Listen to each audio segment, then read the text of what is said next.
Welcome to Copenhagen live stream, Copenhagen's Wobblesols live streaming.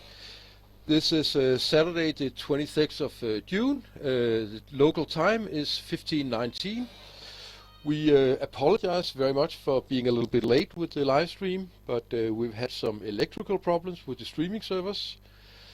I'll explain a bit later about what the problems have been with this, just so that you will be in the know. Now, what we are testing today is the BPM-5 engine that we have tested before. The plan is that the BPM-5 engine will be on top, will be powering the Nexø rocket, Nexø-1 rocket that will be launched from the Baltic Sea east of Bornholm and the end of August or the beginning of September, depending on the weather. The BPM-5 engine is a part of the BPM engine series that consists of 3 engines, the BPM-2, the BPM-5 and the BPM-100.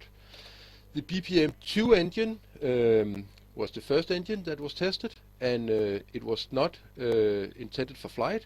It was simply intended to test fuel and LOX differences, and now we have moved on to the BPM-5 engine that we're testing today, and eventually it will scale up to be the BPM-100 engine that will be the final engine that will power the Speaker rocket, and the Speaker rocket will hopefully in the future take a man into space and bring him back down. The 2, 5 and 10 in the BPM series relates to the power in newtons. So the BPM-2 is a 2 kilonewton rocket, and the BPM-5, which we're testing today, is a 5 kilonewton rocket, and the BPM-100 that has not yet been constructed but will be built on the same design as the BPM-5 will be a 100 kilonewton rocket. And 100 kilonewton is enough to bring the Speaker rocket to space beyond the Kármán line of 100 kilometers and back with an astronaut inside. If the astronaut doesn't weigh too much, which he won't, or she. Now, about today's tests, we have unfortunately started a little late, so we've already done quite a bit of stuff. We have pressurized helium in the engine, and are currently loading fuel. So everything is underway. Now I'll just tell a slight bit about why we are starting the stream late. We apologize for that. The problem has been that yesterday we had power on the test stand where we have streaming servers, but unfortunately today, for some reason, there was no power. So we needed to get a generator that could power the UPS, that could power the streaming servers. And it has taken us quite a while to find a generator and get it up and running, but now it's working, and we sincerely apologize for that.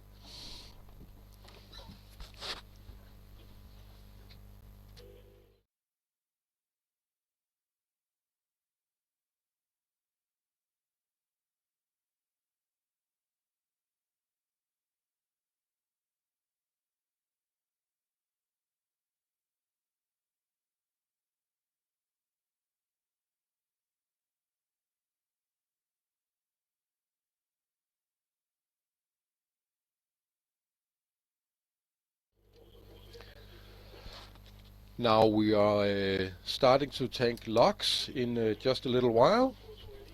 So everything is underway exactly as it's supposed to be. We're a little bit late, but except for that, all is going according to plan.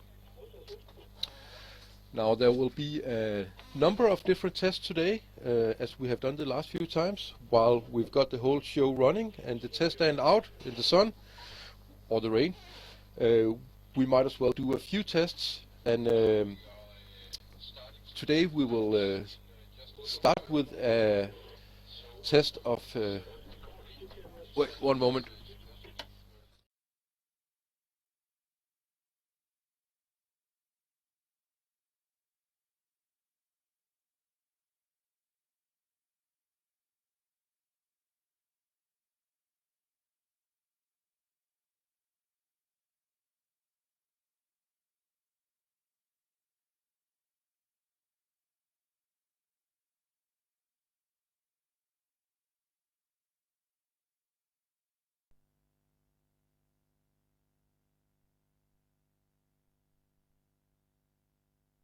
Godt. Flight her. Vi starter ikke kamera, før LOX-tanken er fuldført. Data her, flightskift. Data her. Åben vind 1, bekræftskift. Vind 1 er åbnet. Modtaget. Punkt 36, LOX. Vi begynder at tanke LOX nu. Data, hvad er target mass skift? 13,3 kilo.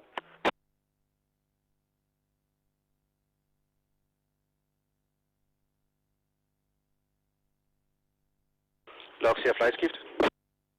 LOX her. Påbegynd tankning af LOX, hvis booster er go-skift. Go. LOX-tankning påbegyndt.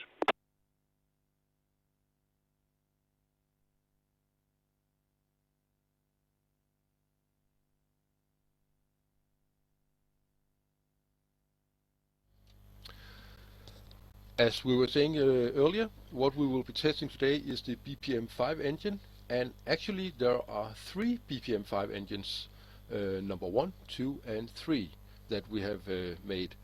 And the plan is that BPM-1 and 2 will be test engines that will only be fired in the test stand, and the third engine, BPM-5 number 3, is the actual flight engine that will be powering the Next 1 rocket later this summer. The BPM-5-1 engine, the first engine that was made, was called the Franken engine because it had some small design faults. Data og LOX. I koordinerer LOX-tankning. I har nettet slut. The Franken engine is the one that we have been testing last time, thinking that if an engine with small design mistakes will hold up, then definitely the ones without small mistakes will also hold up.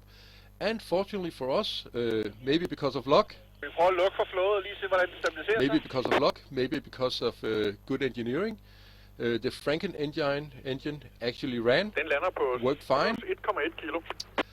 And today we will be running the second engine, the BPM-5 number 2, which is which should have no problems, no design faults, and should be running fine. We will be doing a number of different tests to test fuel LOX ratio, and to test jet vanes, and to test the new DPR system for running the rocket, which we will talk about later. 3 kilogram. And we will also be doing a short test of the actual flight engine, which is the last test we will perform today. The idea behind the testing of the flight engine is that we will do a very short test simply to see if it holds up to spec and if it works, that it doesn't have holes in it, so to say. LOX-vægt 4 kilo. It will not be run very hard. It will be a very short burn with the flight engine, but we need to see that it actually runs, that it actually works as expected, that the measurements are nominal, and we obviously hope that this will be true. The BPM-5 number 2 engine, which is the one we will be doing quite a few tests on today, will both be run in some short bursts and some longer runs, and we will be testing some jet vanes that have got a new geometry, which is not quite the same as the jet vanes we have tested before, so we need to test them again. And also, the earlier tests that we have done with jet vanes, the jet vanes have been mounted directly on the test stand. Data LOX her. Kan vi få en status? Today, ja, LOX-vægt er cirka 6,4 kilo. Mange tak. Du må gerne fortsætte med at læse hver gang vi går et kilo op. Today we have actuators on the jetvanes because obviously in flight they need to move, otherwise they're of not much use. They're used to steer the rocket, obviously. And today we actually have actuators on the jetvanes, so that we can measure the pressure on the jetvanes and see whether everything is as it's supposed to be. Meget sådan cirkus. 1 kilo op og ned. Den svinger mellem 7 et eller andet og 8,1.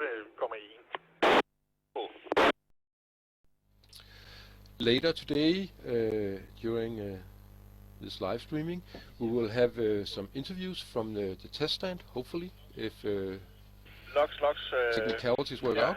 Skal vi lige prøve at lukke en gang for at se om stabiliserer vægten?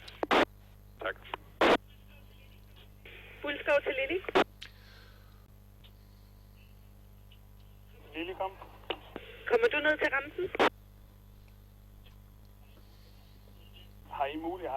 Ja, det gør jeg. Giv mig lige 2 minutter. Perfekt. Du har tjekket på YouTube, ikke? Hvad siger du?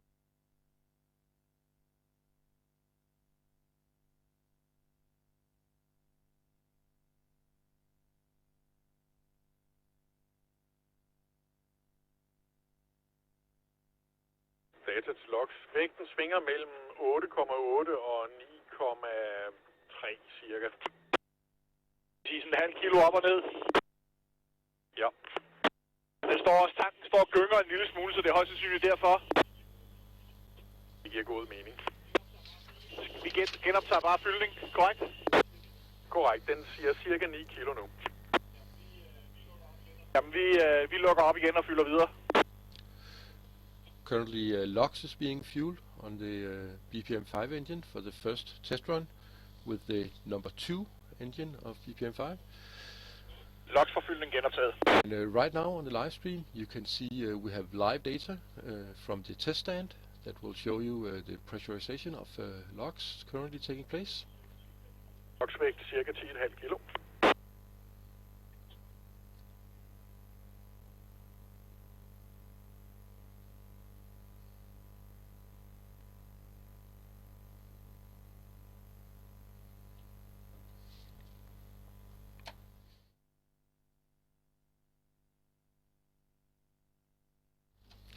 Now the point of the first test, Cirka 13 kilo. the point of the first test is when we read directly from the flight plan. Ja, luk for LOX nu. Lukker for LOX. Slukket. Der må gerne lukkes i den anden ende også. The point of the first test is operating point characterization using BPM-5 engine and injector. Verify operating point. Data og logs her er flight. Det her det er vores første forsøg med det nye logsvejningssystem. Så når det lige faldet til ro, så vil jeg gerne lige have en evaluering ned fra data om kvalitet af de nye vejninger og skift. Det får du om et øjeblik.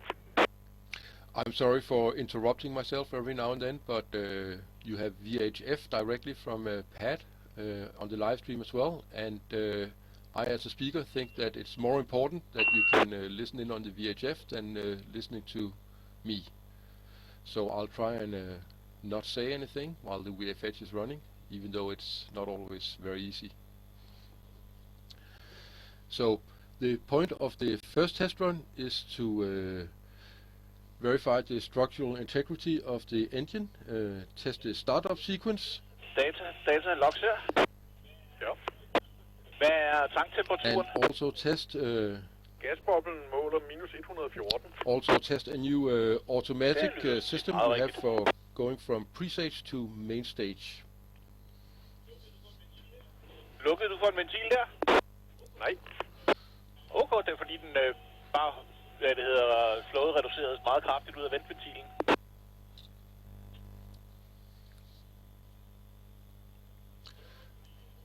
Jamen, det var nok fordi, at overtrykket i tanken faldt under 0,5 bar, og så synes jeg, den skiftede lyd. Okay. Jamen, vejcellen melder i størrelsesorden 14,4 kilogram. Og hvor meget er hysteresen? Kvart kilo. Det er sgu da meget godt gået. mere veldisciplineret, end vi har set før. Fuldstændig korrekt. Data her. Rettelse. Logs her. Flightskift. Logs her. Logs er fyldrøret koblet fra teststandsskift. Det er det ikke. Data, er du tilfreds, så vi kan koble fuelrøret fra teststandsskift? Ja, vi er glade. Logs, prøv at koble fra, så vil jeg gerne se, om dataværdierne jævner mere udskift. Det kan vi godt. Jeg skylder på, at der sker noget.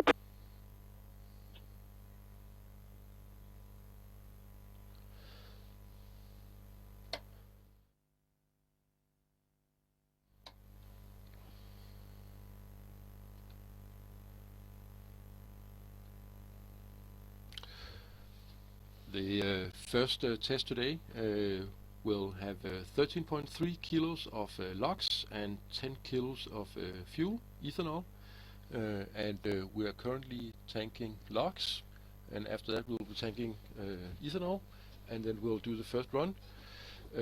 I do not know when exactly the first test run will be, but I could imagine that it will probably be in around half an hour. Data, her er flightskift. Go ahead. Hvordan er du tilfreds med måling af logs versus targetskift? Den er lidt høj, så vi lader ventventilen stå åben, så den kan dampe lidt af. Det er modtaget. Du melder, når det er tid at lukke ventventilenskift. Det skal vi nok. Modtaget slut.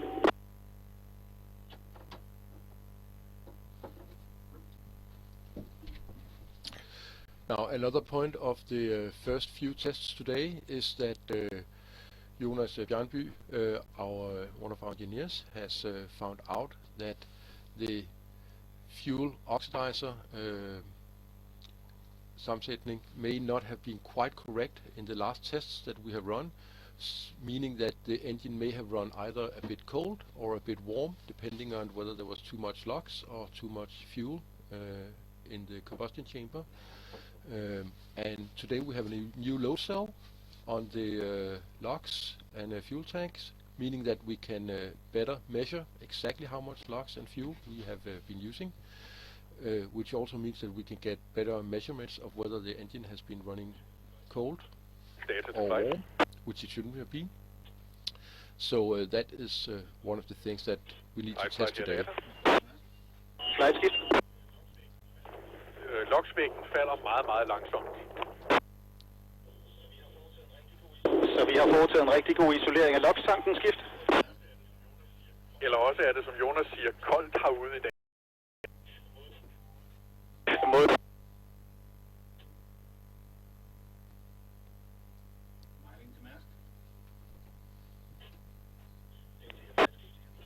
Data her, flight skift.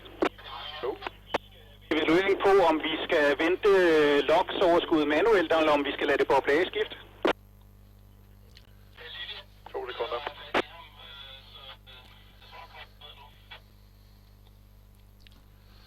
LOX is currently being fueled, and we have reached the pressure that we need to reach, and a bit more, so we need to vent off a bit of pressure, a bit of LOX to get the pressure a little bit down.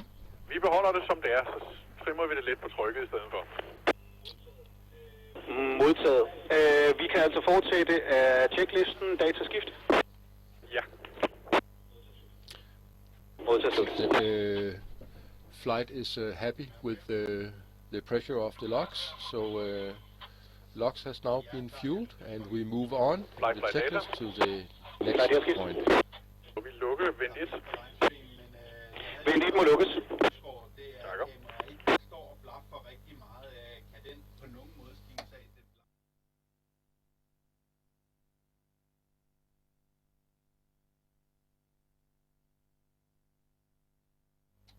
Now what you see in the picture right now is the test stand, and the red part, the middle red part with the engine on it, is actually movable, and as you see, it's outside now for obvious reasons, but it is actually a movable test stand, so we can move the whole red part of the test stand inside, which makes it a lot easier to work on it and set it up, because you can do it inside. And once the setup is as it's supposed to be, you can Flight til alle, vi er klar til final procedure, vi gør klar til skud, vi gør klar til skudslut. Then you can set everything up inside, put it on the truck, move it outside, and you are more or less ready to fuel locks and Data her flight skift. ready to go. Punkt 42, start data recording skift. We have our first burn coming up quite soon, so Modtaget, slut. stand by.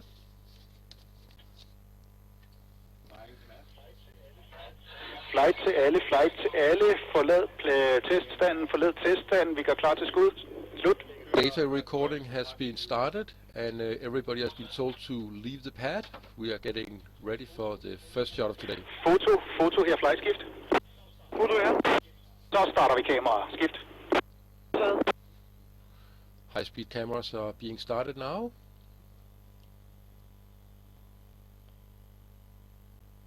As you can see in the picture, pad is not quite being cleared yet. We just need to set up cameras and get the last things going. But we can expect a shot in probably a few minutes. And this is the first test of today, where we'll be testing BPM-5 engine number 2, which is identical to the flight engine, which is BPM-5 number 3, that will fly in the Nexus 1 rocket in the end of August or in the beginning of September, depending on weather, from the Baltic Sea east of Bornholm. You should definitely be watching that. It's going to be a great show.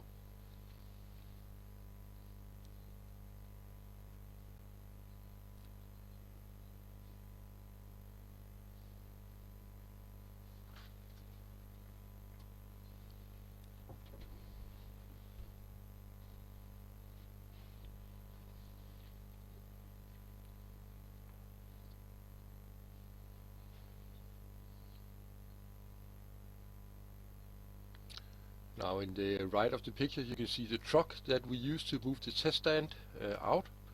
It just fits on, and you can fix everything on the test stand inside in the wonderful Danish weather. It's nice to do inside, and once everything is set up you can move it outside. The test stand, the red part of the test stand, the metal part of the test stand, the working part of the test stand was inside until a few hours ago, and then it got moved out in the wonderful Danish rainy weather, and it is now almost ready for test firing of the BPM-5 engine.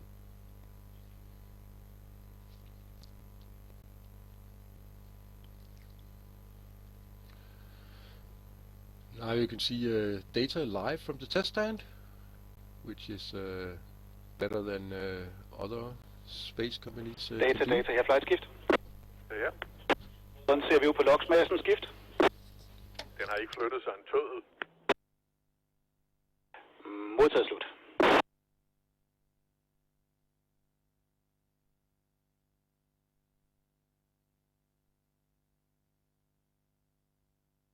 And just to explain the diagram here that you can see very quickly, the bottom part. Data her flight skift. Ja. Har du tryk i logstanken skift? 0,6 kilo. Modtaget slut. The bottom part. Flight her foto. Flight skift. Vi er go. Modtaget slut. We are now go for the first test burn of the day. Rune her. Rune, kan du ikke lige tage et 3 meter indpakket netkabel i den grønne kasse og tage med ned, når du kommer ned i bunkeren alligevel? Now just to explain quickly this diagram, what you see in the LOX and the fuel tank, the P1 and P2 is the pressure, and apparently we have a sensor problem, or somewhere we have a problem because the pressure is not as it's supposed to be. The next one, the T1 and T2, the LOX and the fuel tank, are the temperatures. So enable igniter circuit. So LOX is minus 50 degrees Celsius, and fuel is 16 degrees Celsius. And at the bottom, LC1 and LC2 is the weight So the LOX is 30 kilos, and the fuel is almost 10 kilos. So now you know a bit more about what the numbers mean. And on the right hand side, Igniter er tilkoblet tilladelse til at armere. on the right hand side, you can Data see her, flight. Er du go for armeringsskift? Det er vi. pressure in different parts of the engine, which is Armerskift. obviously 0 at the moment, but once the engine runs, you will see the numbers change. Fuel til data. Data her. Shunten er fjernet. Kan du se noget dernede? Nej, jeg kan ikke se noget nu. Jeg armerer. Gentag. Jeg armerer pyro nu. Pad has been cleared, and the pyro is being armed right now. Tak, nu kan vi se den. Det er So we are getting ready for the first shot of the day. Flightskift. Pyro er armeret. Jeg går i bunkeren. Modtaget slut. Pyrotechnics is armed, which means that we are very close to the first test burn of today.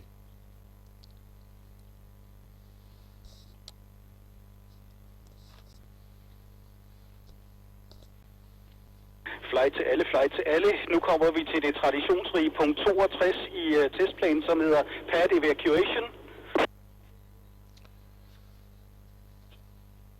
Now we reach point 62 in the flight plan, which is evacuation of pad. Everybody leaves pad. For a rather obvious reason. It's gonna be very cold, very hot, very soon, hopefully.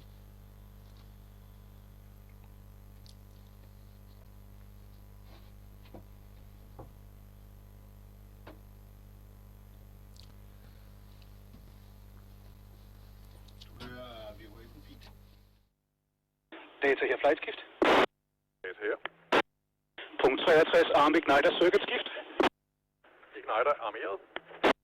Modtaget.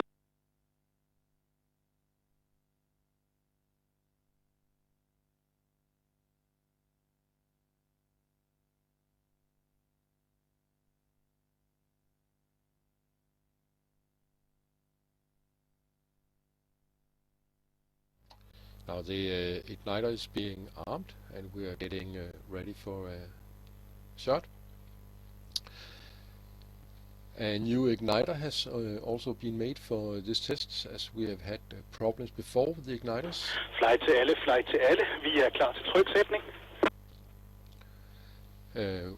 One of the Data her, flightskift. problems has been that it has Data, du er go for tryksætning til target minus 1 bar. Target minus 1 bar skift. Okay, øjeblik.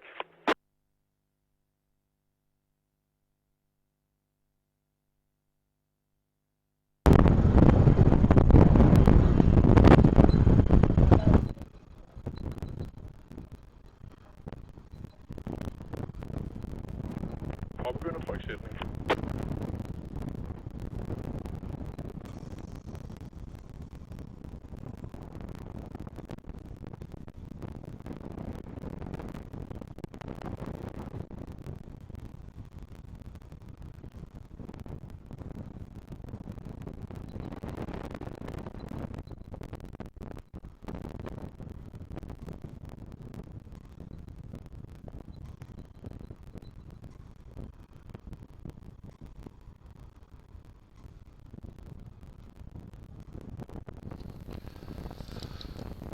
we are getting ready to pressurize the fuel.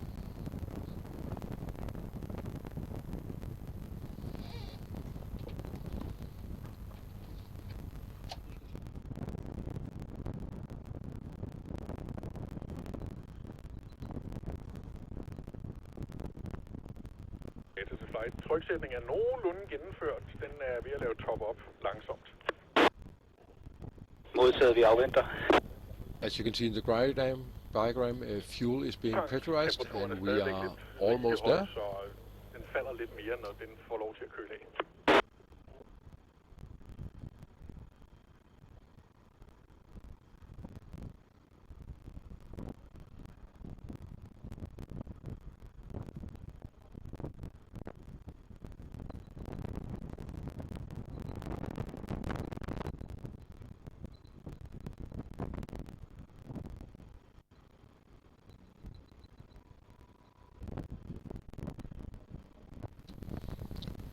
I can understand from comments on YouTube that the audio is a bit low.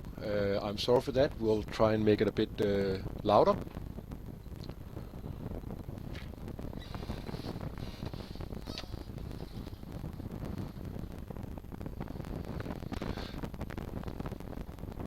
Data her, flight skift. Data her. Tryk til target, tryk skift. Vi tryksætter til target tryk.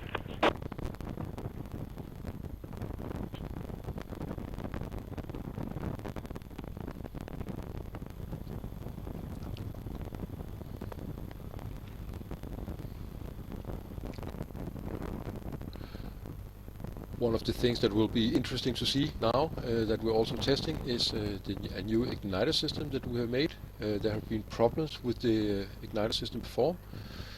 Either it doesn't really turn on the engine. LOX-tanktryk er nu 22,4 og fuel-tanktryk er 22,7. And we have also had problems that Modtaget data, er det inden for rammerne skift? the igniter system, which is placed inside the nozzle. Vente lidt og toppe op på LOX, for det er lidt for lavt.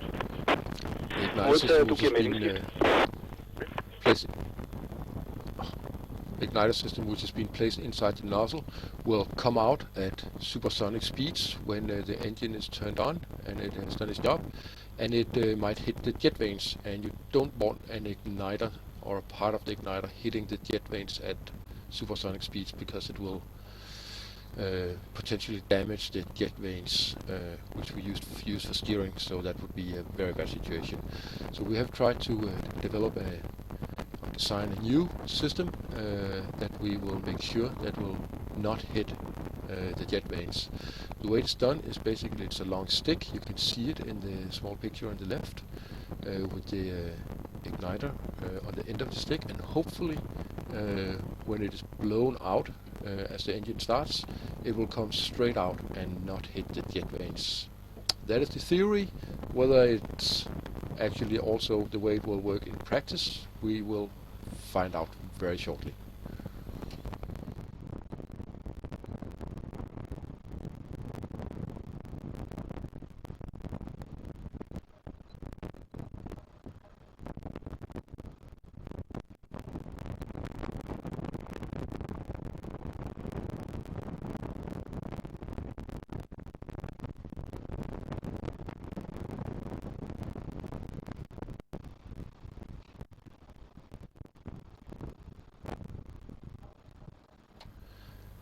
And a service message for you watching on YouTube. Lidt på fueltanken for at hjælpe LOX-tanken op i tryk.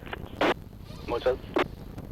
Remember that in settings you can actually change the quality, so you can watch this in high definition if you're not doing so already.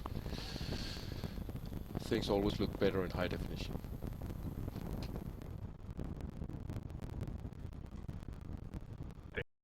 Er klar. Trykkene er inden for rammerne. Modtaget. Flight til alle de der final status check. Jeg skal bruge et go, no-go fra følgende. Crowd alpha skift. Go. Booster skift. Go, no-go sequence. Go. Data skift. Go. Flight her, der er green board. Data påbegynd automatisk nedtælling efter for godt befindende. Data har nettet slut. DPR er deaktiveret nu. Starter countdown nu. Countdown is commencing Countdown very shortly. Countdown is running. 15. 10.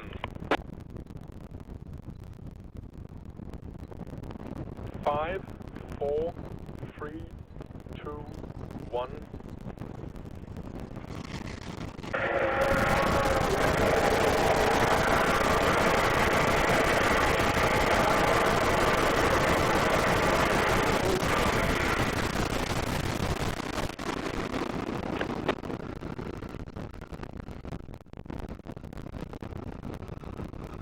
Flight til alle, flight til alle. Det ser ud som om vi har haft et fint nominelt burn. Afvent videre og slut. That was the first burn of the day. It was a 7-second burn. Vi har en anomali i datasystemet. Modtaget slut. It seems that everything went exactly as expected, except for the fact that there's an anomaly in data collection somewhere. But overall, everything seems to be fine.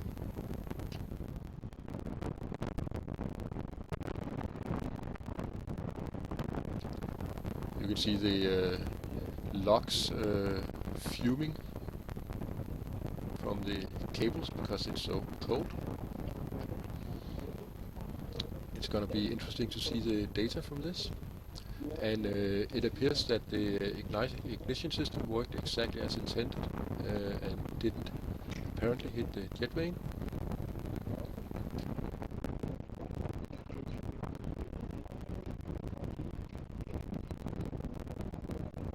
Sigte, Mads.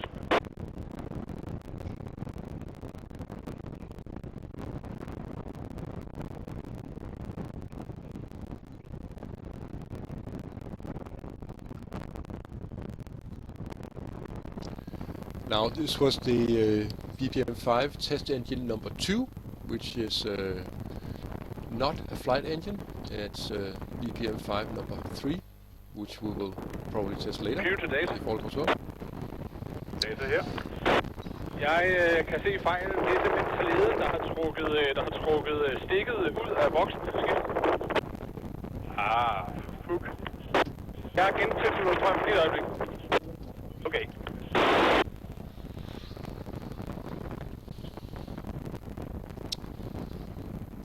So that was the first test of the day. The point of this test was to Så er data. Nu skulle du gerne have hul igennem igen. Was to verify operating stability, check the structural integrity of the motor, which is obviously fine since it's still there, or apparently fine since it's still there. Hold dig lige for ørerne, vi begynder at vente tanke. And also to check the new system that will automatically go from pre-stage to main stage, and that seems to work fine as well. So far everything is working exactly as expected, except for a small anomaly in data collection, which seems to be due to a plug that was unplugged.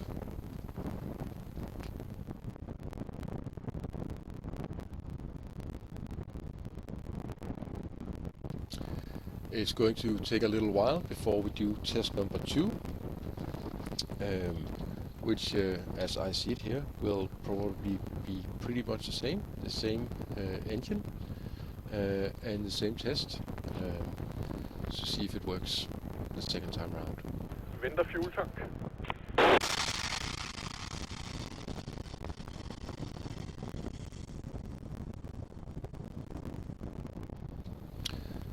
The fuel tank is being vented, and you can see the should see the pressure going down.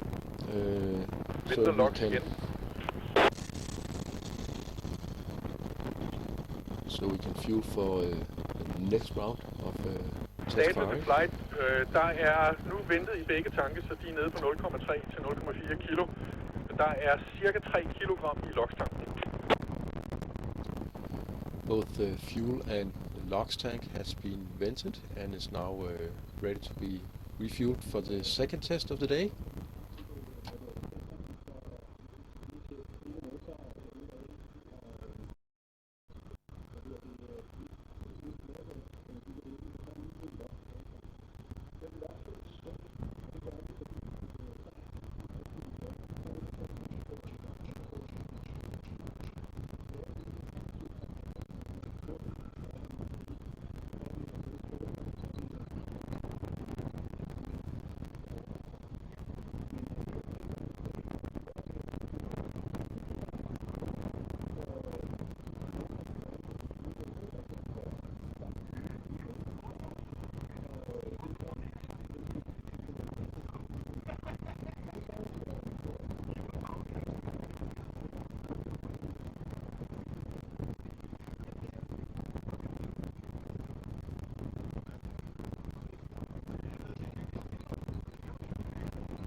fly til alle. Riggen er sikker. Publikum må kigge skift.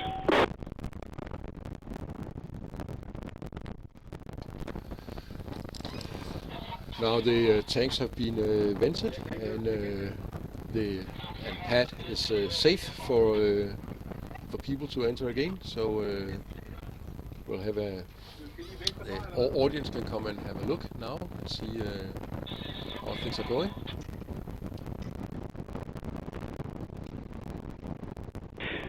Data her, flight skift. Data her. Data logging stoppet skift. Interlogging er stoppet. Now later today we expect to have Foto her, flight skift. To have some interviews. Foto her. Kamera stoppet skift. I er i gang. Modtaget. We expect to have some interviews from Pat. Where Booster her, flight skift. Ja, booster. Booster klar til evakuering af den resterende fuelskift. Var vi ikke blevet enige om at lade det ligge deri?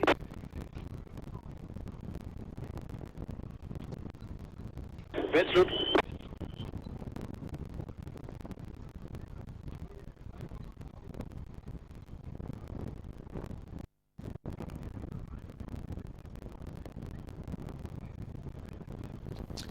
Now, one of the things that we want to test today is the dynamic pressure system, or the DPR system. And the way we have pressurized LOX and fuel until now is that it has been pressurized with helium. Der er cirka 40 bar tilbage på højtrykstankene. Modtaget, slut. It has been pressurized with helium, which is a normal way of doing it. LOX her, flight skift. LOX her. LOX påbegynd genfyldning af heliumtank efter for godt befindende skift.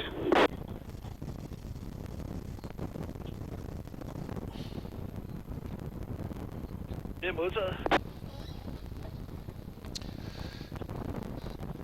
As said, we are testing out a new dynamic pressure system. Normally, what we have done in Copenhagen Suborbitals is to pressurize the tanks with helium, and now the passive pressurization like that means that you start out with a high pressure, and as the fuel and LOX tanks empty out, the pressure falls since there is less fuel and oxidizer in the tanks, leading to a burn that is not at an optimal pressure. Now, the way the dynamic pressure system works is that we have a valve from the high pressure helium tank to the main tanks, and then we have a sensor that measures pressure in the main tanks, and we can open and close the valves so that we can keep a constant pressure in the fuel and LOX tanks, giving us a more a pressure that is nominal, hopefully an optimal pressure in the first 10 seconds of the burn, and hopefully more. We have calculated that the DPR system, if it works as expected, should give us 10 kilometers more in height in the next one rocket that will be fired in the end of August or in the beginning of September, because the pressure in the fuel and LOX tanks will be Som du kan høre, så er det påbegyndt genfyldning af helium. Godt. Verificerer helium påfyldning og fuldført skift. Det er modtaget. Kan jeg få en til at give mig en læsning på manometeret på fyldslangen? Booster, det er vejskift. Ja, booster. Booster, kan du give manometerudlæsninger på heliumtanken til LOX-skift? We have started the pressurization of helium, which will be used to pressurize the tanks. So we have started to fill up with helium for the next burn to pressurize the tanks.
The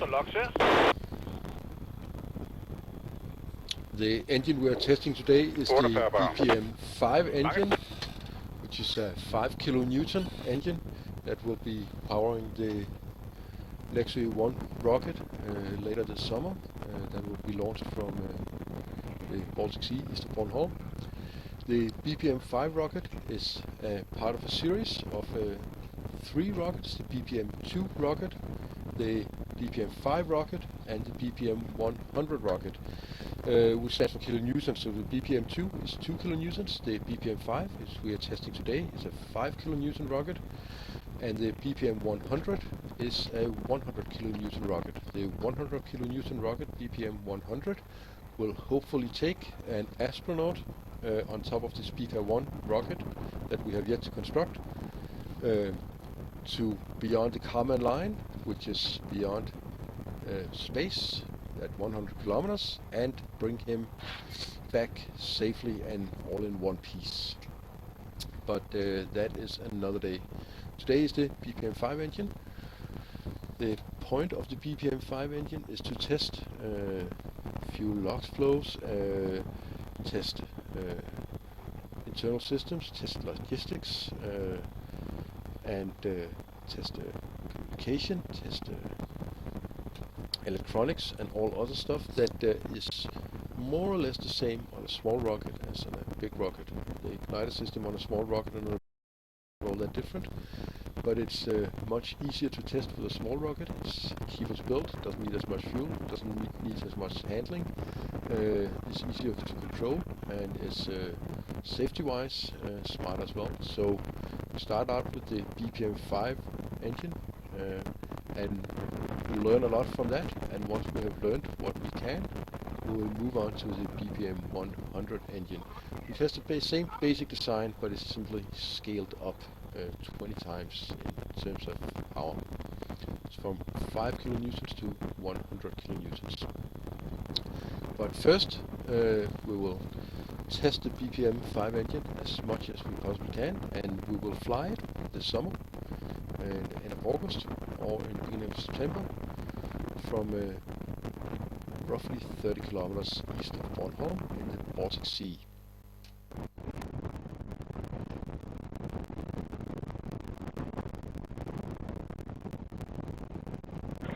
Lux, ja, booster.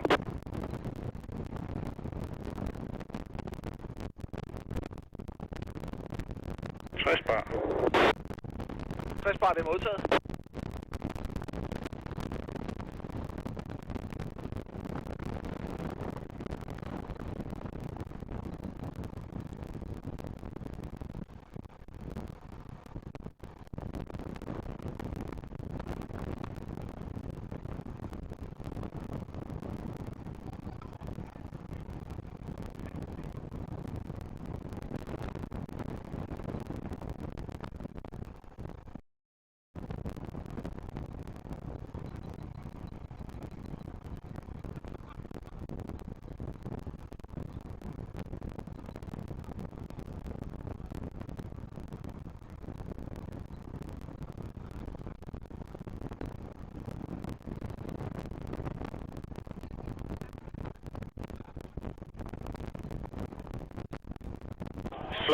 Fly til alle. Jeg er net i få minutter. Slut.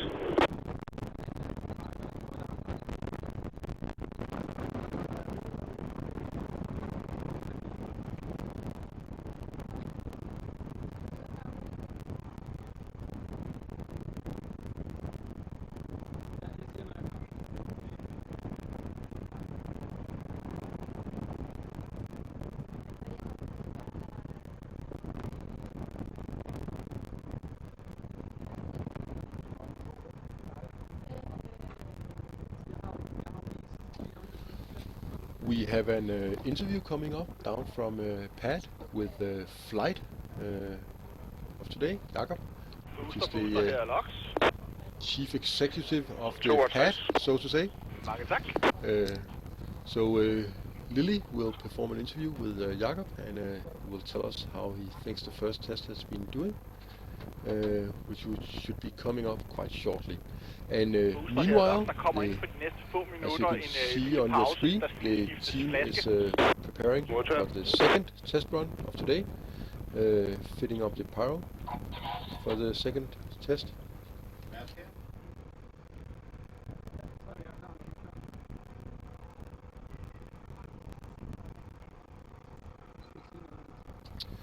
And we have an interview coming up with Flight, the CEO of the pad. Flight, Jakob.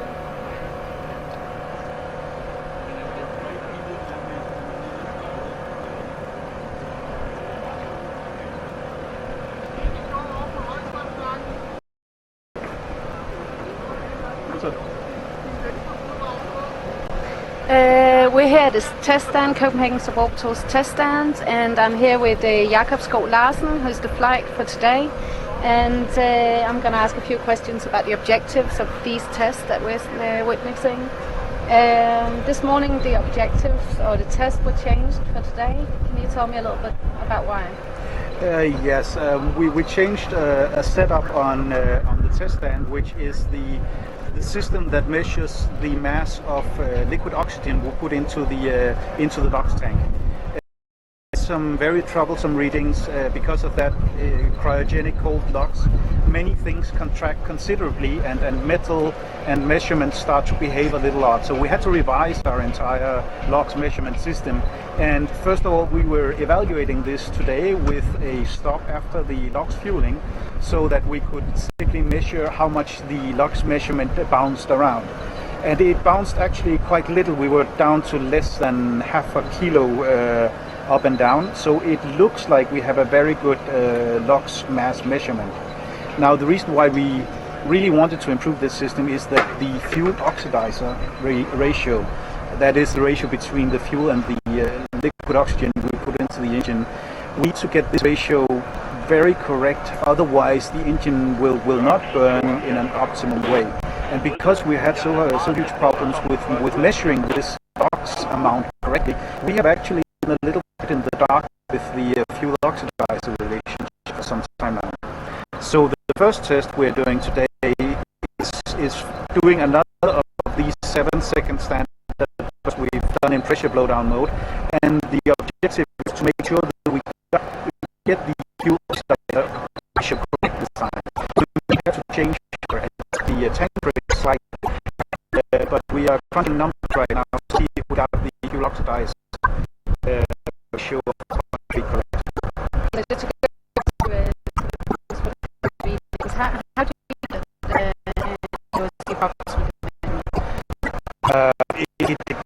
it's in different ways. In some cases we will see a negative mass of while we fill in the LOX tank, and it simply doesn't make any sense. Okay. So we've had experiences where we start LOX fueling, the LOX mass set at some point, then we just pushed and pick up the LOX tank a bit, and the measurement measured something completely different. Okay. So what changes? Men vi godt kan videre for mig. Så kan du til senere. Ja.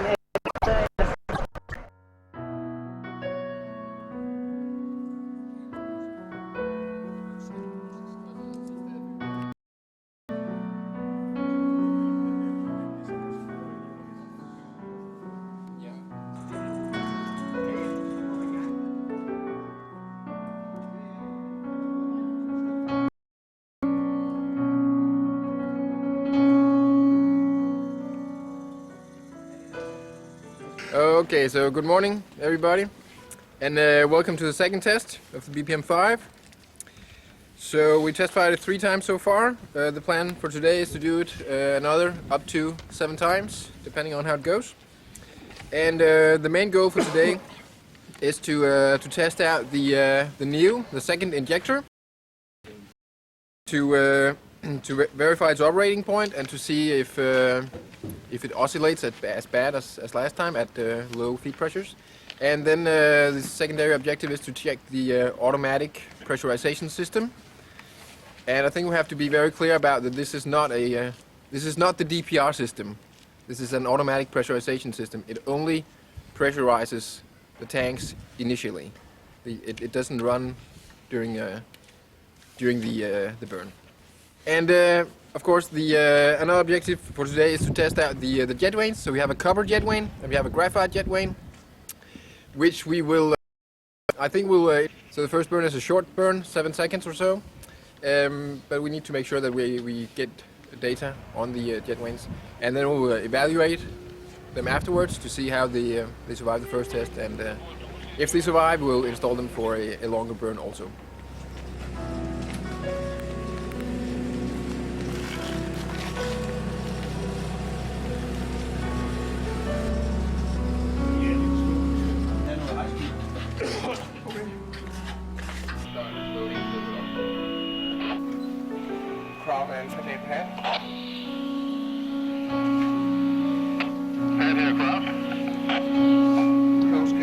We were having some slight network problems with the interview from Pat.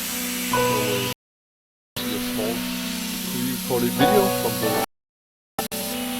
it was also of the BPM-5 engine, the first BPM-5 engine, BPM spec, so we actually make it to spec with a big hammer and some other tools that required to 7, 6, and 5, the BPM-5 engine, the first iteration BPM-5 1, the Franklin engine, performed flawlessly.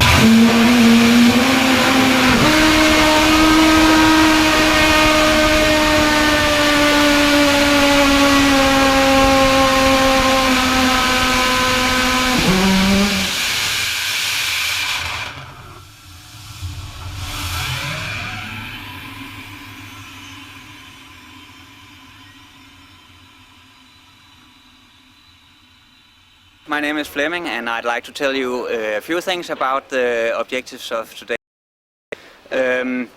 For the first burn, or actually before the first burn, we got to test for the first time an automated pressurization system.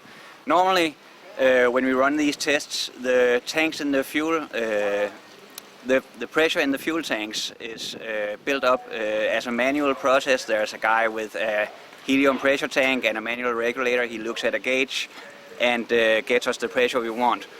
And this time on the fuel side we have tried automating that process so that we can simply enter a target pressure on a screen, and there's a control system to control the helium flow and build up the desired pressure. So that ran for the first time, and the good news was it worked. There wasn't any significant overshoot on the control system. It had good accuracy. After this pressurization, the kept creeping up.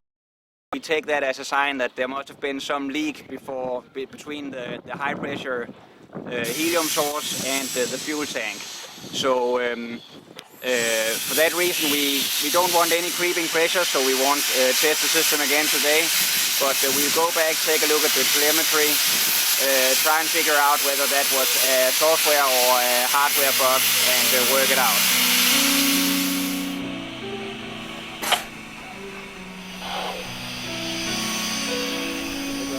Jeg synes, vi skal tage af og starte forfra, og så skille.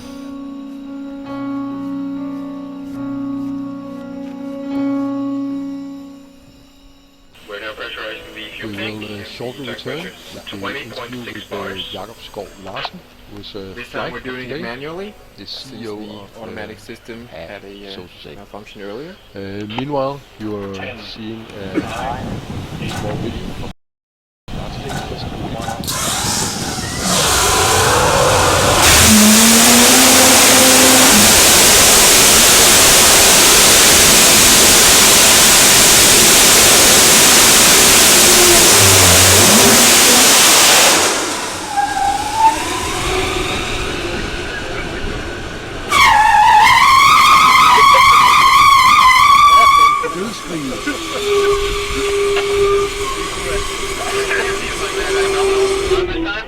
We can confirm that the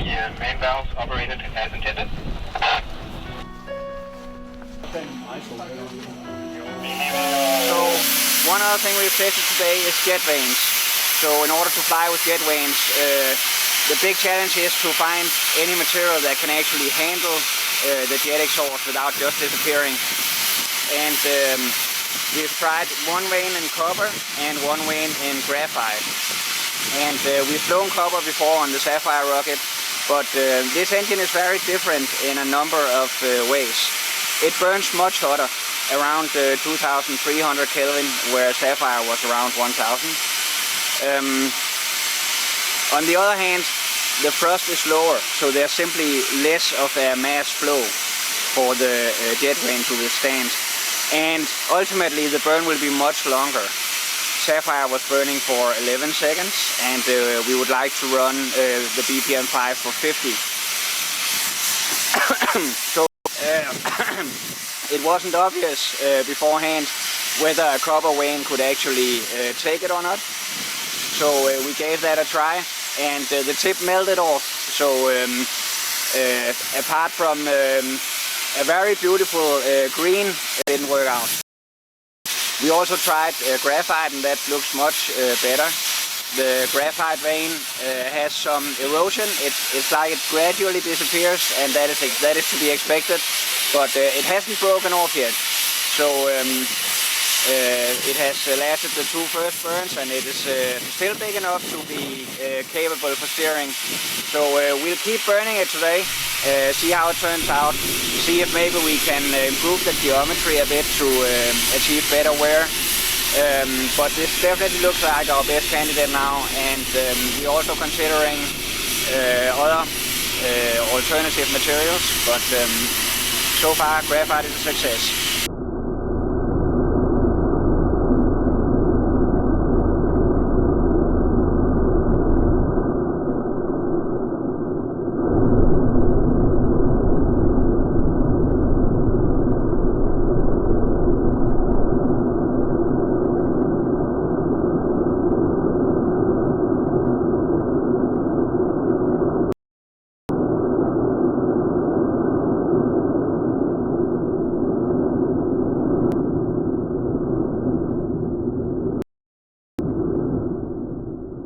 Four, three, two, one.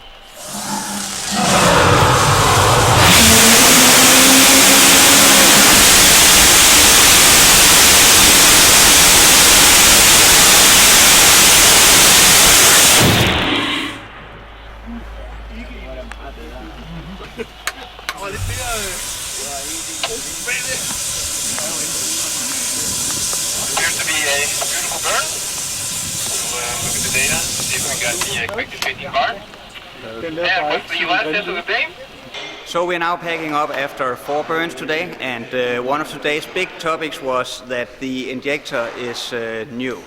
So compared to the injector we've used previously, the 120 holes through which we feed lugs have been drilled to 0.9 millimeter this time. They used to be 0.8. So this means that the injector can now feed the same amount of lugs with pressure difference. It also means that we need to rerun experiments with lugs tank pressure versus fuel tank pressure, because it's important in the engine to obtain the right mix, the right mixture ratio of oxidizer and fuel. So we've been wanting to run tests to get that right. The motor obviously will burn anyway, as it does very reliably. So getting the fuel oxidizer ratio about getting those extra 5 to 10%. It's been a day of mixed experiences. We've had a few hardware and software issues, but we've also had 2 completely nominal burns. And the graphite jet vane survived them all, though it had some wear and tear, and at one point it was damaged by the igniter, which obviously gets shot out of the engine as it starts, and it's a known issue that it can hit the injector, it can hit a jet vane and damage it, so we'll be working on a better design to mitigate that. Thanks for watching.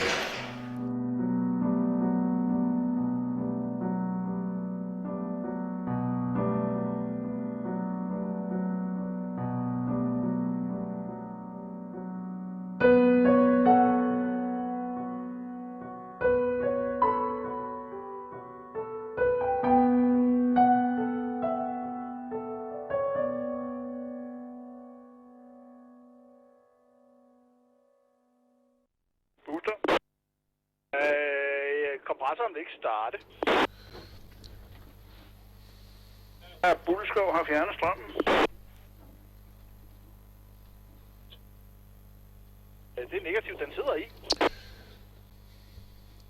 We are De har lige back fyldt with benzin på live generatoren. Prøv pictures. lige at fat i Niels Johansen.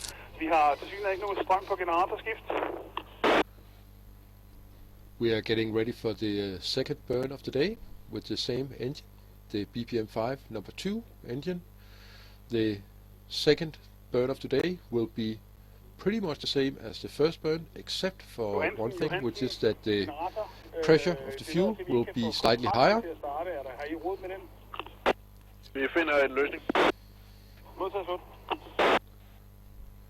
The point of this is to stress the engine as much as possible. We want to find the limits of the engine in a test stand and not in a flight mode.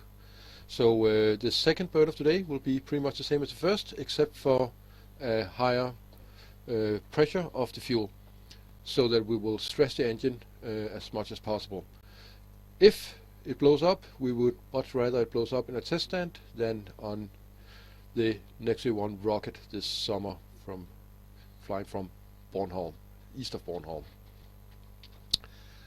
So the second test of today will commence quite shortly. We are fueling LOX currently.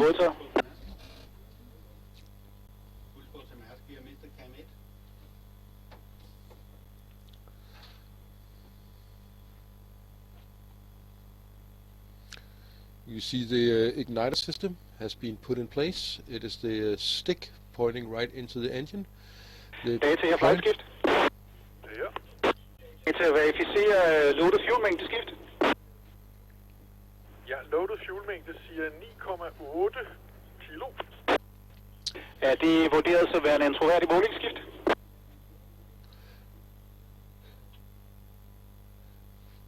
And the LOX tank has been pressurized, and we vi are okay. currently tanking fuel, Modtaget. which means that the second burn of the day is Data her flight. pretty close.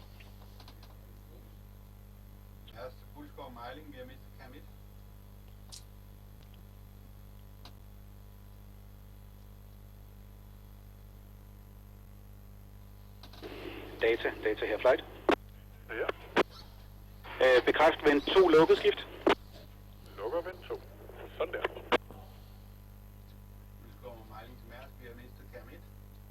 Crowd Alpha her flight skift.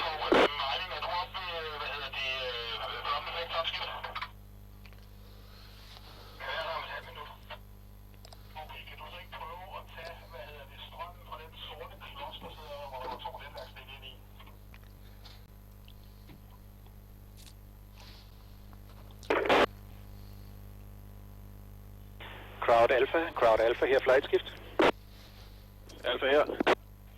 Port lukket og tilfreds med afspærringsskift.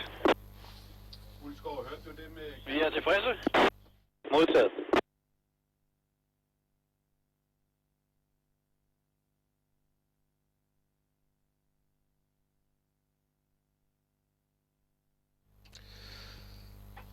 Now some background on Copenhagen suborbitals. Pyro her flight skift.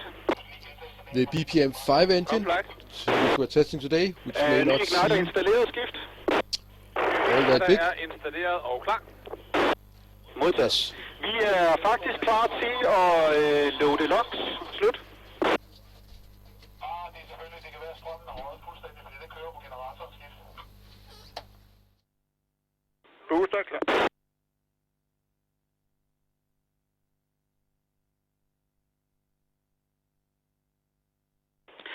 LOX her flightskift. Vi er go for LOX-fyldning, koordinerer med data boosterskift.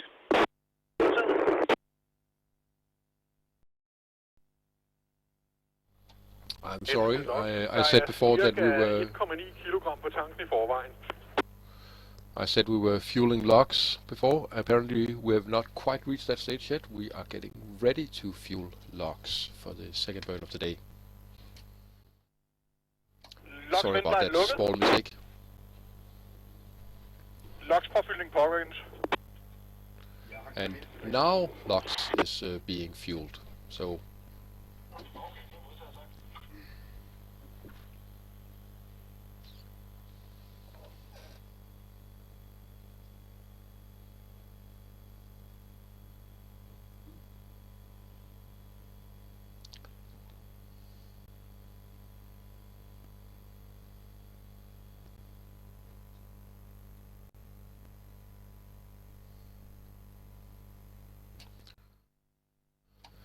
The second burn of the day will be 7 seconds, just like the first burn, except that the pressure of the fuel will be slightly higher to smash the engine a bit more.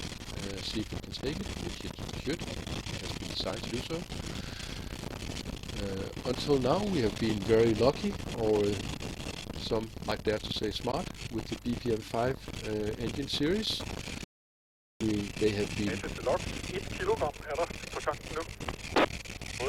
been performing normally.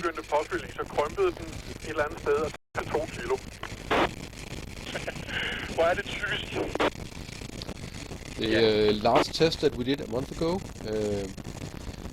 we measured 4.9 kilonewtons of thrust, and it was calculated to be 5 kilonewtons of thrust, which we find quite successful. And the interesting part of that, or the engineering interesting part of that, is that your calculation should be the same as your measurements, and 5.5 kilonewtons is quite close to 4.9 kilonewtons.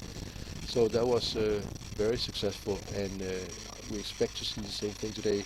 And generally with the BPM-5 engine rocket, the BPM-5 engines, they have been calculated to deliver 5 kilonewtons, and all calculations and have stood up to the tests, so that we can see that all calculations have been correct, and the design of the engine has held up very, very well.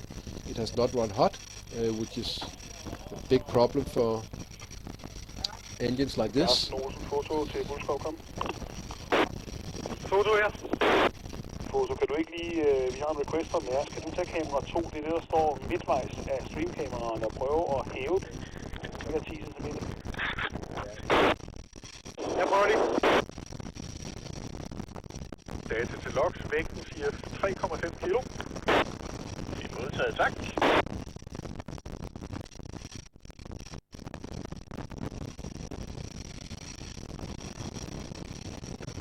Data her er logs. Hvad er vores target? 13,3 kilo.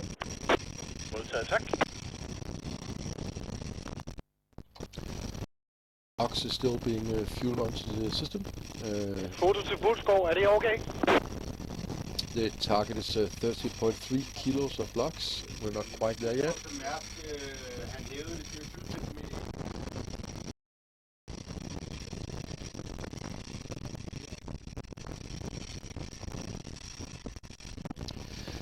In the picture you can see our high-speed that are pointing towards the engine. The high-speed data til logs 5,0 kilo. Modtaget, tak. High-speed cameras are very important to Copenhagen's orbitals. They are used to evaluate the burn afterwards. Seeing the burn in slow motion gives you a lot of indications as to what might possibly have gone wrong, if something did go wrong, and if the burn was nominal. Seeing shock diamonds, seeing the color of the flame, other things. And also, it just looks really great. Tanken voksede ret hurtigt fra 0,7 til 1,6 kilo. Så får jeg åbnet lidt mere op.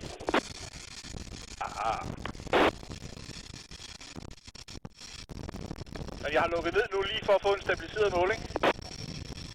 Okay, vi venter lige på, at den falder lidt til ro og taber trykket.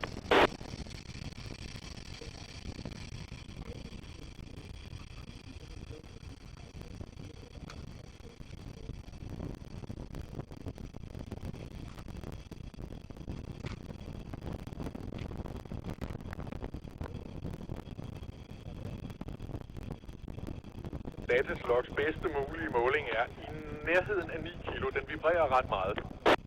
Det er modtaget. Vi genoptager påfyldning.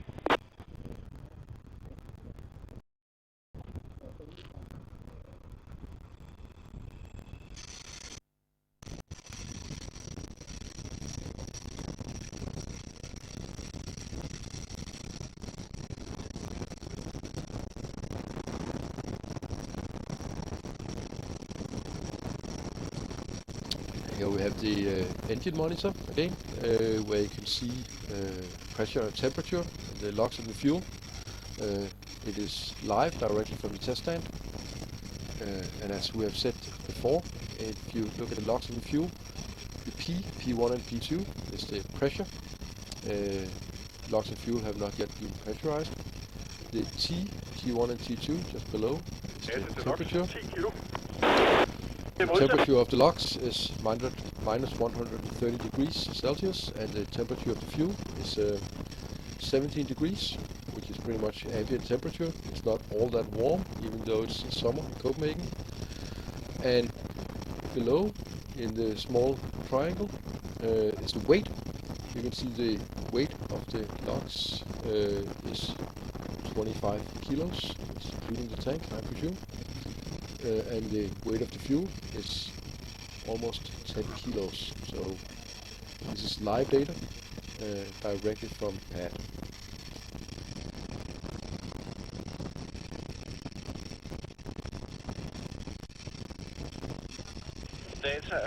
Data logs her. Data her. Få en status. Ja, 11,23 stykker. Tak.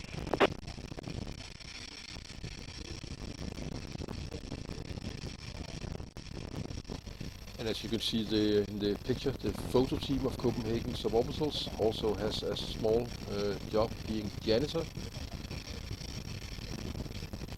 Til logs 12 kilo cirka. Og det var 13,1 vi skulle op på, var det sådan?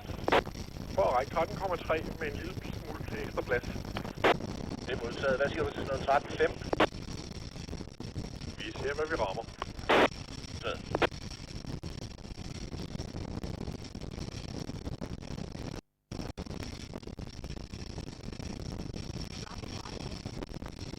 Det er logs, nu siger 13 kilo. Det er modtaget. This is a close-up of the engine on the test stand. The logs and the fuel is placed in tanks behind the red shield to shield it from an eventual explosion, and it is being carried via tubes to the engine. In a flight mode, it will obviously be configured differently, but for safety reasons, this is a good way to do it on the test stand.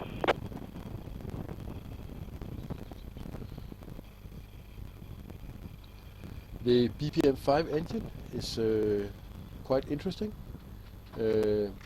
It has been designed to be taken apart. It is basically a number of different pieces that can be welded and bolted together for easy operation, easy taking apart, and also for easy production. So that fly til alle, vi går ind i final procedure. Data her, flight, start data og recording, punkt 42 skift. Den bliver startet om lidt. Modtaget.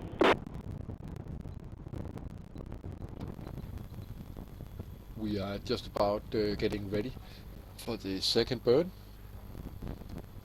in around 5 minutes. Foto her, flight skift. Foto her. Vi er klar til high speed video skift. Modtaget.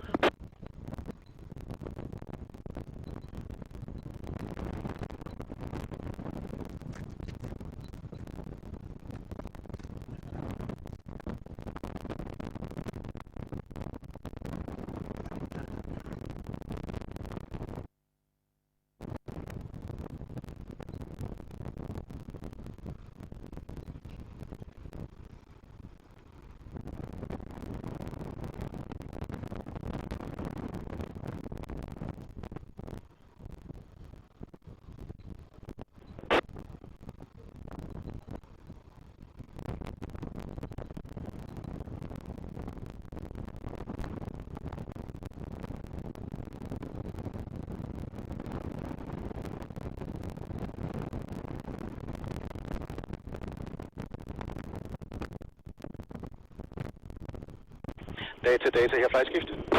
Data her. Data, hvordan er du tilfreds med logsbeholdningsskift? er glade. Godt, vi fortsætter.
This is live pictures from Mission Control. Since this is an open source initiative based on volunteering, as you can see, it's outside. Flight photo her. Flight skift. Vi go. Modtaget.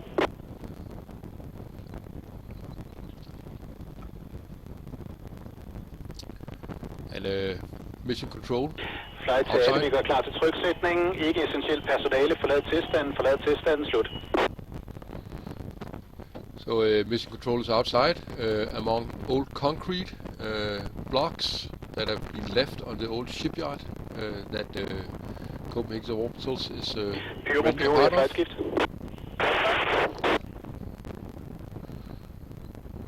Unfortunately, we don't have money for better facilities than this, but it works, and it works quite well. Armering af igniterskift. Det er modtaget. Jeg armerer nu. All non-essential personnel has been asked to leave pad and evacuate, which means that we are getting closer to the second burn of the day. The igniter system is being... Data her. Kan du bekræfte, at du kan se igniteren? Jeg kan se igniteren. Jeg er glad. Modtaget. Flyve til flight. Igniter er armeret. The igniter system is being armed and is now ready for the second. Flight her, det er modtaget. Ryk tilbage til bunkeren, skift. Kom modtaget. Pyro her, flight. Kom flight. Verificer, at du er den sidste, der forlader tilstanden, skift. Jeg er sammen med logs den sidste, eller de sidste, der forlader tilstanden. Modtaget. Data her, flight, skift. Data her. And the second...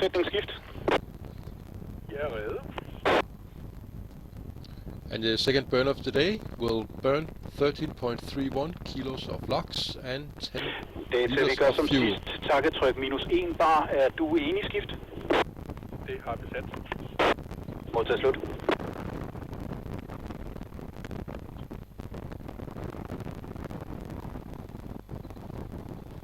And the burn will last 7 seconds. And tilstanden er nu sikker. Flight her, det er modtaget slut. The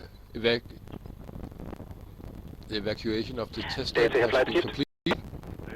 And du er go for tryksætning til takke -1 bar, skift. Starter tryksætning nu. Pressurization is starting.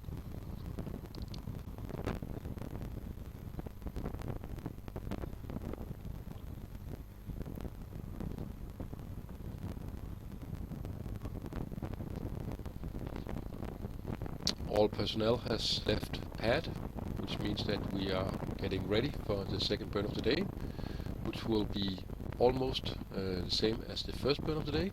The only difference will be that the pressure of the fuel has been increased, which means that we will stress the engine a bit more. to see where its limits may lie. Test flight, puls for fuel-tanken for at få logs med op. Modtaget.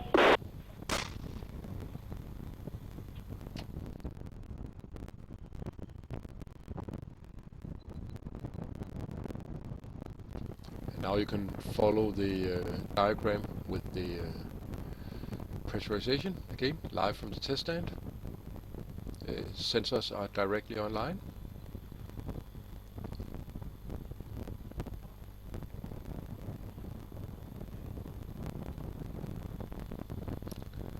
As you can see, the pressure of both LOX and fuel is around 20 bars.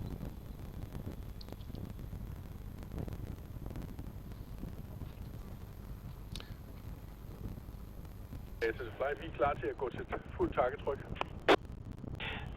Flight her, du go. Hey.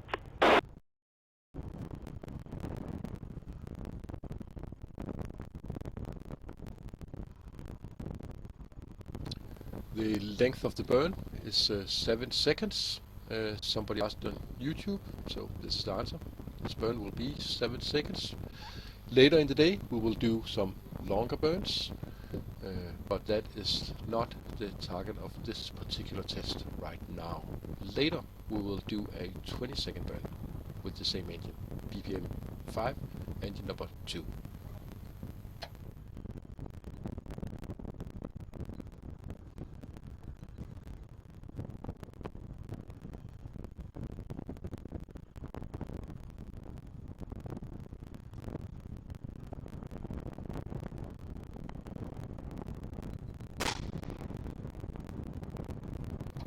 We're getting questions from YouTube, and you can ask questions in the YouTube comments if you want. We'll try to answer them. And there's still no vanes. No, we are not yet testing jet vanes. We will be testing jet vanes later today. But a good scientific method is obviously to test one thing at a time and see how it changed your setup. So now we're just testing the engine and not jet vanes, but we will be doing that later today. We have been testing jet vanes before, but today there are two things that are different from before that we need to test. One is that before jet vanes have just been directly mounted on the test stand. Today they are mounted with actual servos and actuators so they can move. We have tested the servos before and everything seems to work, but we need to measure the pressure exerted on the jet vanes to see if everything holds up as expected and whether the pressure on the jet vanes when bending is as expected. And also we are testing jet vanes in graphene. Godt, det er final status check. Jeg skal bruge et hurtigt go, no-go fra følgende crowd alpha skift.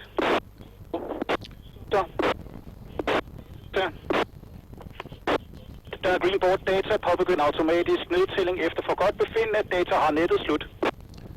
Countdown is commencing shortly. 30 seconds. 25. 20. 15.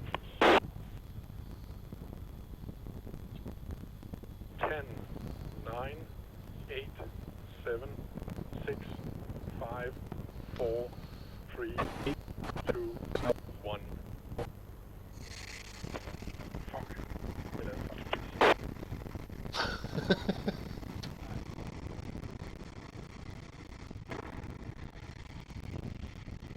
And it seems that the problem with the igniter on the VHF, I just before ignition was supposed to happen, heard a quick fuck, I made a mistake.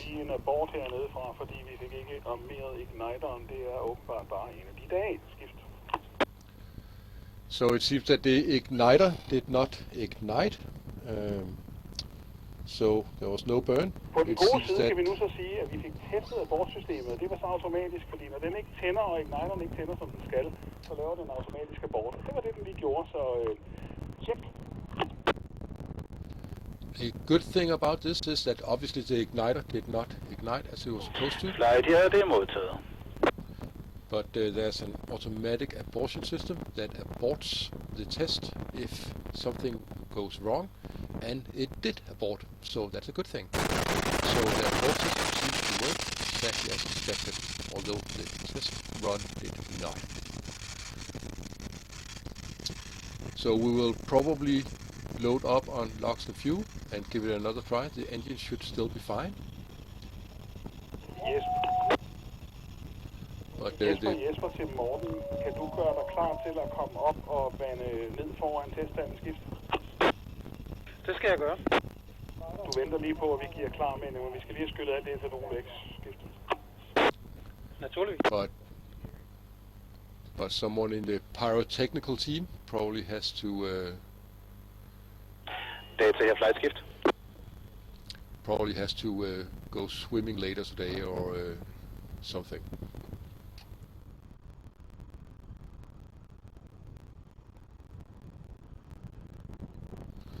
Now the slight problem that we may have now is that purge-sekvensen er overstået. Vi venter lige en ekstra gang. may have to wait for a little while. We have 10 liters of ethanol I kan sætte i gang med rengøringsbestanden. lying around, which is obviously flammable. I'm not quite sure how Pat will handle this, but I'm sure we will find out shortly. They may not see it as a big risk, but we will find out. The LOX that came out of the engine along with the fuel Du har gået ud og stoppe kameraer på hele linjen skift. has most probably just igniter safety.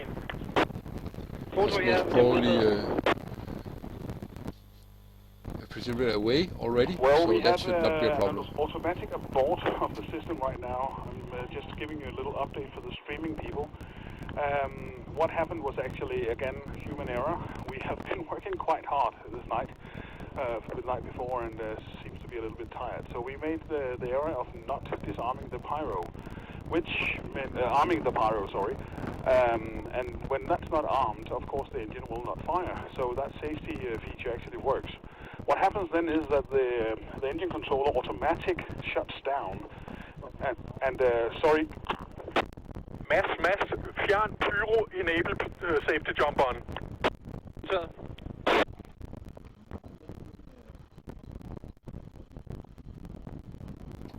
As you just heard over VHF, the mistake that was made was that they Disable enabled. Mange tak. the mistake that was made Sorry, was just that have to get off the radio there for a second for some important messages. So what happened was that actually, because we made a human error, the automatic system did what it was supposed to be. That means it saves the engine so it won't try to explode. So what we're going to do now is fill up the fuel again.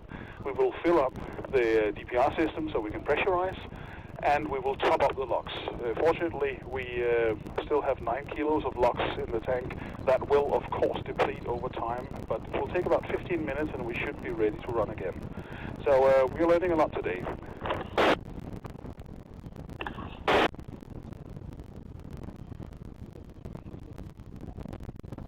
So, as you heard on the VHH directly from Pat, this was a mistake.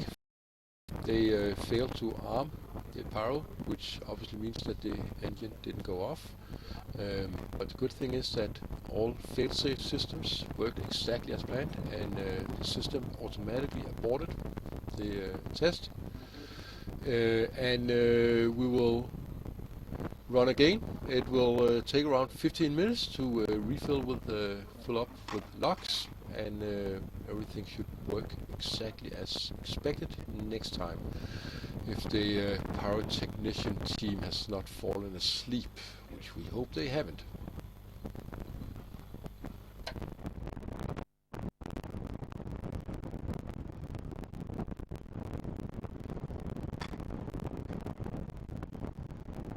As Matthew Ellenberg says on the YouTube comments to the pyrotechnics team, you had one job.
If you have just joined us, we had a small failure in the last burn. Nothing spectacular, but the igniter failed, and we will be back with another burn in around 10 minutes. The pad team just needs to fill up with and get another igniter going. It was a human simple error. The pyrotechnician team simply didn't arm the igniter, thus it didn't fire, and the abort system kicked in and stopped the test exactly as it should. Now let's talk a bit about the BPM-5 engine. The BPM-5 engine is a 5 kilonewton engine that is made from rather simple parts. It is bolted together. It is, from what we can have tested until now, been well designed. It is designed to deliver 5 kilonewton, which in the last test around a month ago it was measured at 4.9 kilonewton, which is reasonably close to the calculated thrust, so that's a good thing.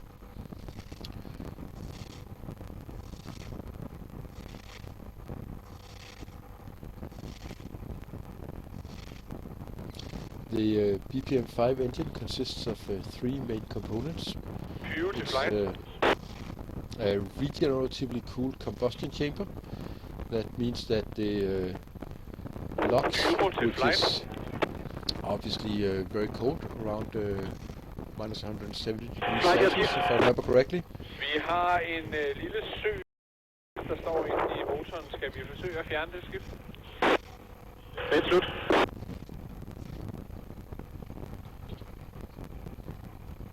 We'll try again. The BPM-5 engine has 3 main components.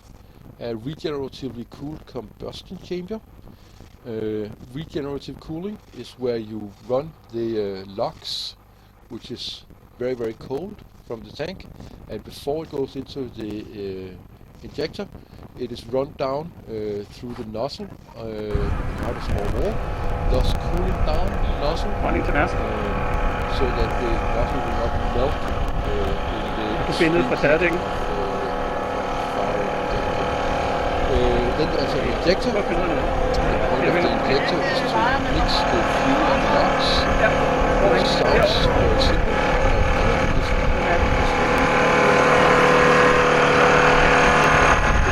To get a good burn, you need the LOX and the fuel completely mixed and in a gaseous form.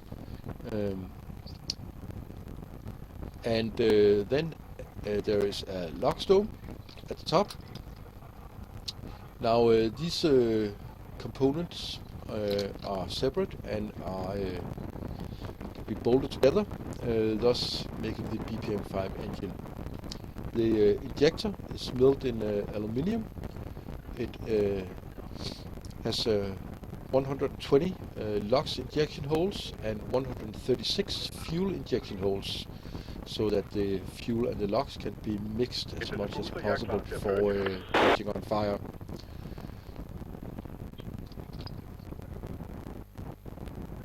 The engine has a nominal operating pressure of 15 bar and will generate 5 kilonewton of thrust and consume 1.46 kilos of LOX and 1.12 kilo of fuel per second. So that's quite a lot. Flight her skift. Jeg er klar til at purge, når I er klar. Modtaget, afvent. Most of the components of the BPM-5 engine are milled in-house at CS, Copenhagen Warpsels, on a 3-axis milling machine or on a lathe. The injector, however, is a relatively complicated process with all the injector holes, and we had to have that built out of house by a company called Protobuild. Purge, skift. Purge, stoppet. And built the injector, or milled the injector on a 5-axis CNC milling machine, and it seems to do the job, and it works quite perfectly. The difficult part of the injector is that there are 256 injection channels, and det ser ud som om vi ikke har fået purget ordentligt af en eller anden grund. Har du mulighed for at purge videre i 20 sekunder skift? Jeg åbner purge i cirka 20 sekunder.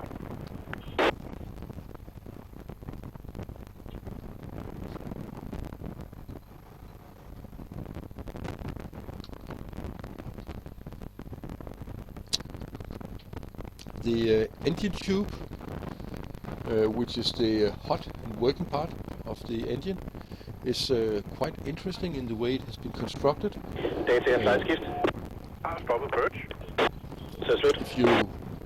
If you look at the BPM-5 engine from the side, it is basically just a tube that has that goes a bit in the middle,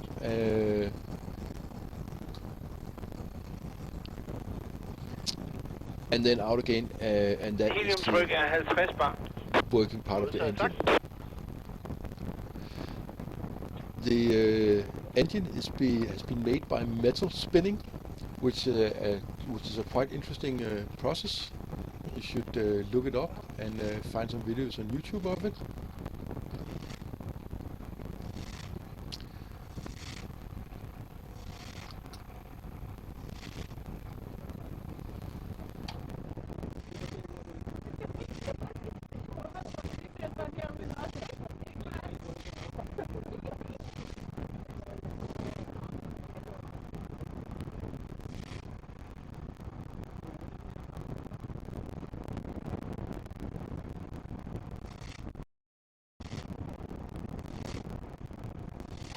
We have an interview coming up with Jonas Bjarby, who is the man that has primarily, one of the main people behind the design of the BPM-5 engine, or all the BPM engines, both the BPM-2, the BPM-5 and the BPM-100, which is not made it into production yet, but will as soon as we are certain that the BPM-5 engine performs as expected and has been tested in flight.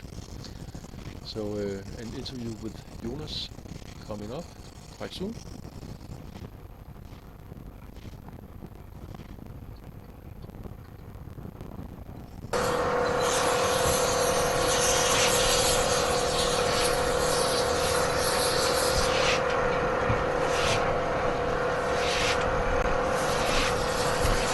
Okay, so now we're back at the test stand, and I'm here with Jonas Bjarby, who's the mission specialist, and we had a few problems with the live stream on this camera before, so I'm gonna do a little run through of the reason why we do these tests today. So firstly, what were wrong with the readings of the fuel oxidizer ratio for the last couple of tests? Well, we had an issue with the way we measure the mass of propellant that is being fed into the engine. And basically it works quite well for the fuel side, but for the oxidizer side we've been seeing these fluctuations. And these are due to the way that the tank was mounted on top of a load cell, and that load cell then provides us with the delta mass that is put into the engine each second. So we changed the way that the tank was mounted. Instead of having it sitting upright on top of the load cell, we now have it hanging from the load cell, and that gives us a better result. And we've also redone the calibration, so now we're more or less we should be able to estimate this with a few percent of accuracy. Now this is all well and for the tanking procedures. But when actually running the engine, of course, you have all the vibration and the acoustics and all the noise that the engine produces, which will, say, buffer the load cells during operations, and that gives us a challenge in interpreting the data that's coming out of it. But indications were that the previous tests had been running slightly LOX-rich, which in itself means that the engine is running a little hotter than we would like, and we're not fully utilizing the potential of the propellers. Of course, that means that the cooling cap is actually working quite well then? Yes, that's one way of putting it, but it also means that we're not getting the full performance of the engine. So you really want to make sure that you tweak this oxidizer to fuel ratio to get to the design point of the engine to get the most performance for the amount of propellant that we're bringing up on the next year rockets. So the topic of the initial test today have been to characterize this and get closer to the correct OF ratio. It seems like we're reaching that point, and subsequently we'll be doing the jetvane characterization tests. But for those tests, it's also very important to have the OF ratio correct, because if we submerge the jetvane into a flow that is 200 Kelvin hotter than we had designed for, we're stressing those vanes more than need be. So of course we want to make sure that everything hits the performance targets that we set up. So does that mean that we don't actually know whether the copper would be able to, the copper vane from last time would be able to sustain? The copper would not stand a chance either way. But the graphite might have been exposed for heat and a larger heat flux than absolutely necessary. Okay. And what about, so what does it mean in terms of kilometers in flight? Well, the right ratio? Yeah, the OF ratio is also important in that respect, of course, because if you're running very, say, ox-rich, so you're using more liquid oxygen per second than you actually designed for, you're going to end up with a reminiscence of fuel that doesn't have any oxidizers to combust with. So that will the engine will cut out sooner than designed, and the remainder of the fuel will just be expelled without being combusted. So that could easily cost you several kilometers in altitude if you get that ratio dead wrong. So essentially we want to make sure that we get that ratio exactly right, and in particular the generation of the BPM-5s, which are in fact the flight engines. Yeah. You want to make sure that we hit that target. Okay. So that's the main objective of the test today, That's of this morning. Yeah, as for the initial tests. Yeah. And then comes the jetvane characterization. That's what we're going to see for the latter parts of the test today. We're going to do one more short burn of 7 seconds, like this one, like the one we did previously, and then we're going to do a slightly longer one where we allow the engine to transition from the operating point, or the design operating point, all the way through the chamber pressures down to the level that we would expect to see at burnout on the next rocket. Okay. So we should see some instability, and we should hear that buzzing noise that comes along with running at suboptimal operating pressures. But because Nexus 1 is a rocket run, you would expect to see this in flight as well. So we need to make sure that the engine can actually withstand that type of load through that operating range today. Okay. So and we haven't a long test of the BPM-5. We did, yes, we did one. We actually did two with the original BPM-5, but the first one back then the computers cut out due to the acoustic noise, and the second one went fine. But remember that was the prototype engine, and that was coarsely built and oversized in some respects. Whereas this is the flight build, so it's we've cut out all the unnecessary weight in the engine and optimized it to the extent that we can, and we want to make sure that design can withstand that type of abuse as well. Excellent. And what about so these are the tests that we're going to be doing before we go on to the dynamic pressurization? Yes, and they'll come down the line today as a way of stressing the engine thermally, because of course when you are allowing the chamber pressure to vary like this, the thermal loading also varies. But if we enable the DPR feature, we're going to be running the chamber pressure fairly constant, and that means that the thermal load will also be fairly constant.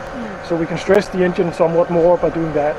And in the end, we're going to do a final burn on the sister engine to the one in the test stand currently, which will be the flight engine for Nexus 1, and that's going to be a short burn like the first one today, simply to do a similarity test. It's called an in-family test to prove that engine compares in performance and tolerances to the one we've been testing all day.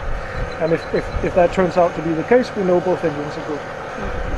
So, as I've got you, I can just ask you a little about the jetvane test as well. So we're going to be testing the jetvanes before we get onto the DPR? Or? Yes. Okay. Yes. Target is that once this test is come jetvane, and it's going to be sitting in place all through the remainder of the test today. And that is simply to get enough runtime on it to get to something that's comparable to the runtime that we will see on Nexus.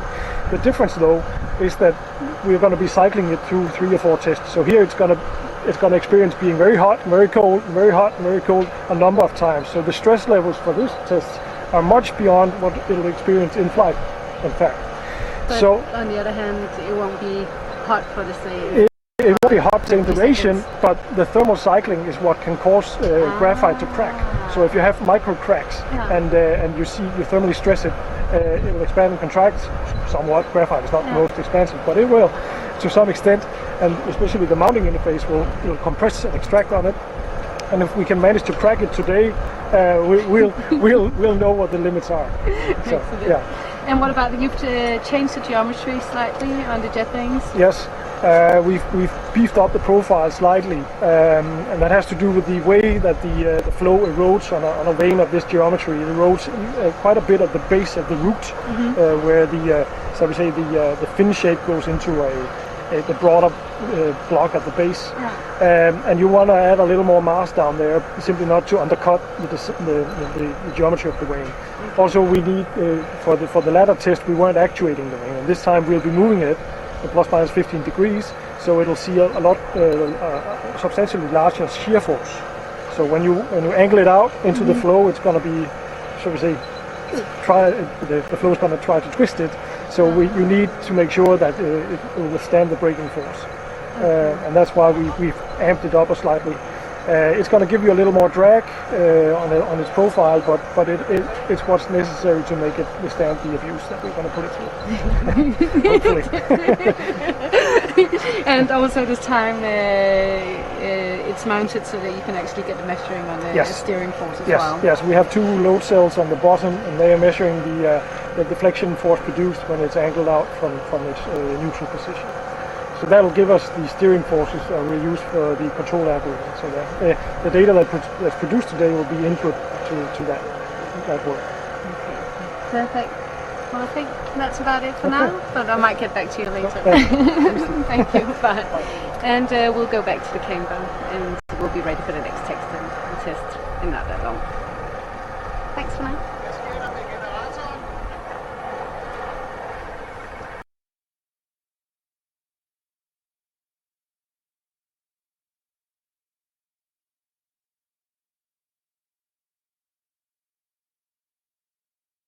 That was Jonas Bækby Bjarnø, mission specialist, and as far as I know, the only person in Copenhagen's orbitals that actually works with rockets on a daily basis. The rest of the team is working with all sorts of other things and do this as a hobby. We're back to live streaming from the test stand.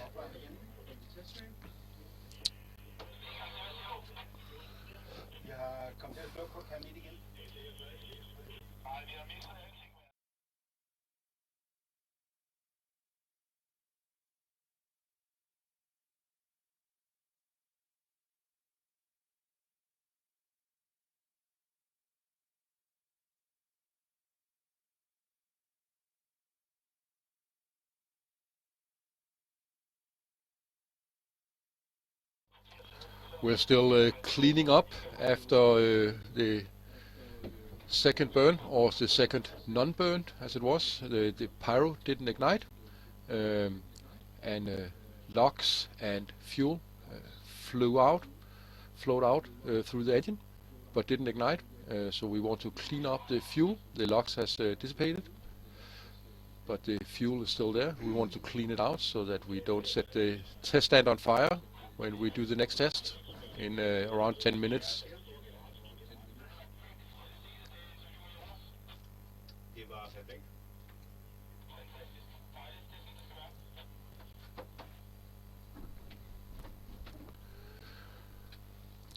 We have a slight problem, nothing particularly big, but normally we have 220 volt power at the test stand, but and we had 220 volts power yesterday night at the test stand, but today we didn't, so we brought in a generator to deliver power for streaming servers, for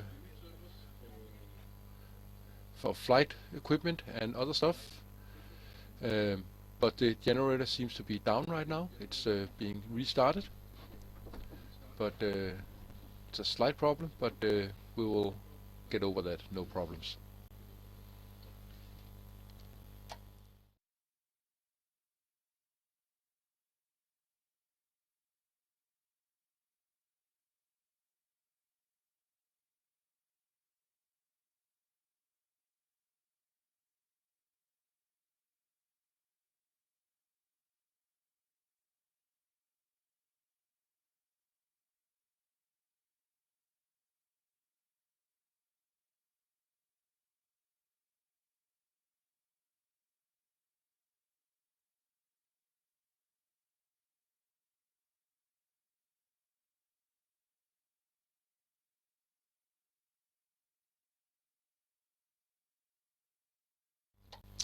And as Jonas just explained 2 minutes ago in the interview, we are doing a series of tests today on the BPM-5 engine.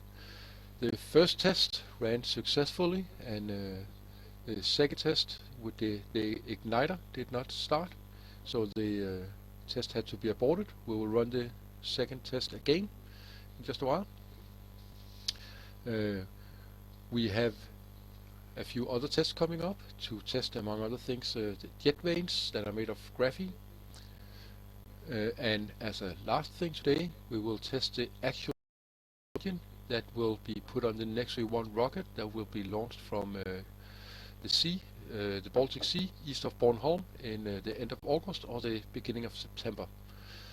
Now, the BPM-5 engines, there are 3 of them. The first one is probably not going to be used anymore.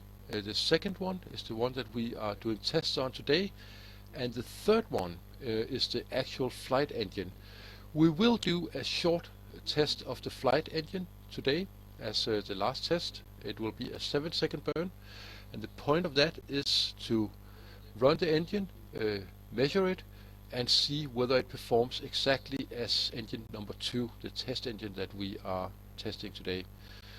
Now, you want the test engine number 2, which is never going to be in flight but only used in the test stand, to measure exactly the same as engine number 3, which is the actual flight engine.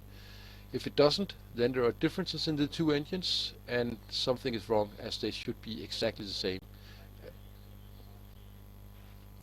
And if the second and the third engine are not exactly the same, the flight engine might not be safe to fly. So then we will probably have to retest. But they are constructed exactly the same, so everything should be fine, and they should measure exactly the same.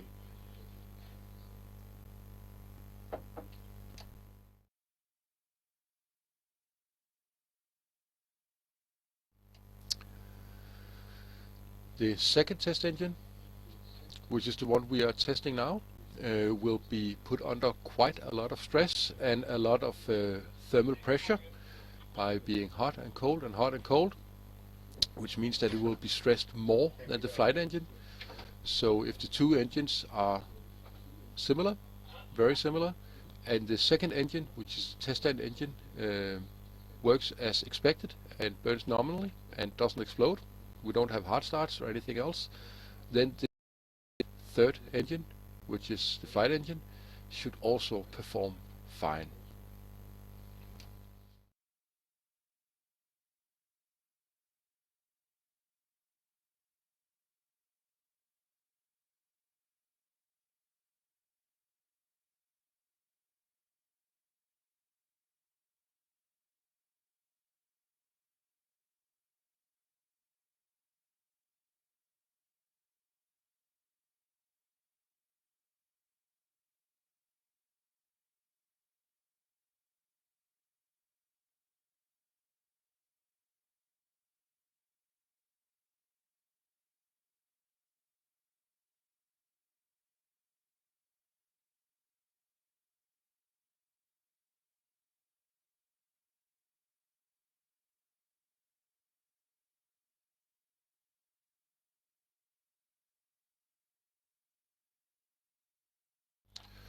The next burn is expected in around 10 minutes.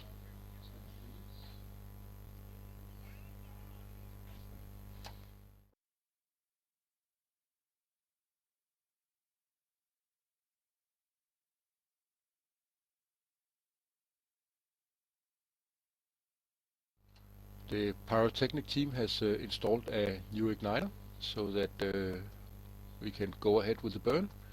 Hopefully it will work as expected this time.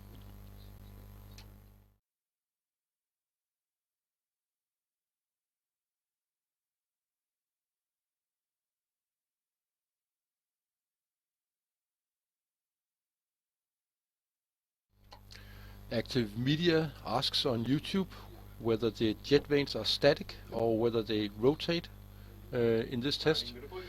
And the jet vane test today is actually to test the shear force when they are angled, so they will not just be static at 90 degrees as they have been in previous tests. They will actually move out to one side and the other, so we can test the shear force on the jet vanes and see whether it holds up and whether it measures exactly as it is calculated to be.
A new pyro has been installed, so we're getting ready for the second burn of today.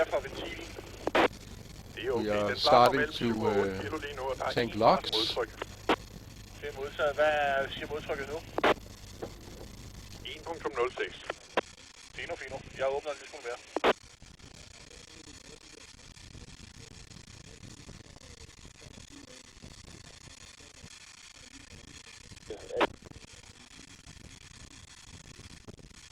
Data til LOX 10 kilo.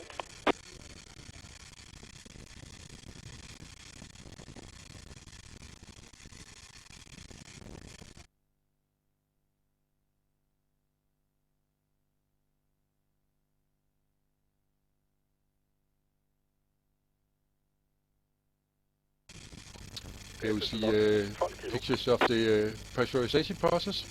This is behind the test stand. LOX and fuel, the main tanks are that we use to pressurize with, are placed behind the test stand for obvious security and safety reasons. This is LOX being filled. The obvious that this is LOX is that the tubes are white with ice, since LOX is rather cold, and you can see the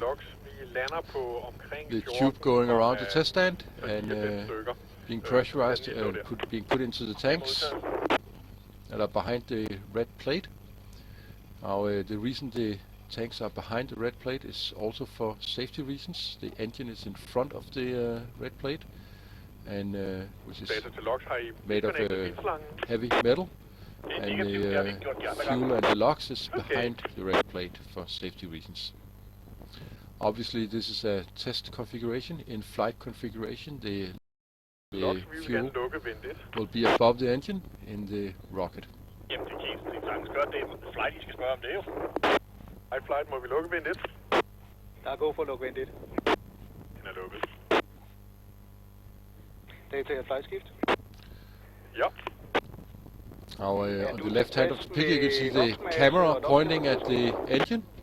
This is one of the views that you have when we fire the engine. That is the camera that will usually be on, as it gives a great view of the engine firing.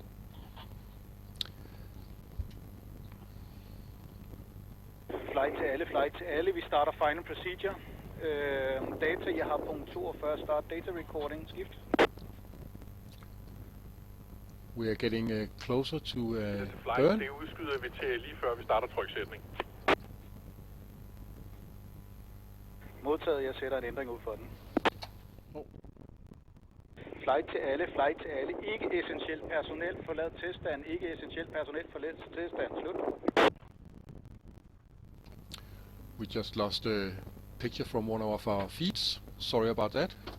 We're back with another feed. Foto her, flight skift. All essential personnel has been asked to leave pad, which means that pressurization will begin quite shortly.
Flight foto her.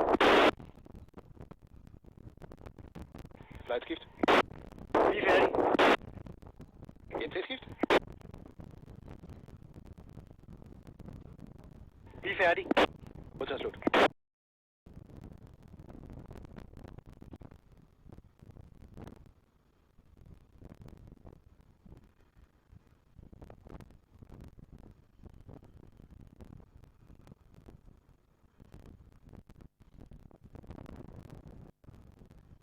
Data her, flight skift. Data her. Er vi klar til armering af pyroskift? Det er vi. Pyro her, flight skift. Kom flight. Armere pyroskift. Modtaget.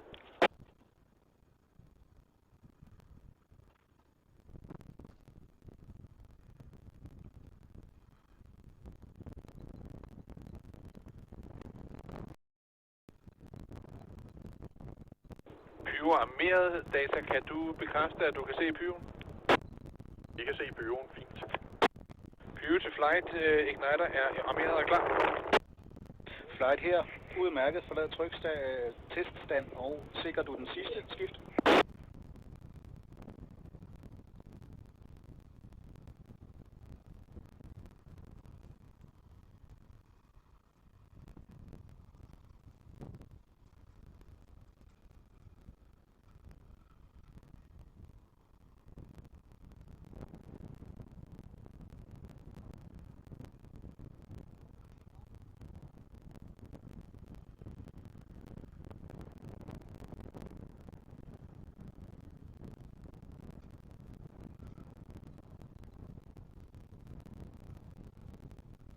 Pyro til flight, så er teststanden sikker. Modtaget data her, flight skift. Ja. Er vi klar til tryksætningsskift? Vi er klar til tryksætning. Dan De Leon asks whether the CS Duino and the circuit diagrams are available on the website, and I believe they are. I know. Tryksætning igangsat.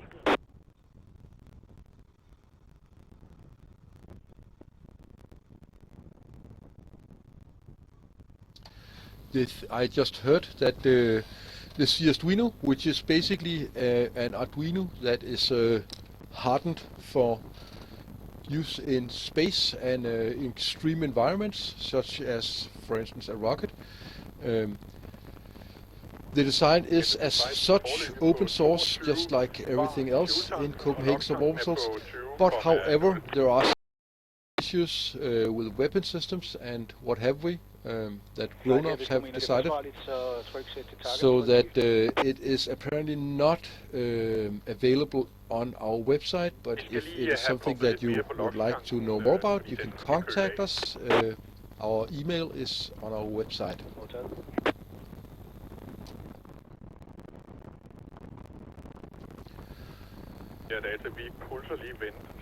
And today we have had one successful burn and one unsuccessful burn. The successful burn went normal, exactly as expected.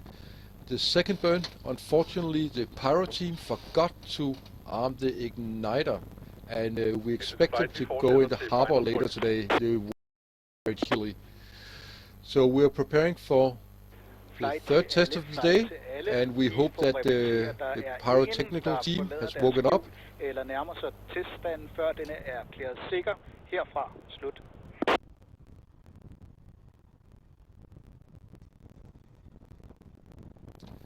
And this next burn coming up will be a 7-second burn.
Data til flight, vi er klar til final. Modtaget tryksæt til target, så skift. Vi er på target. Har modtaget. Data verificerer armering af igniter circuit på burger terminal, skift. Ignition er armeret herfra. Modtaget. Vi er på final check før skud. Jeg skal bruge et go-no-go fra følgende data, skift. We are getting ready for the second burn of the day. Third attempt, second burn. Booster. Vi har et green board, vi er klar til skud. Data har bolden i gang til et automatisk nedtælling efter forgodtbefindende slut. Okay, stopper autotryksætning. Starting countdown at 30 seconds now. Countdown will commence now. 25. 20.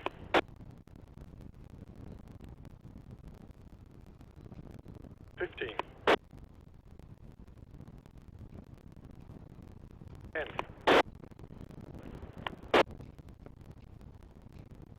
5, 4, 3, 2, 1.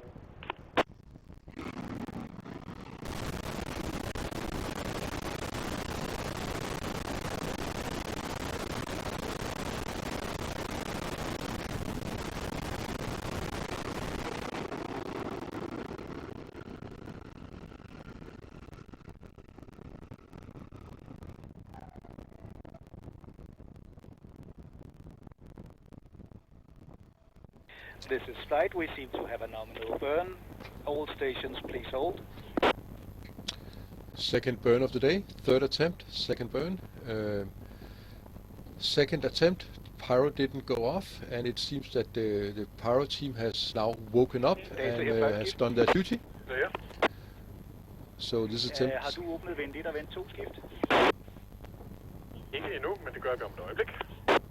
Modtaget. Du holder os opdateret. Slut.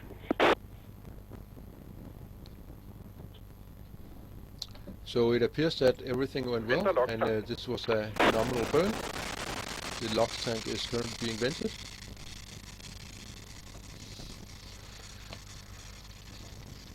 Obviously, we don't know for 100% sure that the burn was nominal until we have the data, which might be a week, might be longer before it is published. But for now, that was the second burn, a 7-second burn, which was very similar to the first burn. The only difference between the first and second burn was that the pressure in the fuel tank was slightly higher in the second burn to stress the engine. Data her flight skift. We want to stress this engine as much as possible. Når booster og jeg kan mødes foran testplanen skift. Får jeg om et øjeblik. Modtaget. Slut. The reason we wanted to stress this engine is that if we stress it beyond what the flight engine will stress that, then we will be somewhat certain that the test engine will, that the flight engine will also perform as it is supposed to. Flight, jeg giver lige et brief til på engelsk til, speed. Well, just a little update on English for the people looking on the stream. We had a nominal burn. Everything looks very, very good. So what we're going to do now is collect the data, and flight and our mission specialist Jonas will sit down and have a look at the data and see what else needs to be done if the parameters in the engine was actually running as supposed to be. What we're looking for here is the mix between the fuel and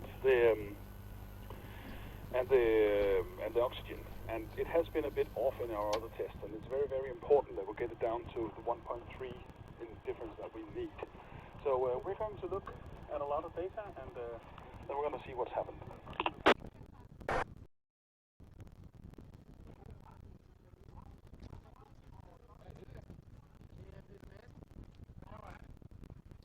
So it appears that flight on the pad seems to agree with us here in the streaming live room. Det kan godt være galsitrøg, så prøv lige at lugte, hvad det lugter af.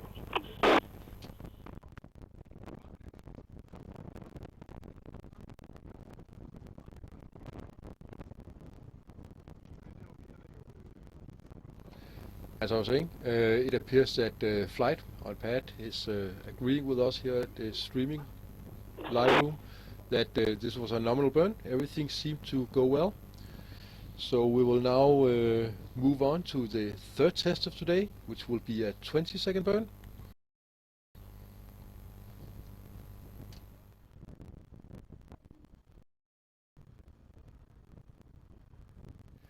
Now the difference between the first and the second and the third burn is that the first and second burn have been normal pressure blowdown, which is basically the fuel and the LOX have been pressurized with helium. A helium tank is pressurizing the LOX and the fuel. And the next test will be with a what is called a DPR system. Flight, alle testplaner hermed erklæret sikker. Der må åbnes for porten. Slut. The DPR system is a dynamic pressure system, and what it does is it makes sure that the pressure in the LOX and the fuel tank is constant during the burn. Normally, as you empty the LOX and the fuel tank, the pressure starts to fall, obviously, because there is less LOX and fuel in the tank. What the dynamic pressure system does is it measures the pressure in the tank, and it opens a valve constant. It measures the pressure in the tank, opens a valve to refill from the high pressure helium tank, so that the pressure in the fuel and the LOX tank stays relatively constant. Now, this may not seem like much, but the engine is designed to burn nominally at a certain pressure, and if the pressure goes below this, it doesn't burn quite as well. So the DPR system, if it works as intended with mill, will give us maybe 10 kilometers more in height, which is quite a lot.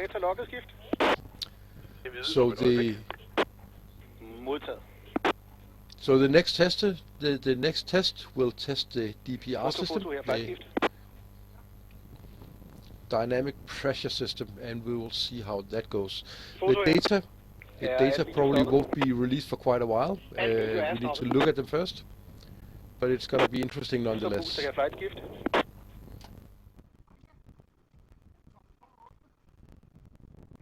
er booster. Booster, er I tilfredse og klar til at drikke fuelskift? Jeg har drænet fuel. Modtaget slut. Spørgsmålet er kun, hvad vi kører videre med. Kører vi videre med test 2 eller test 3? Det pågår med et slut. LOX her, flightskift. LOX her.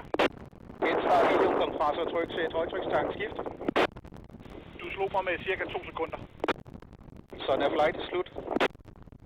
Jak.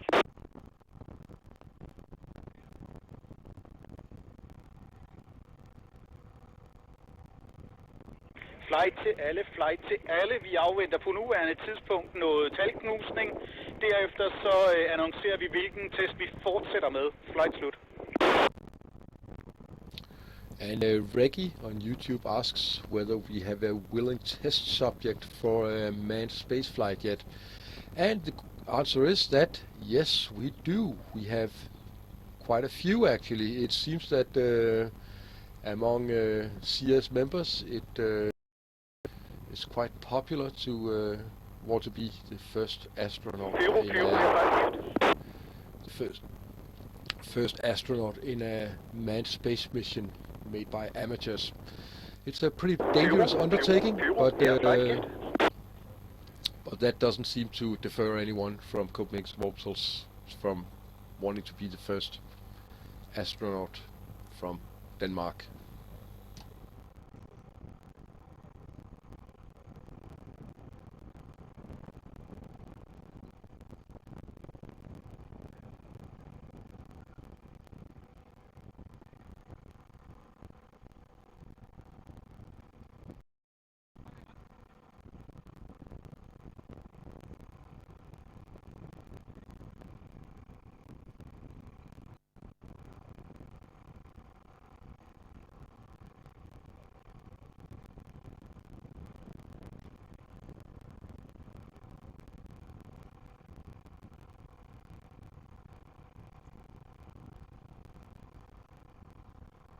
Data, jeg flightskift. Ja. Jonas ved siden af dig skift. Ja. Jeg kommer i bunker slut.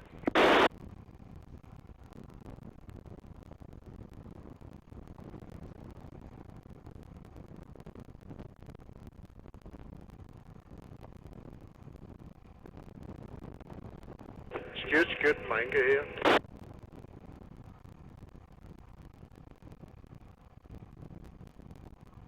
Skyt er lige gået op til vores ven og kigge. Okay. Jeg skal nok sige, at han skal komme med og bringe det skilt.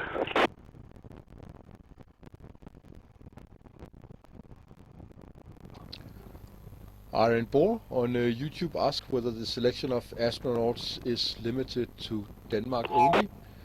And well, obviously, members of CS kind of have a first priority, and since most, if not all of them are Danish, it will probably be a Danish astronaut. But nothing is set in stone yet, so maybe you should apply.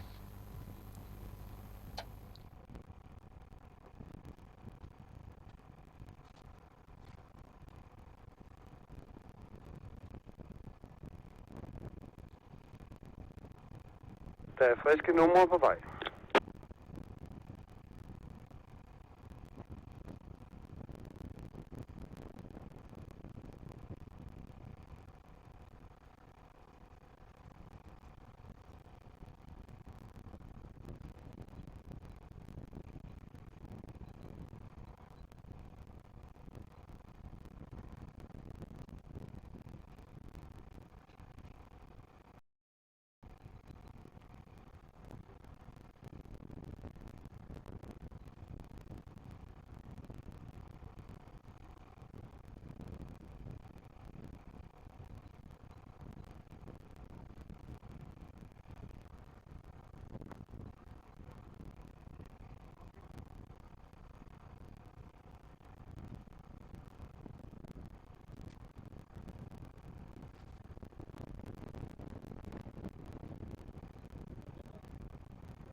etc.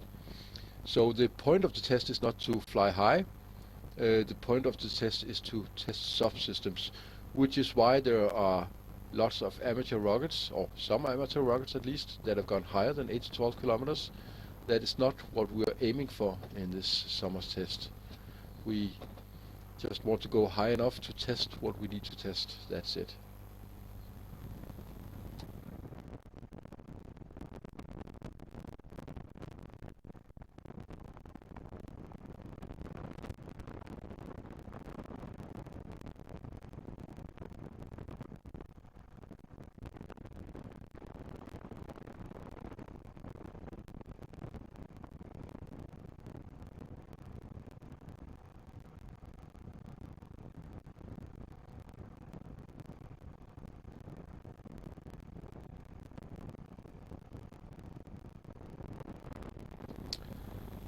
Christy97 Gaming on YouTube asks why we'll just put 2 or 3 or 4 BPM-5 engines on the Nexus rockets.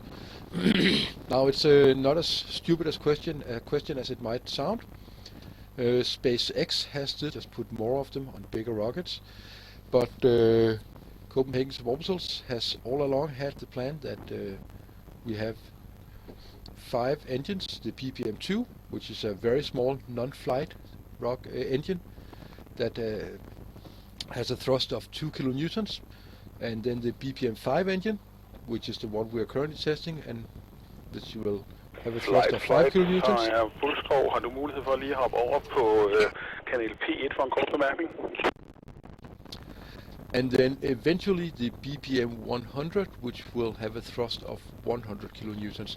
The BPM-5 engine will be put on the Nexus 1 and 2 rockets and will fly over the Baltic Sea.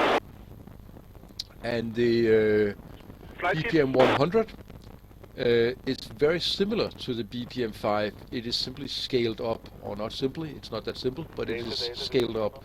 But many of the components are very, very similar to the BPM-5, and the BPM-100 has been calculated to be able to lift the Speaker 1 rocket to 100 kilometers, carrying an astronaut inside.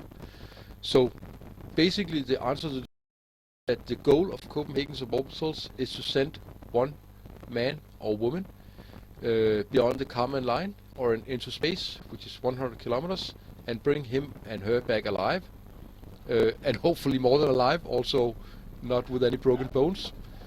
And to do that, we need the BPM-100 engine.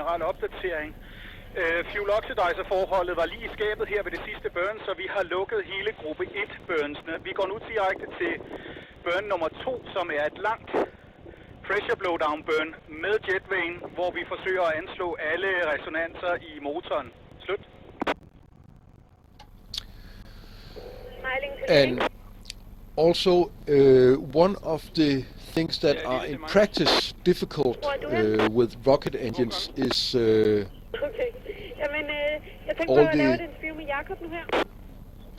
all the tubing and getting locks and fuel to the engine. And obviously the more engines you have, the more tubing and the more valves and the more all sorts of stuff you need. And valves, tubing and stuff actually tends to be rather difficult in an amateur space program. So one engine greatly simplifies that. So we will not have any rockets with more than one engine.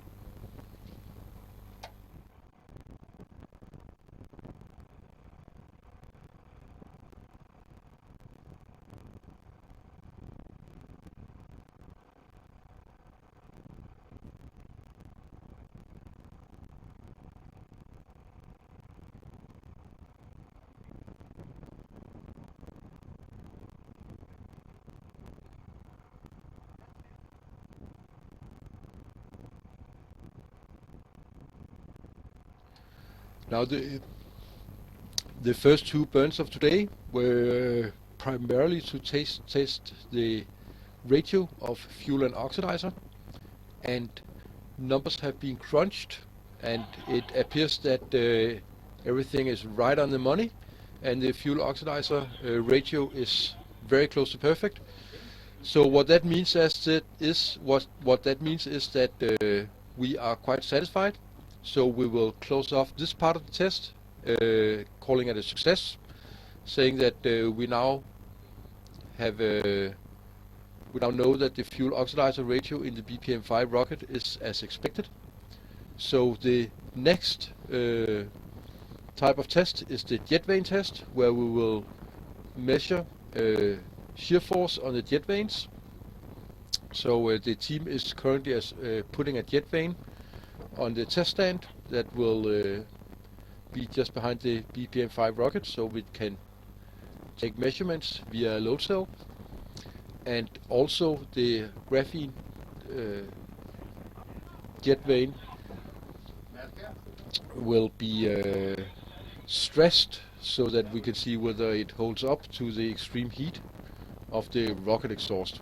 So the next test is jetvanes.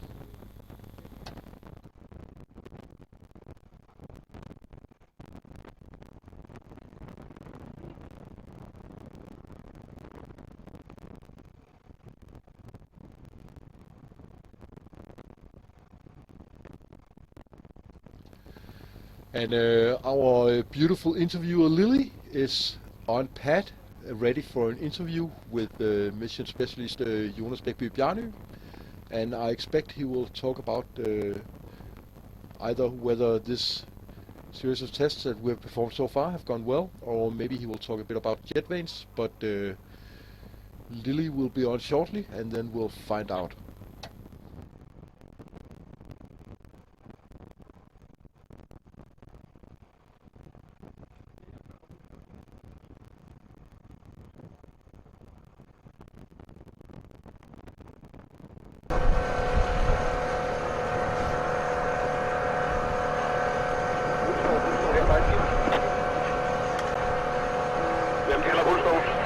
And we're back at the test stand with Jonas Bjerny, and Jonas, this seemed like a real success. Can you tell me, you had a look at the data?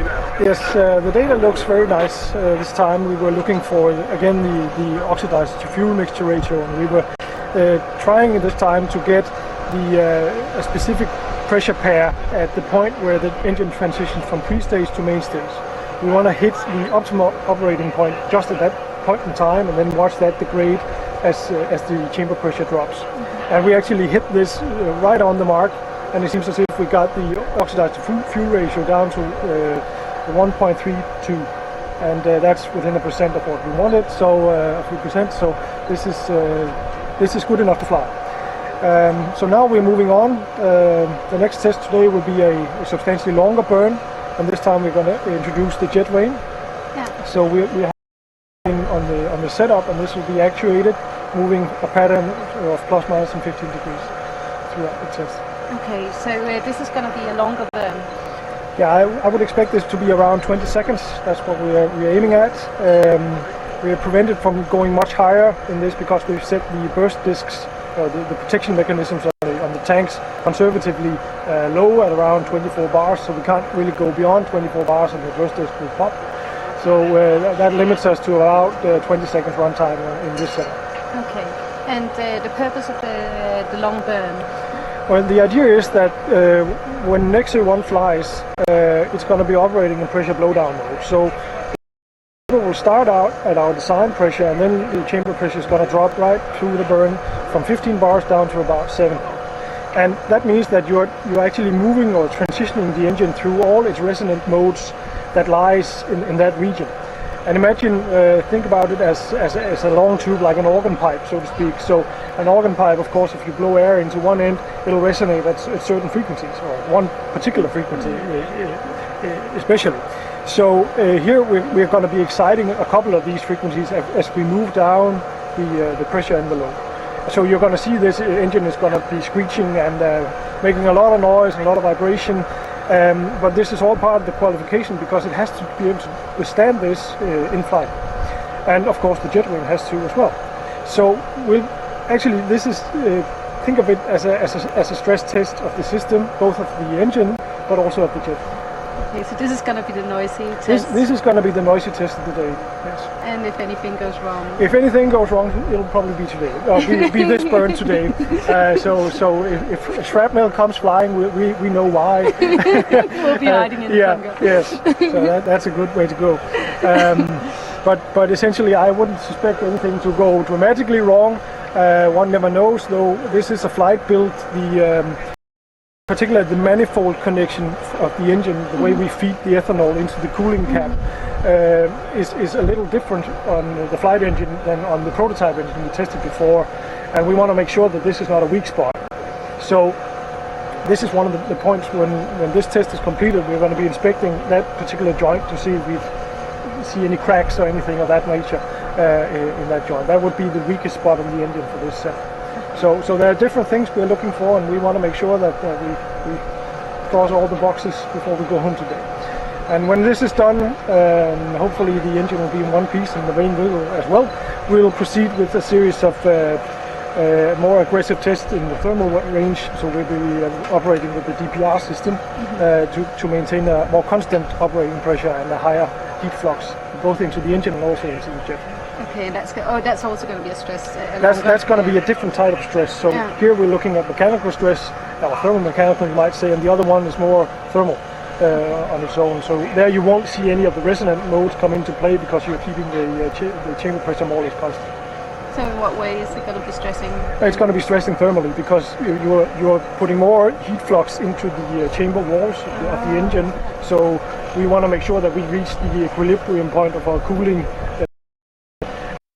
And the jetvane will sit in a constant, or more or less constant temperature environment. Yeah. Whereas for this burn, the temperature will start out high and then it will drop somewhat. It's not going to be halved or anything, but it's going to drop a few hundred kelvins throughout the burn. So that changes things a little bit. Okay, so we'll be moving on to the more spectacular test for now. Hopefully. Thanks a lot for now. And we'll be moving on to the test and we'll be back later.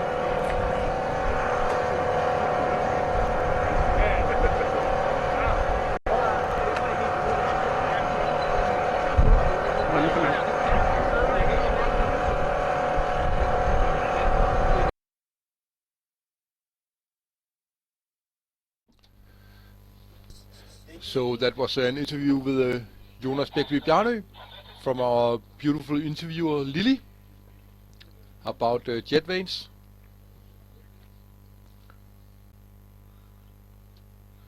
And as you can see, we are working towards the third test of today.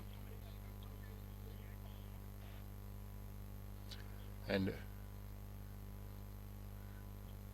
pyro is currently being installed. And besides what Jonas just said in the interview, one of the interesting things to see now is whether the pyro hits the jet vane, which it shouldn't, as it exits the nozzle at supersonic speeds.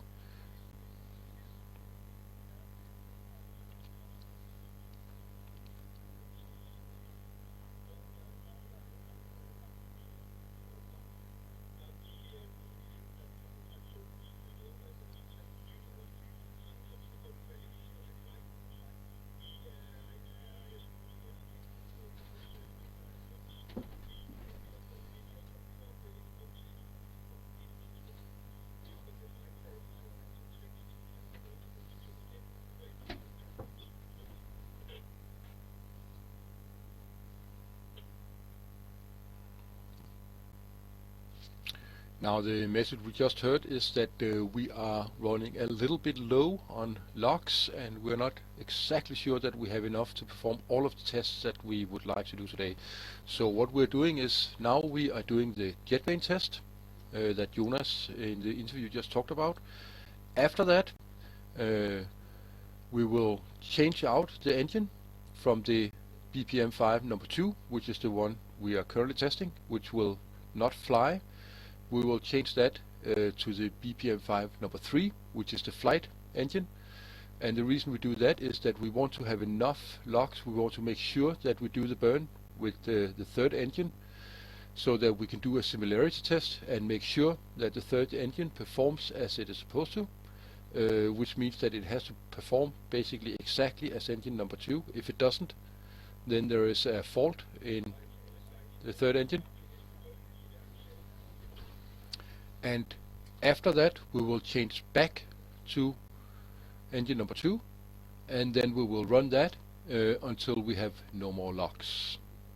So now we do jet vanes with engine number 2, then we change the engine to engine number 3, which is the flight engine, to make it flight ready, and then we change back to engine number 2 and we run until we run out of locks.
We are getting ready for an interview with mission specialist Peter Meinke, which will be coming up quite shortly.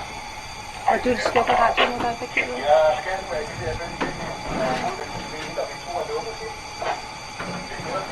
And we're at the static test, and now we're here with Peter Meinke for today. And he's going to do a little run through of the new setup for the LOX tank, and I'll pass it over to you. Yeah, the modification we have done here is the mount of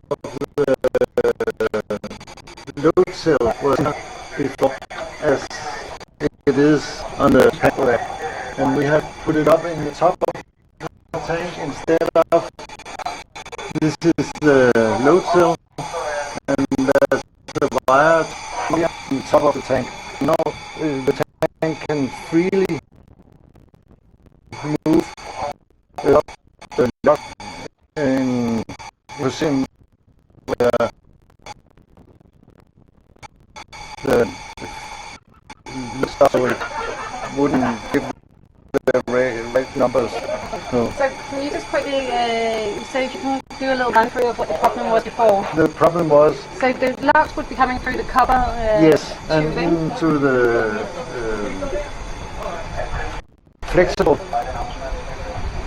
flexible hose here, and the hose would contract and then will lock the fuel cell up. Now we have it can move freely here, and it is only locked by this pin here. Perfect. And it cannot jam in any way. So this is here it's all hands, and it is locked there, Okay. and can move freely. So there haven't been the same problems with... No, we can easily mount the weight of the tank now. Okay, so obviously this is very movable. Has it created any problems in jumping around as soon as the... I've not seen the under test, when we ran the motor, I haven't seen the... Okay. But apparently the data seems to be a lot better Yeah, than before, so yeah. it's totally okay. Yeah. So there's another major adjustment that's been made to the test stand, Yes. and that's as far as the pyro is concerned, or the igniter. Yes. Can you do a little run through that? So firstly, what was the problem before? Last time it had an impact on the Yeah. jetvane. The problem is that when the pure pin here left the engine, it could easily damage the jetvane. It is made of Graphite. graphite and it's fragile. Now we have a that's run when there's coming fire out here, it burns the plastic strips out here, over here, and then the sledge will run. So last time, so the problem is that at the very top of the pyro you've got a metal plate. Yeah, And it comes out in supersonic speed, Yeah, and if that yeah. hits the graphite, Yeah. then obviously Yeah. it creates a problem.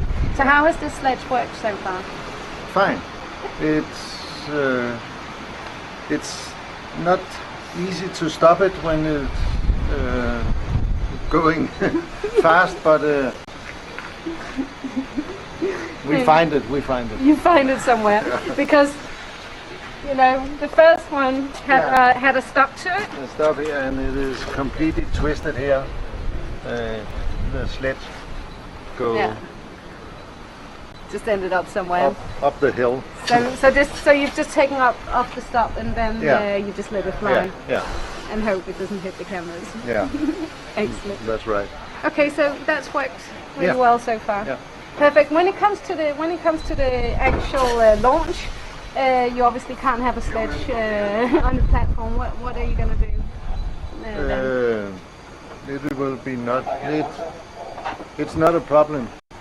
Then we have the pyro standing on the Sputnik, and the rocket lift the Sputnik. So we haven't had a igniter that had to go out, go away from the motor. It'll just stay on the we have platform the and the motor rocket will going be pyro. Excellent. Perfect. Well, thanks a lot for the little rundown. Welcome. And we'll be moving on to the pressurization, I guess, soon. Cool.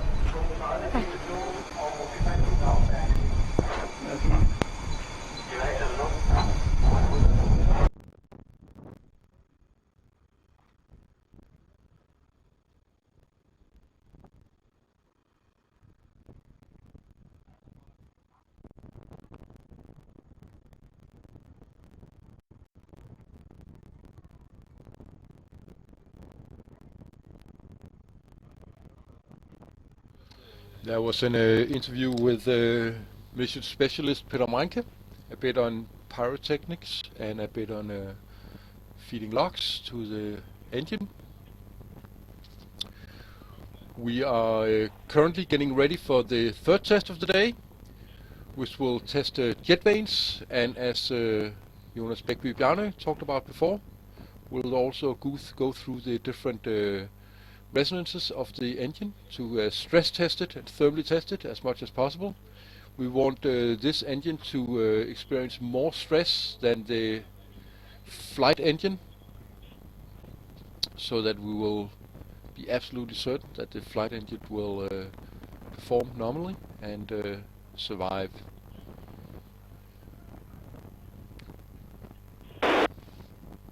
Modtaget. Booster her, flight skift. Booster. Can we go for logs loading shift? Here go. Data her, flight skift. Data her. Vi påbegynder logs loading, åben vent 1 skift. Vent 1 er allerede åben. Loading of logs has been begun for the next test. Booster, And jeg åbner logs inlet valve. you can here see the diagram with the live data directly from the test stand. Logs booster And og to data har talk a nettet. bit about the numbers in the logs in the fuel tank, the first Data, number, data, logs her. P1 Kan and vi få, P2, target? is the pressure. It appears to me that they don't work quite as expected. The numbers are quite not what I expected, but hey, The next numbers, T1 and T2, is the temperature. The LOX is obviously very cold, minus 124 degrees Celsius, and the fuel is 17 degrees roughly, which is ambient temperature in Copenhagen right now. We wish that ambient temperature was somewhat higher. It's in the middle of the summer, but apparently that is not so. The bottom number in the small triangle shows the weight, and the LOX tank is, I will just have a look here in the flight plan. We should go with 13.31 kilos of LOX, and we should go with, no, that's not correct, I'm sorry. This is a long burn, for short burn. For the long burn, we will go with 31.9 kilos of LOX and 24 kilos of fuel. So the number in the little triangle below the LOX and the fuel tank shows how much is in the tank in kilos. And this diagram shows live data directly from the test stand. And as you can see, we are currently fueling LOX and fuel, getting ready for the third burn of the day, which will be 20 seconds.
Now, the reason that there is no pressure in the LOX in the fuel tank, it was me that was stupid, is obviously that it has not yet been pressurized. Currently the tanks are simply being filled under no pressure. And when they are filled, they will be pressurized with helium from the high pressure helium tank, and that is when people will leave the pad. Data LOX her, hvad er vores modtryk? 1,2 bar. Det lyder meget fint, tak.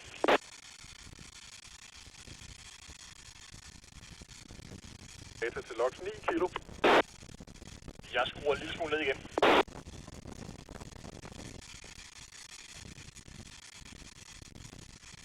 Data til LOX 10 kilo.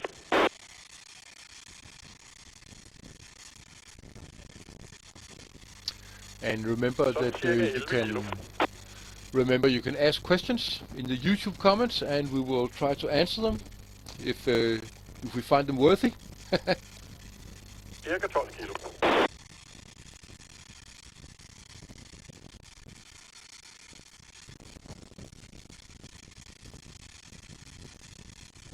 Flight LOX her, kan jeg se dig herovre ved lapstang?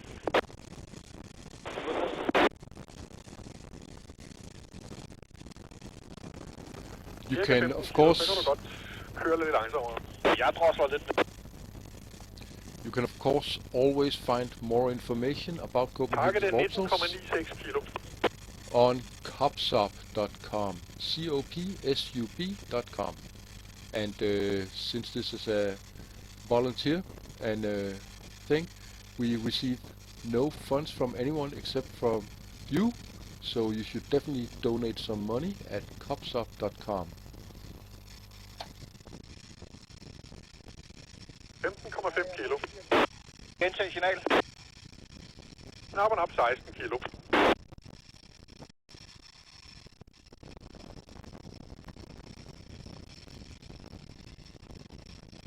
And for all of you watching live on YouTube, remember that in the settings in the bottom right of the screen, you can actually set the quality to HD, so you can watch this beautiful summer day in Copenhagen in high definition. Må gerne skrue lidt mere op. Vi skruer lidt op.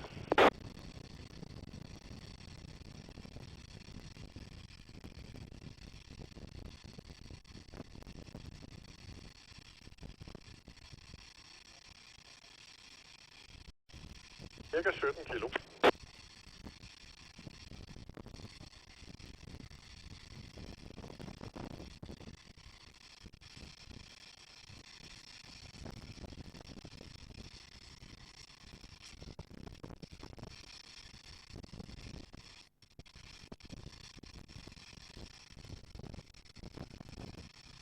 Cirka 18 kilo.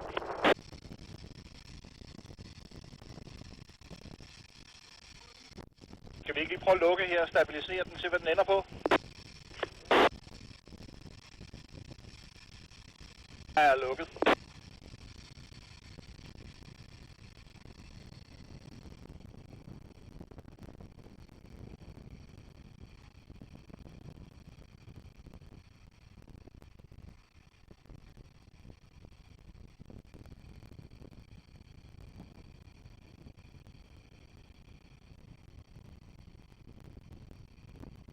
Interlox, den falder til ro omkring 18,4 kilo. Og hvad skulle vi op på? 19, hvad? 19,96. Det er meget.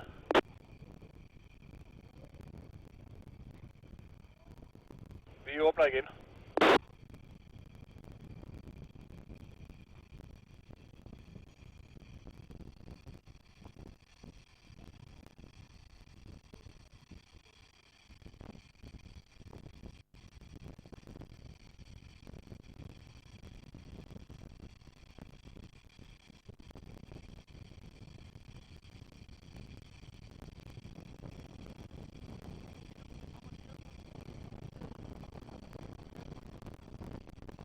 Datalogs her, hvad siger den nu?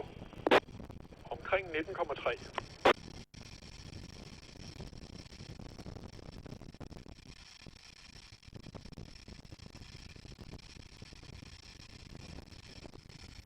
Now, NotSpotDumb on in the YouTube comments ask us what is the lowest amount that one can contribute. And to be honest, I'm not quite sure, but I think the lowest amount is $1. And I will also say that Elon Musk, if you're listening in, the highest amount that you can donate is $1 billion. So Elon Musk, go ahead and donate $1 billion to Copenhagen Suborbitals.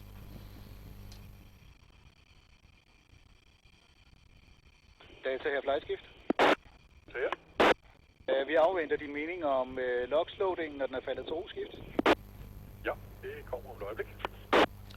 And Matt Backhouse on YouTube asks what we expect to reach with the BPM-5.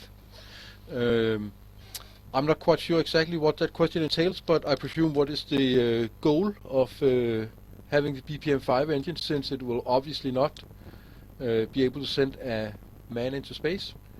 And the goal of the BPM-5 test series and the BPM-5 engine series is to test subsystems that are quite similar on small and big rockets, jetvanes, ignition systems, and all sorts of other stuff. Et øjeblik. Data til flight, vi vil gerne lukke vent 1. Luk vent 1, skift. Vent 1 er lukket.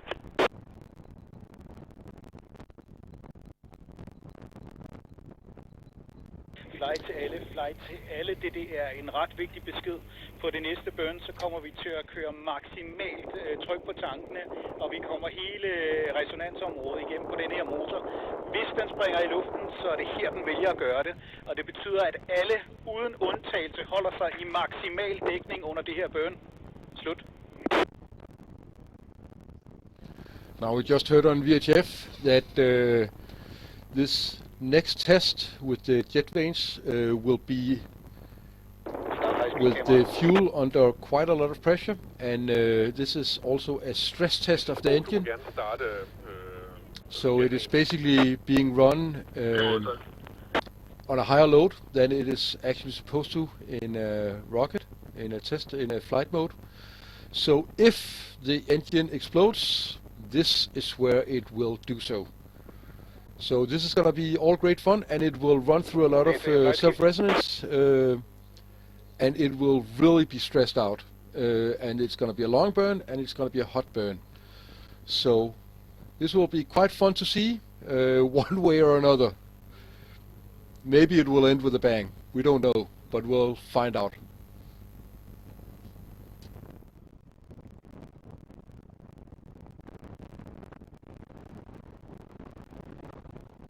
Data her, flightskift. Lige en observation. Vi har en af stripsene, der holder til byråen. Den sidder fast i rammen. Det burde ikke give nogen sideværts tryk på lasttællerne, men det er bare lige en observation, så vi ved det til senere slut. Gør for at få et godt billede af det.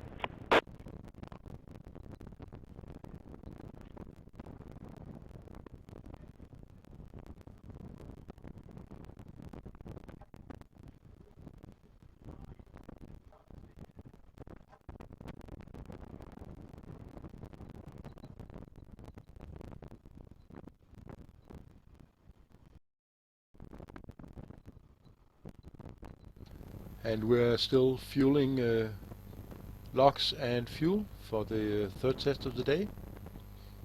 We expect the third burn of the day to be in around 10 minutes.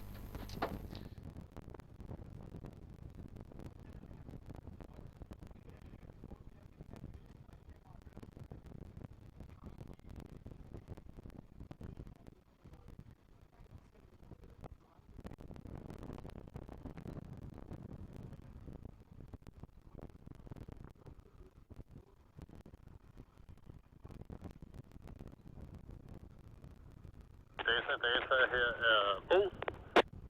Data her. Vi har roret stående at køre.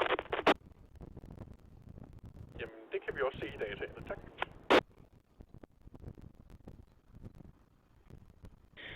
Flight her, foto til alle ryd teststanden for ikke essentielt personel. Slut. Flight her, foto. Flightskift. Here go. Modtaget slut. And now Pat is being evacuated. All non-essential personnel is being asked to leave the area, which means that pressurization of LOX and fuel is about to start.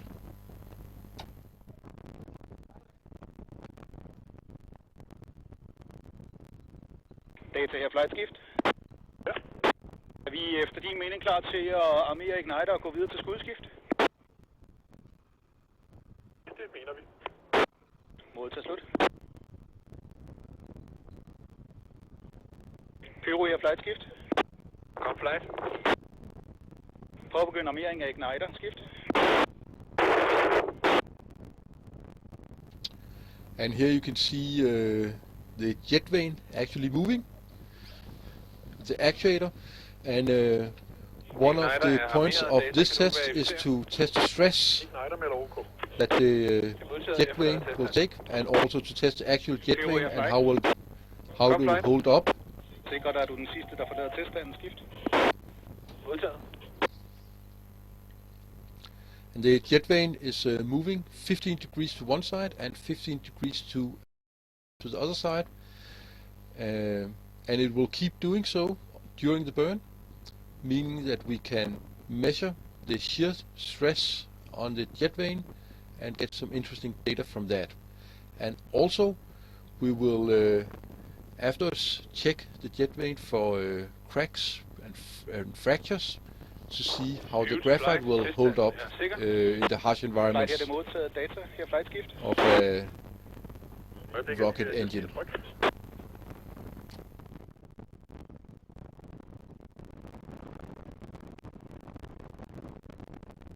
Det er klar.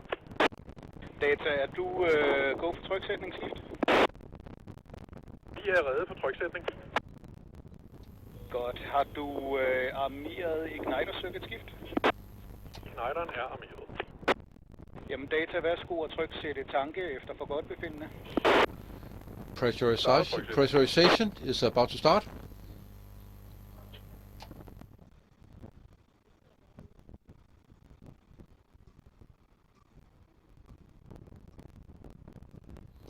And as you can see in the diagram, pressurization has started. We're up to around 20 bars. Til flight, vi er foreløbig på næsten 23 på fueltanken og 20 på LOX-tanken. Modtaget, fortsæt.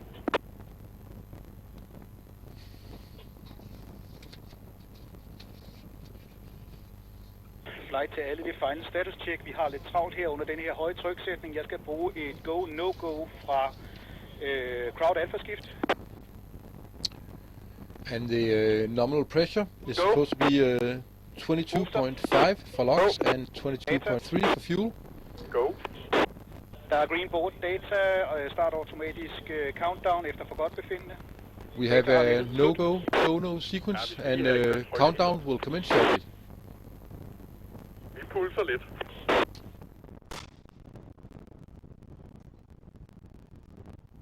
Now this burn might be spectacular.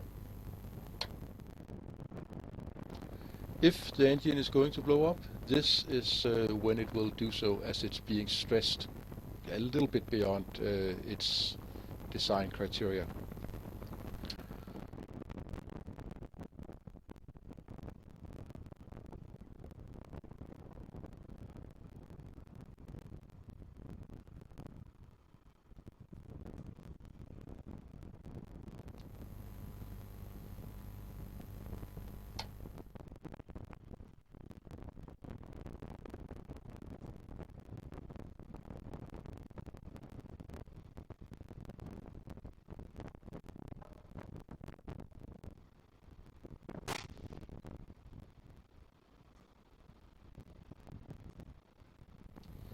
And the team is ready.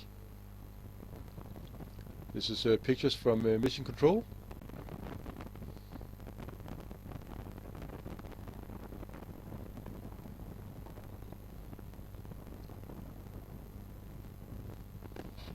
And there are pictures of the engine about to be tested, maybe catastrophically so. We will find out in just a little while. And as you can see, the jet vane is moving from 15 degrees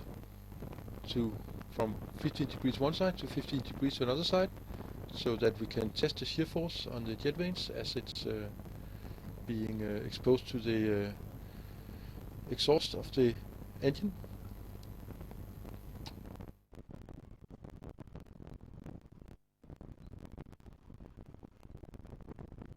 And the LOX pressure is up to 22.6 bars, and the fuel pressure is up to 23.7 bars, which is very close to what we need to run the engine.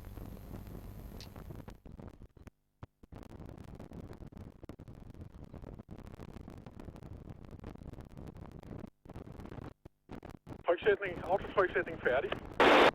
Fortsæt uden yderligere ophold. Go, go, go.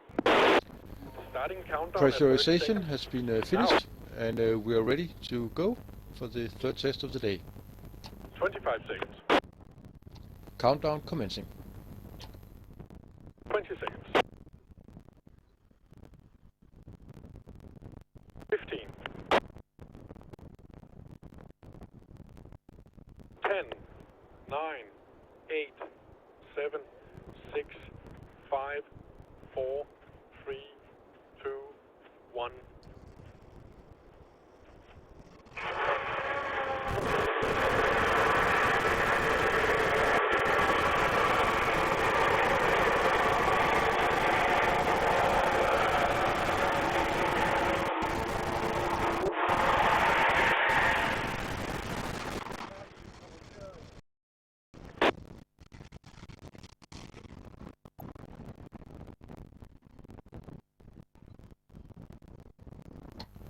That was the third burn of the day. Attention everyone, this is flight. We seem to have a nominal burn, and we had distinct notice of the jet vane swinging the exhaust plume from side to side. Over and out. And I can see pictures from mission control from here that you can see. Purging LOX. And they are jumping up and down. Sorry, venting That's LOX. usually a good sign, so they seem to be very happy.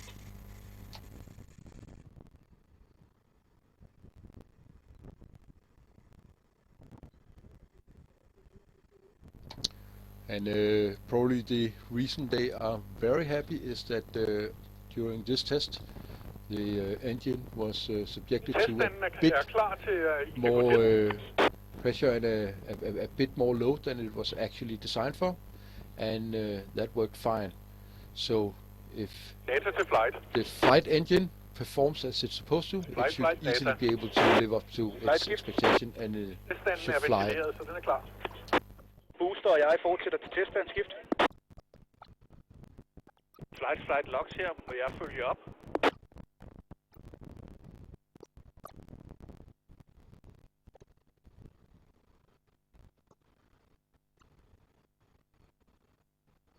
Kom ind, flight.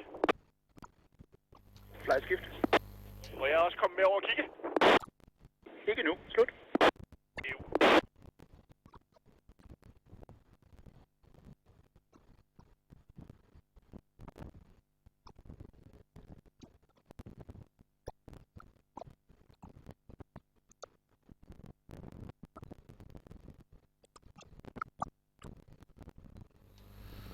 We seem to have a slight bit of trouble in the video department. Sorry about that.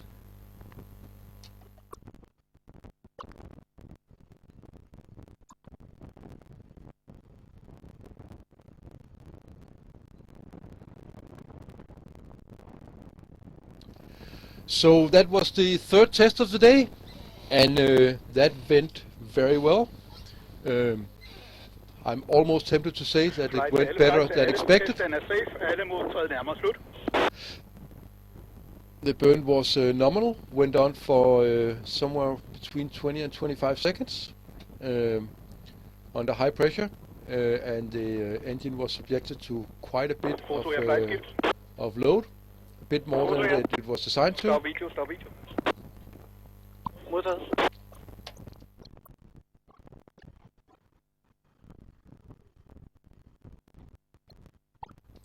And once again, we're sorry about the rather abstract video feed, but we seem to have some connectivity issues, and it will probably get better soon.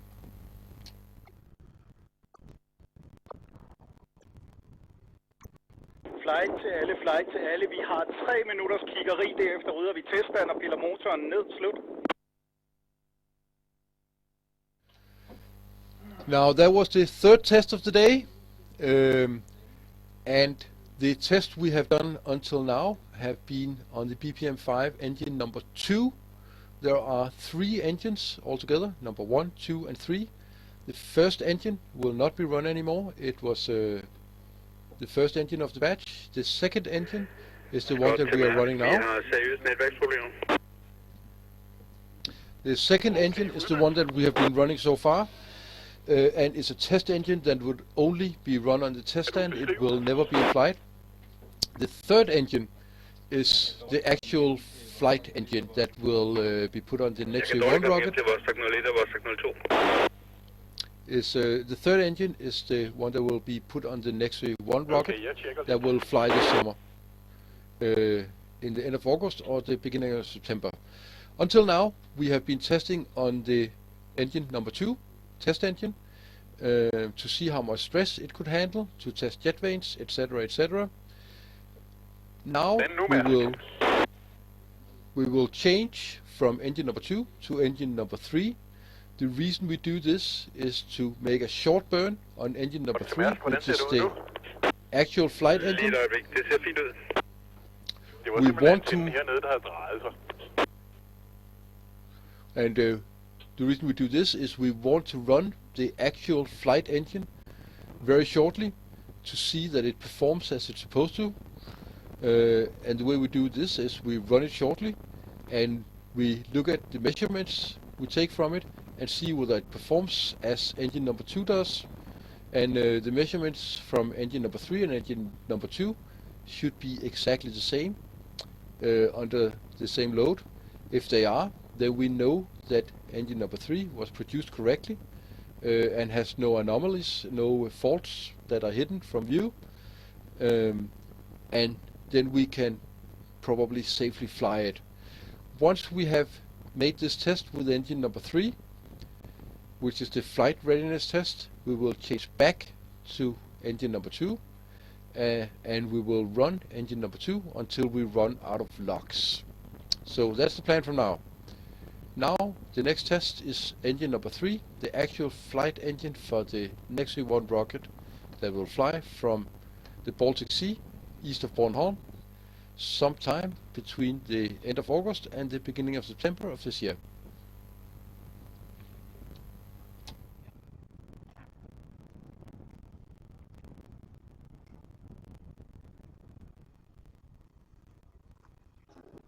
We now have an explanation of why we had connectivity issues before. And the reason we had connectivity issues was that an antenna had turned in the wind.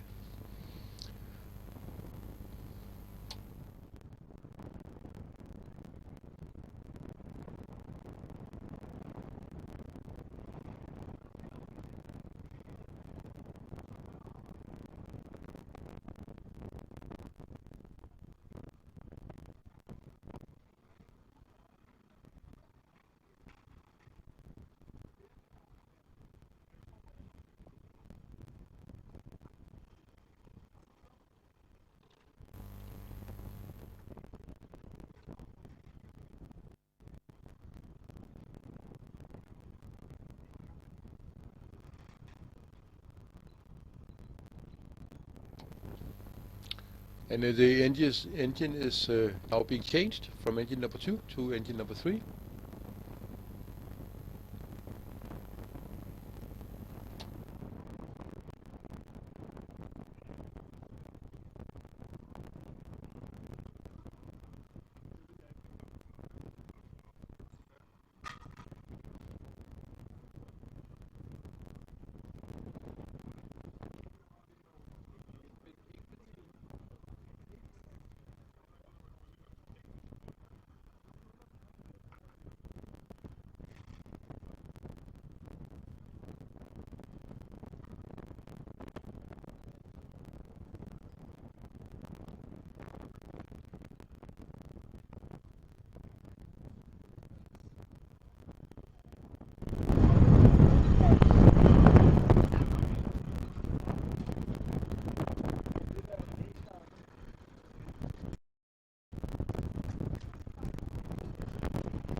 While we are waiting for the fourth test of the day, we can talk a little bit about the Nexø 1 rocket that will be launched from the Baltic Sea east of Bornholm in the end of August or the beginning of September this year. The BPM-5 engine that we are currently testing is the engine that will propel the Nexø 1 rocket. And the Nexø 1 rocket will serve to demonstrate several key technologies that Copenhagen Suborbitals is working on towards the much larger Speaker rocket that will eventually carry a human into space and bring him back. The Nexø 1 rocket is a liquid bipropellant rocket, and it is the first bipropellant liquid rocket that CS has launched or will launch. The others that we have launched until now have been hybrid engines. The Nexø 1 rocket is 300 millimeters in diameter, that's 30 centimeters. It is around 5.5 meters high, and it has a gross liftoff weight of around 190 kilos. It's thus rather small compared to the Speaker rocket, that is the rocket that will bring a human into space and take him or her back safely.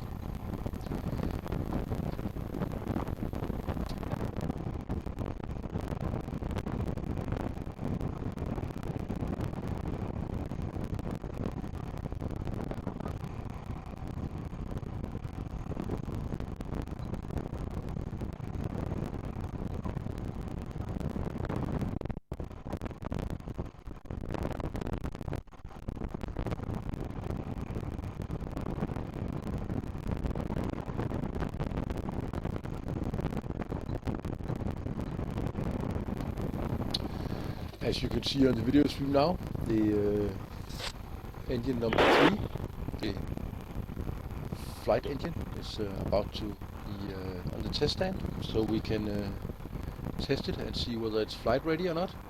It should be.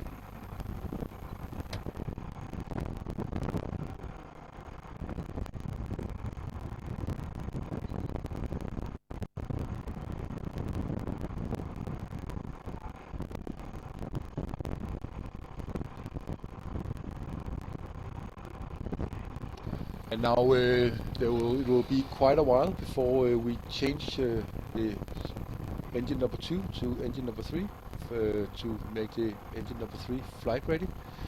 And in the meantime, we have a short video that will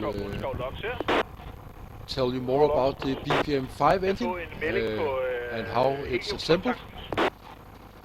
And this will be up right now. Okay.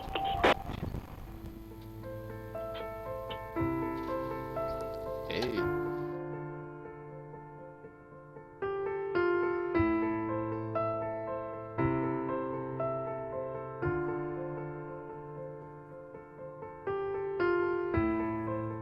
These are the parts for the BPM-5 liquid rocket engine that we are currently producing at Copenhagen Suborbs. If we're going to go over them piece by piece, the top piece here is what we call the LOX dome, and this is simply to inject liquid oxygen into the combustion chamber, or sorry, into the injector phase. So we feed liquid oxygen through a port. We have a pressure port on the other side to record the inflow pressure of liquid, and the liquid oxygen then exits from these holes of the dome. They go into the top flange, as seen here, and in this flange will sit the monolithic injector that presently isn't completed, but the liquid oxygen exits these fairly large holes and goes into the top of this injector cup shape, and is then piped in the chamber through a series of very small 0.9 millimeter channels through that injector plate.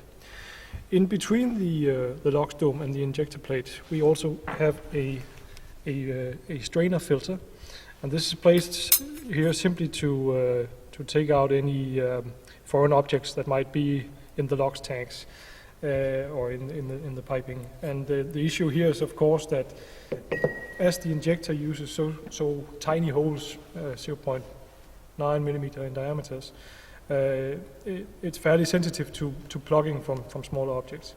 And in essence, just plugging a single hole can be detrimental to an engine of this type, as you might end up with a complete skewing of the mixture ratios near the chamber wall, or any other precision that might actually damage the engine or cause a burn through.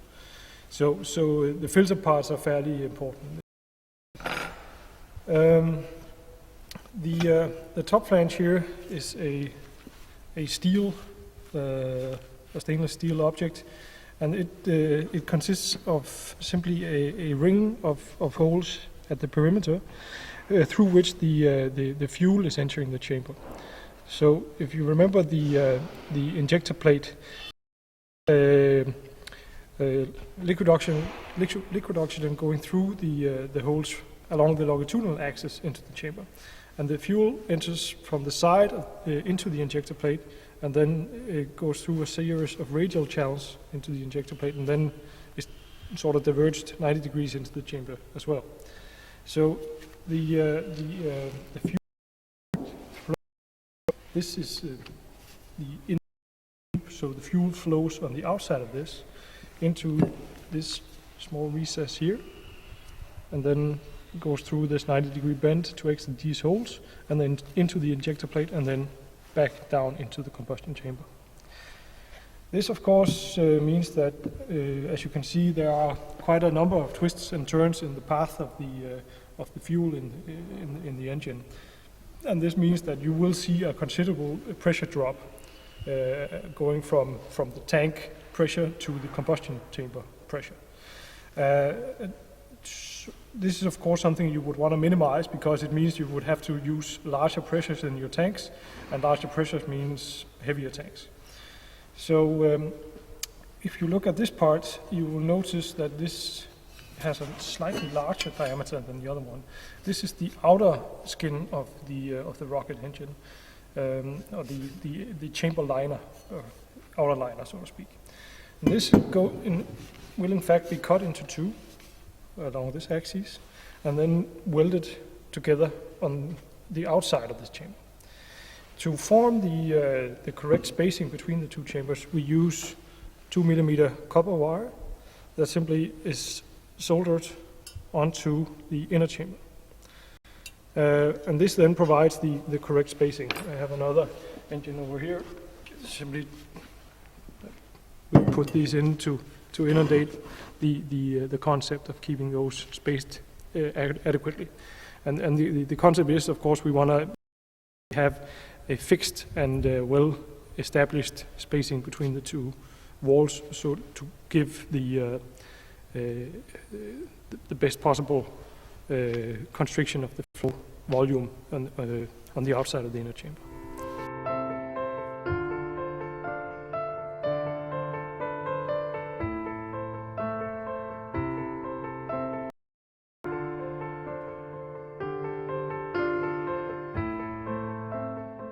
To get the fuel into this volume in between the two engine cylinders, we will be using a manifold which will be welded to the outer rim of the outer liner of the engine. So this is one of these manifolds. It'll be cut diagonally and then welded together on the outside here. Fuel will enter the manifold through a pipe that goes along the side of the engine, and the fuel will then swirl around in this volume and then be directed up in the spacing between the two chambers. And the flow will be directed by these copper spacers as well.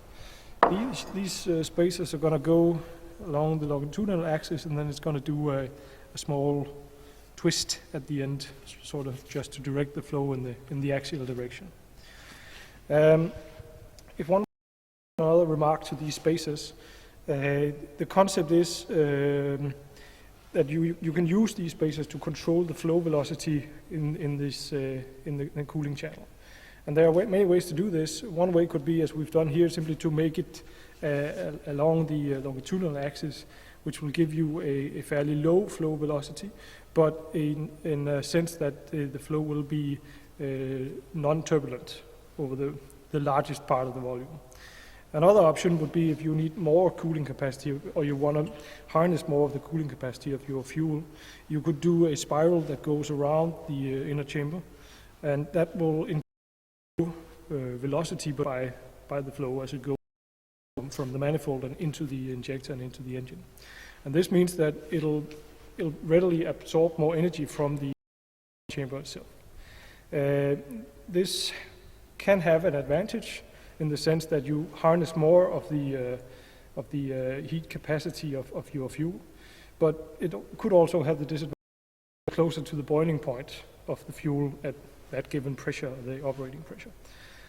So this is a trade-off you can do. Essentially, it's a parameter we can adjust later on if we feel that we are operating marginally in terms of thermal conditions. We can we can change the format of these spacers to better implement cooling in the throat of the engine, you will see the largest heat flux from the combustion going through the inner liner. So you could envision a scenario where you want to increase the cooling capacity at that particular point, and that can be done by changing the geometry of these spaces. So this is one of the features of this engine. Essentially, this allows us to better tailor the thermal response of the unit.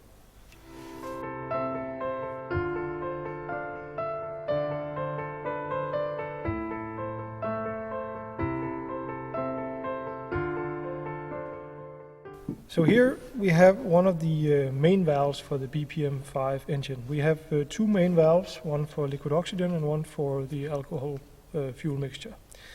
And as you may remember from previous tests in Copenhagen Observatory, all of the engines have been operating with a pre-stage, main stage architecture.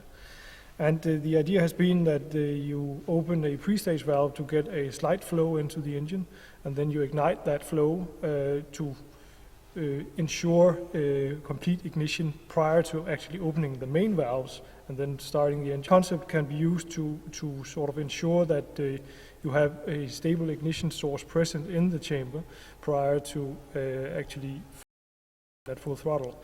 And in essence, that's done to make sure you minimize the risk of a hard start. Presently, that configuration required two valves for fuel and two valves for oxygen, or for liquid oxygen. So that's a weight and, shall we say, complexity challenge.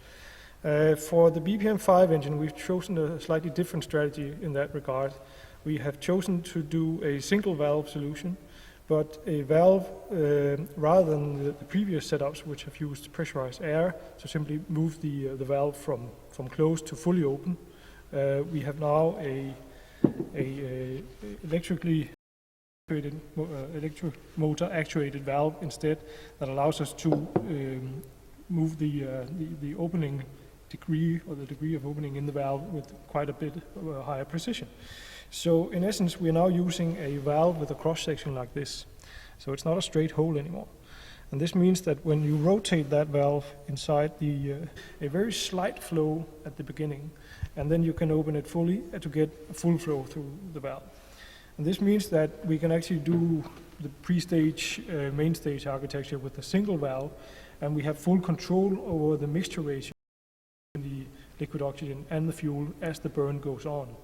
And this is a whole new set of options in terms of driving the motor operating point all the way through the burn. We don't have to accept that the point of optimality will only be at one point.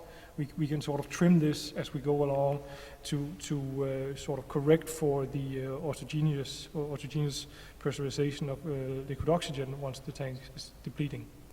So that's a whole new option for Copenhagen Observatory.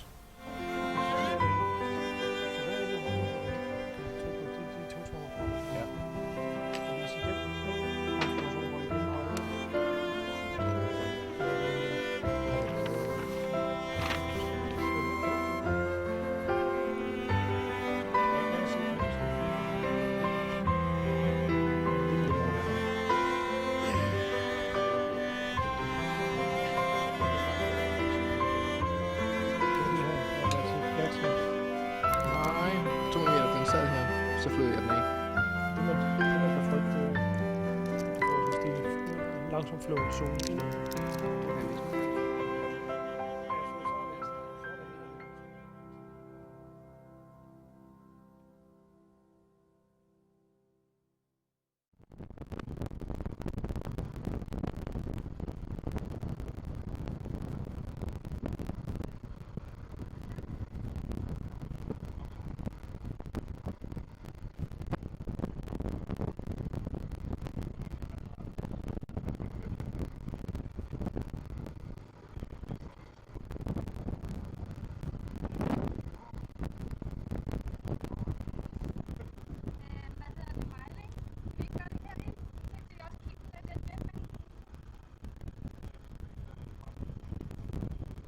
Bare ikke. Vi kan snakke om Testplan, eller hvad?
Jo, det går bare derover.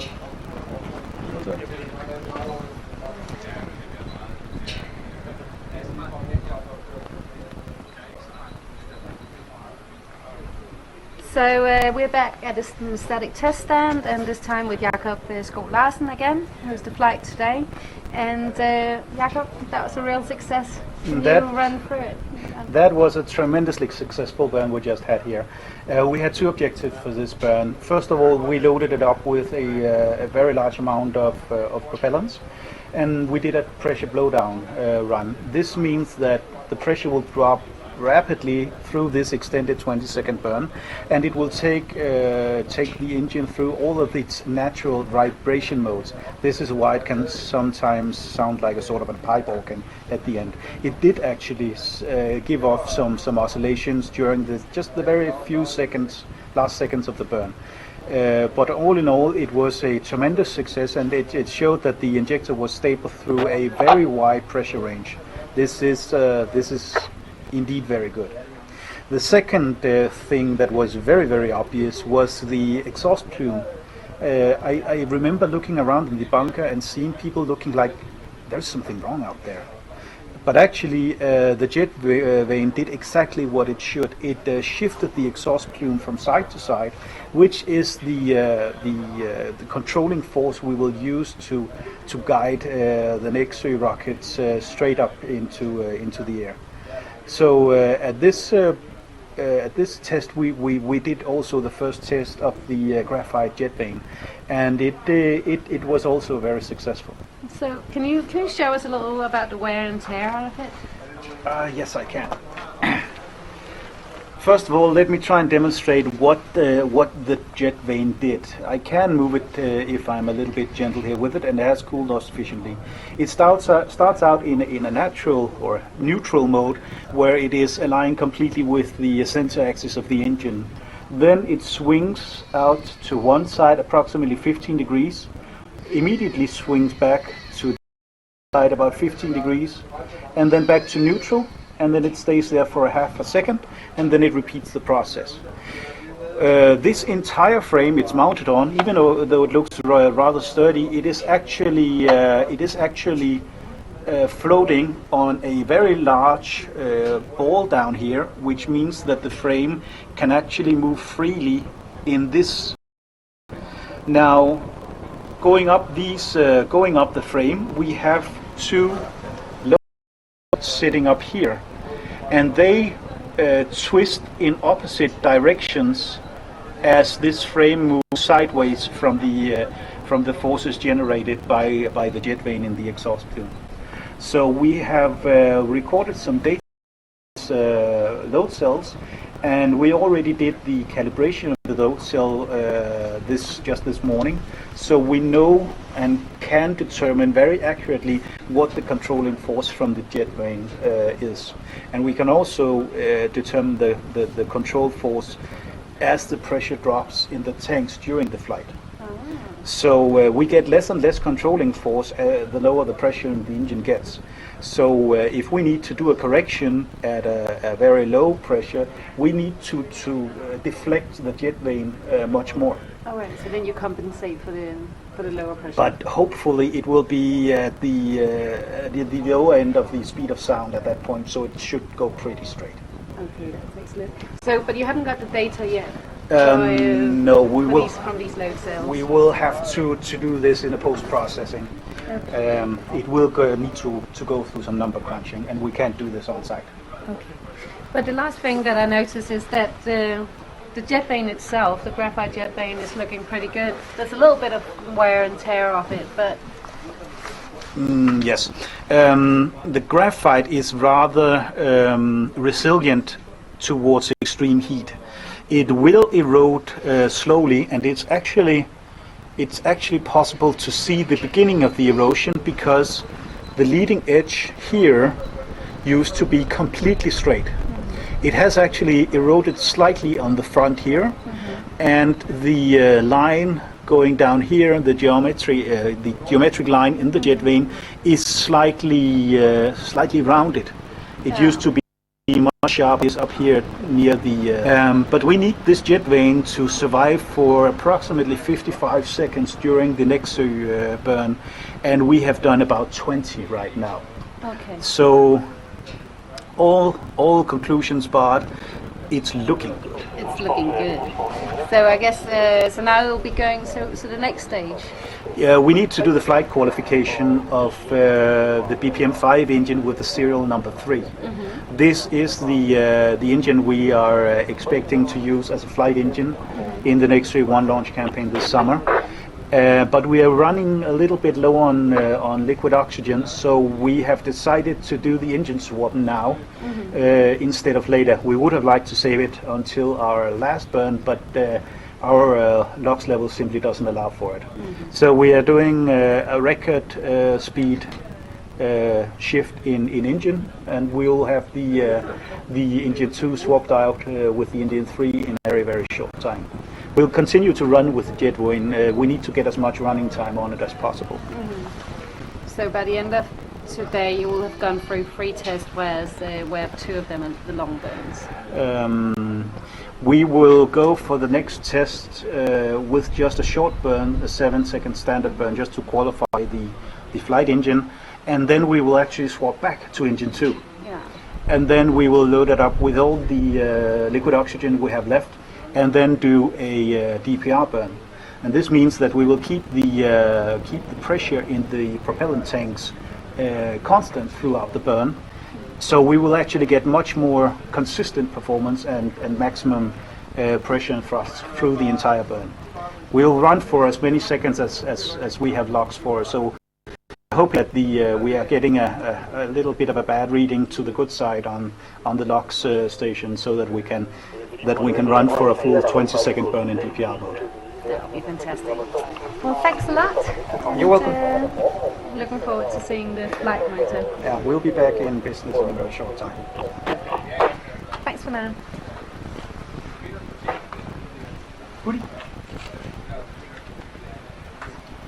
There was an interview with flight director Jakob Skov Larsen, and as you will hear, he talked about the jet vanes, and we are now working on changing from engine number 2 to engine number 3, a quick engine swap, and we hope we'll be ready in 10 or 15 minutes for the next burn. And the next burn is obviously very important, because it is the qualifying test for the engine number 3, which is the flight engine that will power the next V1 rocket later this summer. So the next engine test is very important and should be nominal. If it isn't, we might have a problem with the flight later this summer.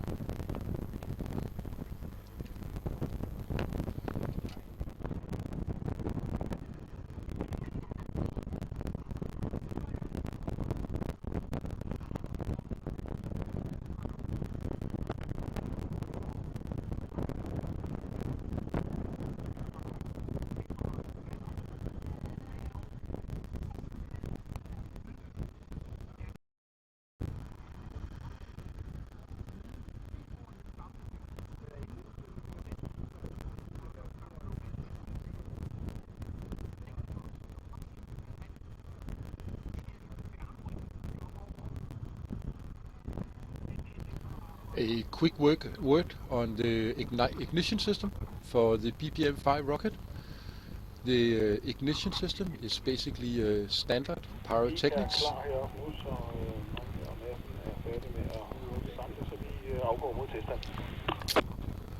And the standard piece of pyrotechnics can be activated remotely via an electrical wire. So it is activated from mission control, and it is put inside the engine. The reason it is inside the engine and not outside is to prevent what is called a hard start. A hard start is where you get a good mix of both oxygen and fuel inside the engine before ignition, which will explode the engine. So to avoid that, you want to have the ignition system inside the engine.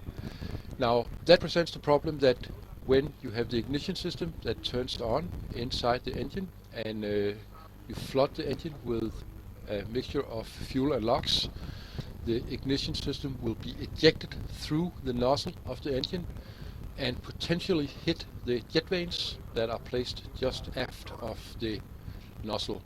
Now, if the ignition system comes out of the engine at supersonic speed and hits the jet vane, that might be problematic, as it might chip off a piece of the jet vane, which will impede the steering of the engine.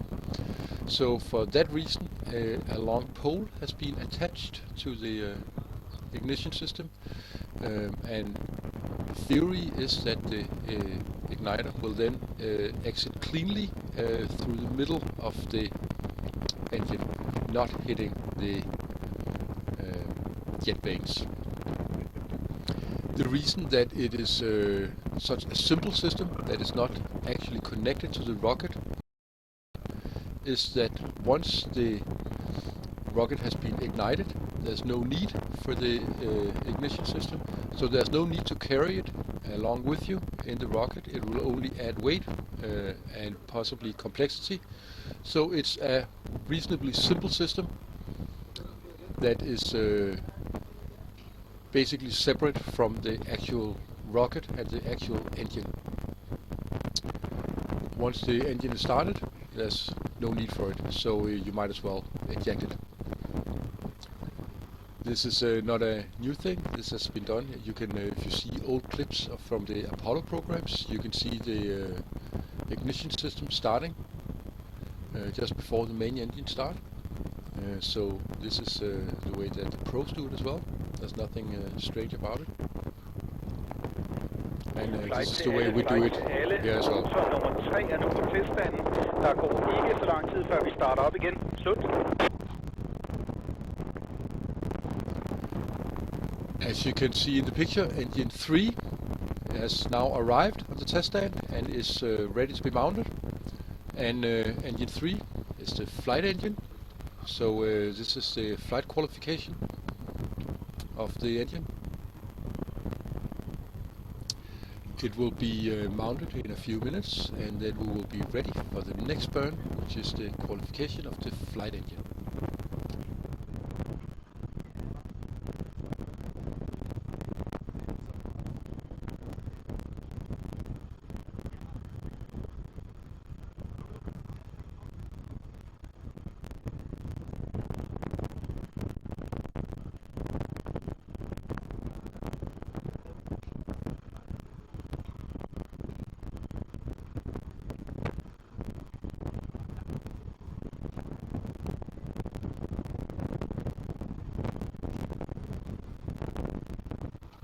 And if the guy in the white shorts is following along on the live stream, which I presume he isn't since he's standing right in the middle of our picture, I would like to ask him to leave.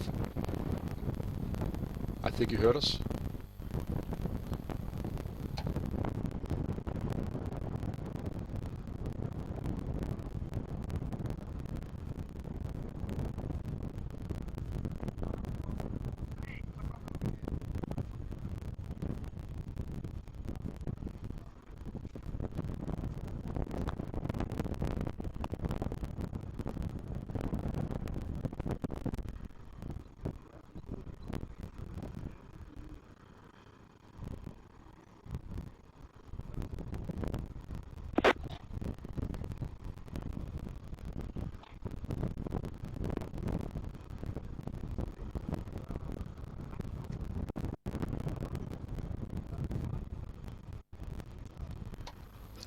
The BPM-5 engine number 3, the flight engine, is currently being mounted in the test stand. It will be tested for 7 seconds roughly. It will be tested with 13.3 kilos of LOX and 10 kilos of ethanol fuel, which will last around 7 seconds. It will be flown in a pressure blowdown mode at 22 bars for the LOX and 22.8 bars for the fuel.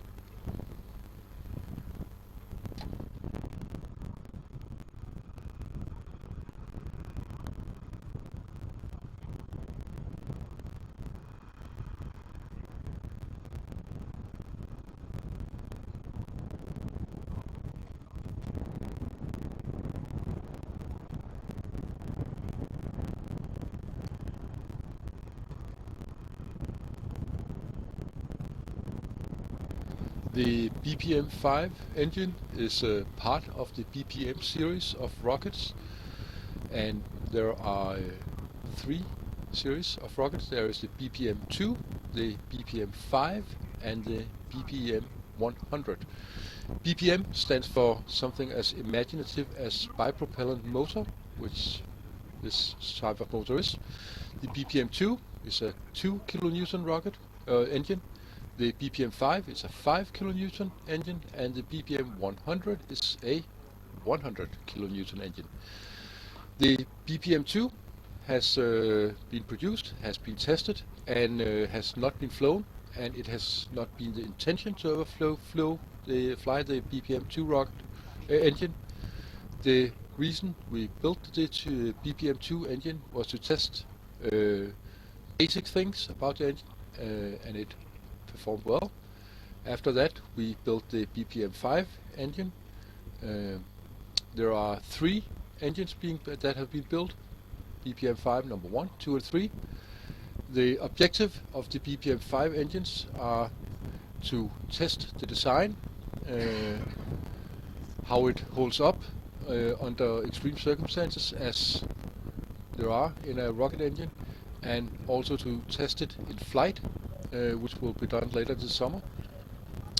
If these tests go well, and if the BPM-5 engine holds up to its specifications, Copenhagen Suborbitals will move on and build the BPM-100 engine, which is the final engine that is capable of lifting a man or a woman into space on top of the Spica rocket that will be built, and hopefully bring him or her safely back. So the BPM-5 engine is part of a series of 3 different rocket engines: BPM-2, BPM-5, BPM-100. And until now, for the tests we have been doing today and the tests we have been doing before, the BPM-5 engine is working nominally and is performing exactly more or less as it was designed to do, which is a really good thing.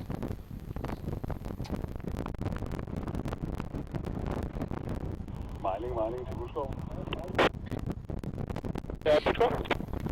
Prøv lige at allokere din motor ned i bunkeren en gang, hvis du skal lige se en film.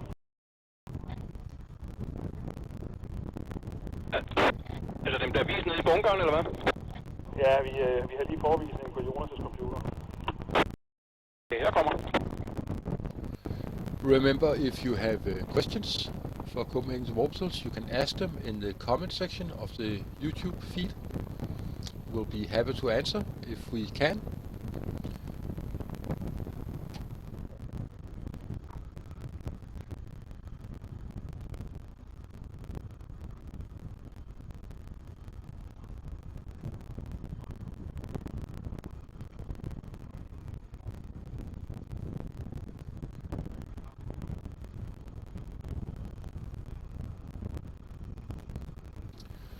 If the BPM-5 engine that we are testing shortly, the engine number 3, BPM-5 number 3, performs as expected, it will fly later this year in the end of August or the beginning of September from the Baltic Sea, around 30 kilometers east of the Danish island of Bornholm.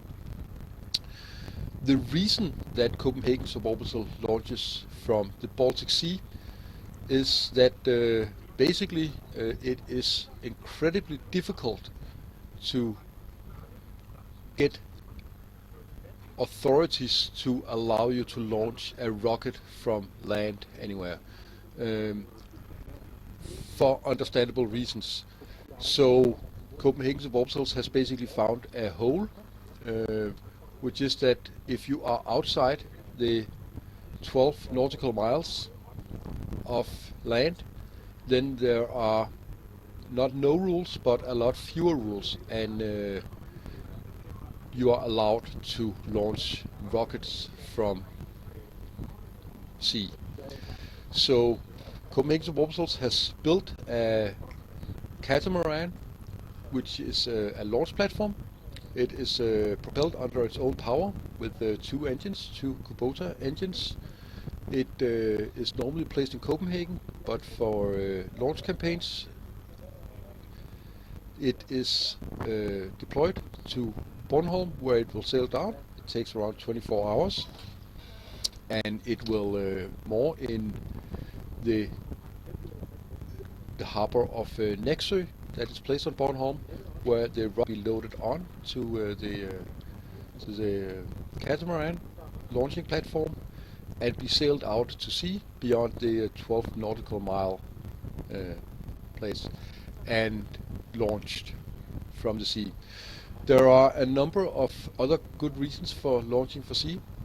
One of them is that a rocket that goes up will eventually come down, hopefully and reasonably, and a rocket that comes down in the sea is less of a potential hazard than a rocket that comes down on land. The chance of it hitting anyone at sea is very low,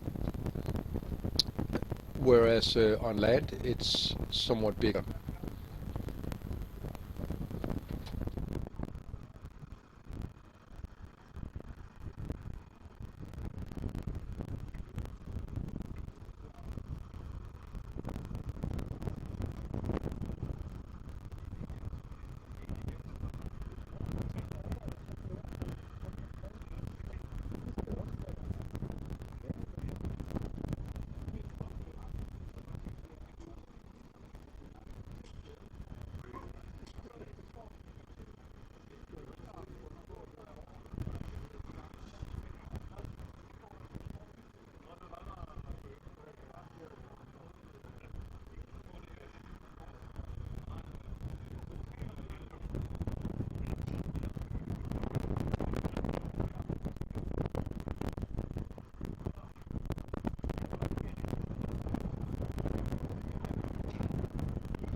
Sigurdur Gislason asks on YouTube what the expected maximum flight altitude of the Nexø 1 rocket is, and if I remember correctly, it is just short of 18 kilometers. Remember that the reason that we fly the Nexø 1 rocket is not to fly high. It's not for the sake of altitude alone. It is to test a number of subsystems and a number of logistical problems. So we could probably build a rocket that would fly substantially higher, but there's no reason to, as it would not further our goals. But just sort of 18 kilometers is the expected altitude of the Nexø 1 rocket. Jeg er ved at finde noget fuel frem. Vi har monteret motoren. Okay, du er slet ikke på teststanden skift? Jeg sidder bag teststanden. Jeg er modtaget. Godt. Vi mødes bare herover, så når du kommer med hjul.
David Wedbird is asking us on YouTube whether we would like to launch from Wallop Island, which, if I remember correctly, is a NASA facility, and I'm quite sure that I do.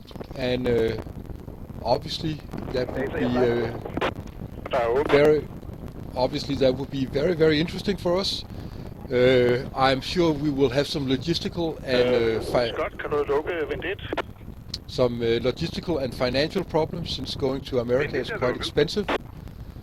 But if this is a serious request, you should definitely send us an email. The email is on our website at copsub.com. copsub.com. 0. Godt, så er der ingenting i den. COPSUB. Ligger på 0,7 kilo plus. Gentag signal. Logsvægten siger 0,7 kilo. Okay. Og stadigvæk 0 tryk. Ja. Helt top. Ulla?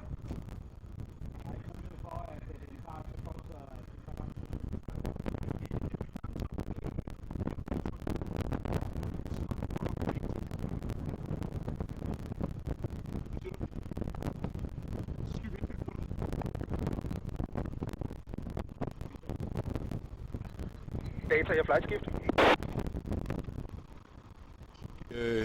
We have just gotten a video that was just taken from the test stand during the last test with the jetvane, and we are going to try and see if we can put it on for you. Let's see if it works. Data, prøv lige at...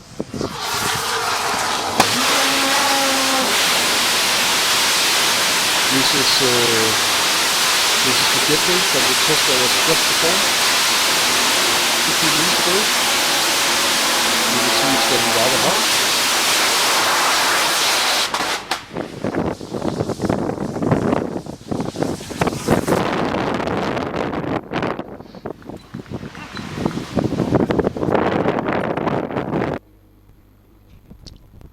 That was a close-up of the jetvane test that was just performed around 10-15 minutes ago.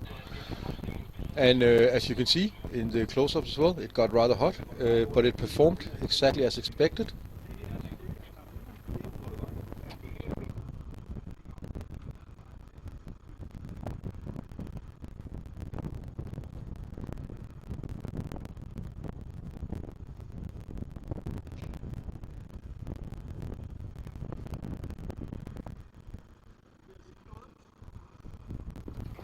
Data her, flight skift. Er nogen trykstigning i logtanken skift? Negativ, den har ikke flyttet sig en tød. Modtaget.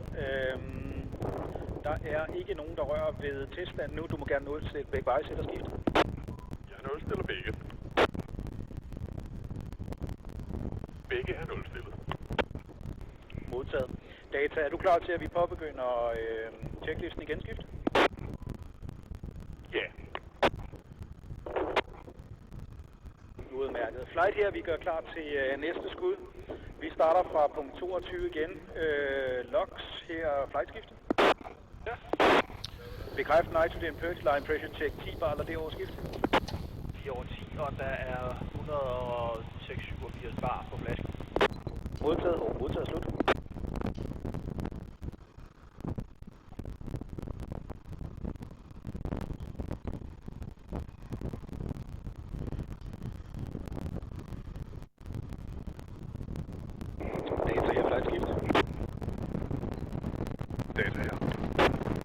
Verificeret hovedventiler ved 1 og ved 2 lukket skift. 1 og ved 2 er lukket.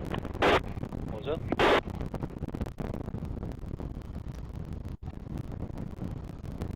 Booster, her flight. The flight engine has now been installed in the test stand and is being readied for test. Booster, er vi klar til at loade fuel skift? Klar. We are moving through the checklist. Her er flight skift. Data her. Open vent 2 skift.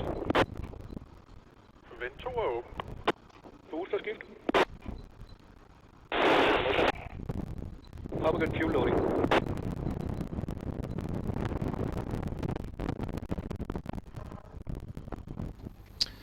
Alessandro Pitts asks us on YouTube when we will be doing a launch, and we will be doing a launch in the end of August or the beginning of September, all depending on the weather, from the Baltic Sea, east of the Danish island of Bornholm, and it will be the Nexus 1 rocket, which will which will be propelled by the BPM-5 number 3 engine, which is the one that is currently in the test stand and is about to be tested in around 10 minutes.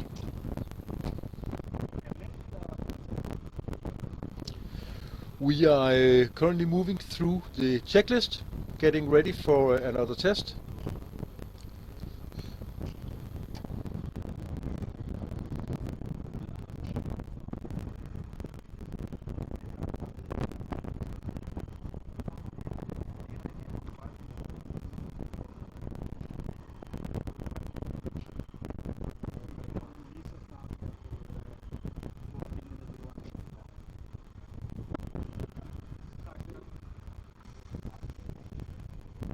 Fuel complete.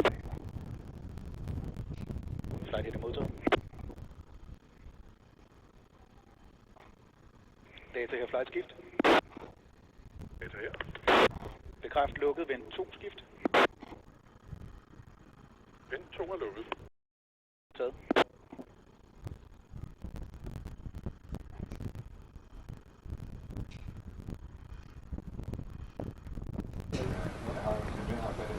The LOX and the fuel tank is currently being filled for the next test. Drop her. Bekræft. Ja, iværksat.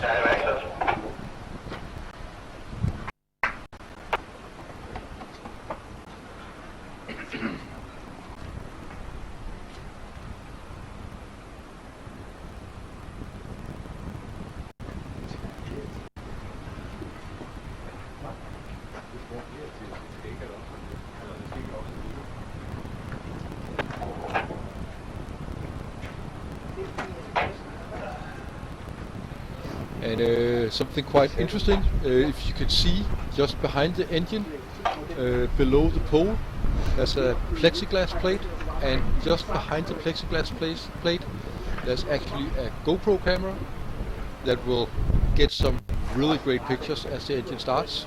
And what happens is that as the ignition slowly or very quickly blows the whole thing away, the camera will be blown away as well, and hopefully will be recovered with some really great pictures inside. This is a close-up of the BPM-5 engine. As you can see, this is where the injector lives. This is where LOX and fuel is pumped into the injector and run down and through the nozzle and out to deliver 5 kilonewtons of thrust in the other end. And you see the camera now, the GoPro camera, placed behind the plexiglass plate. You can also see that it has been handled rather roughly, and will probably be handled even more roughly in just a few minutes. We hope it survives.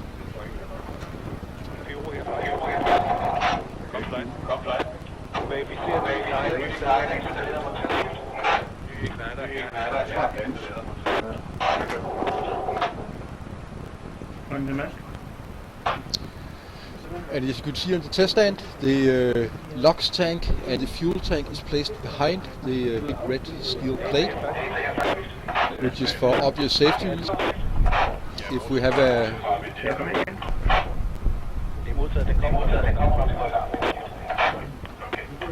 so that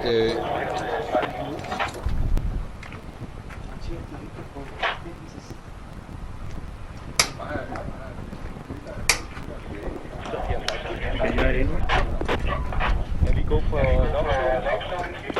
godt. Vi fortsætter med overloading. Her flightskift. Så her. Åben vent 1 skift. Åben og vent 1.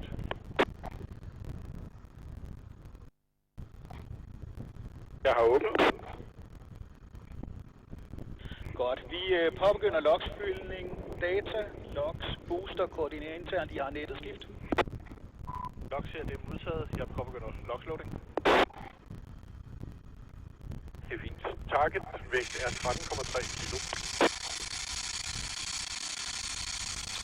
As you can see the picture now, the logs, which is very cold, is being loaded from a tank behind the steel plate on the right, the blue, the cold one, and the fuel is being loaded on the right, the warm one. Now we see the BPM-5 engine monitor, which delivers data directly from the test stand and live to the internet. We are starting to tank logs.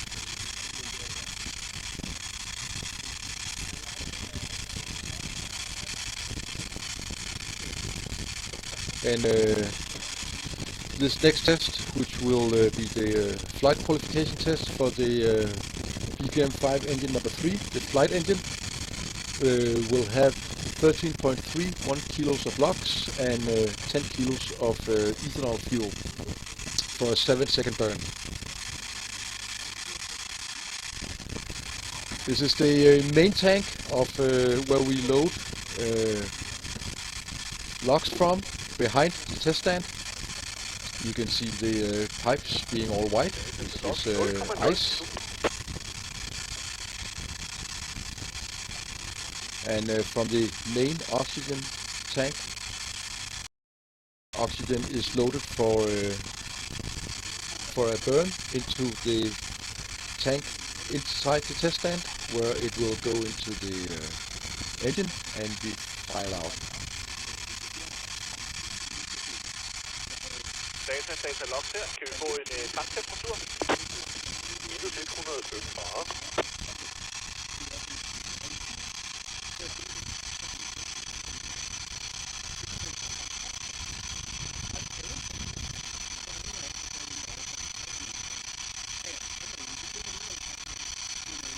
And here you can see how from the main, you see from the main LOX tank, the LOX goes into the tank behind the steel plate, where it will be ready to mix with fuel in the engine and deliver 5 kilonewtons of thrust through the nozzle.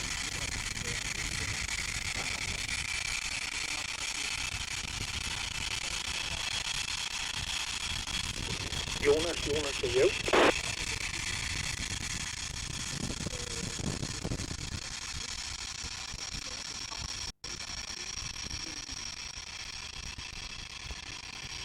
Logs 1,0 kilo. Det er modtaget.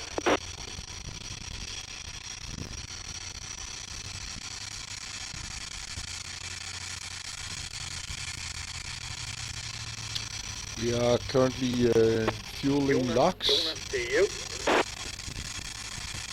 Vent lidt. We are currently fueling LOX for the flight readiness test of the BPM engine number 3, which is the flight engine that will fly later this summer on the Neptune 1 rocket. We expect the next burn to be in around 10-15 minutes. Data, log her. Ja, datavægten siger 1,1 kilo. Jeg tror ikke, vi når det. Vi er nede på 5 bar i det varen. Det var et af møget. Der er cirka en bars modtryk.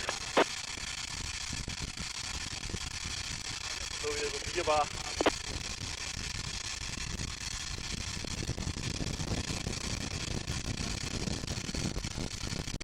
Vi må se, hvor langt du kan nå. Den siger 1,4 kilogram. Stationalt. 1,5 kilo. Ja, det er jo ingenting, der kommer over nu jo.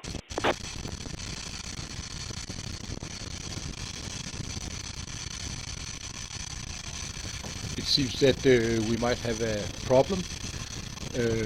We are running out of LOX from the main tank.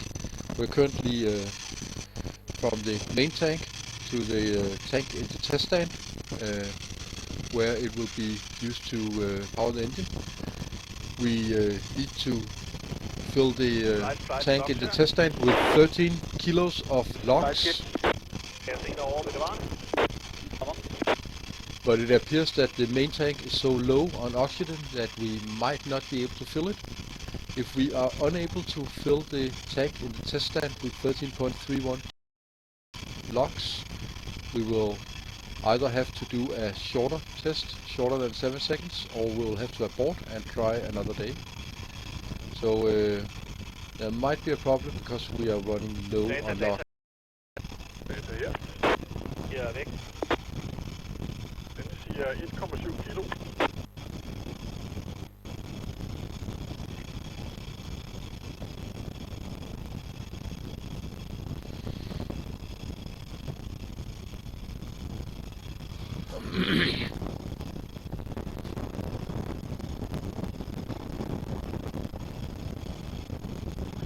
Besked fra Bullsgård til LOX. Du skal tage tanken på hovedet og rysten.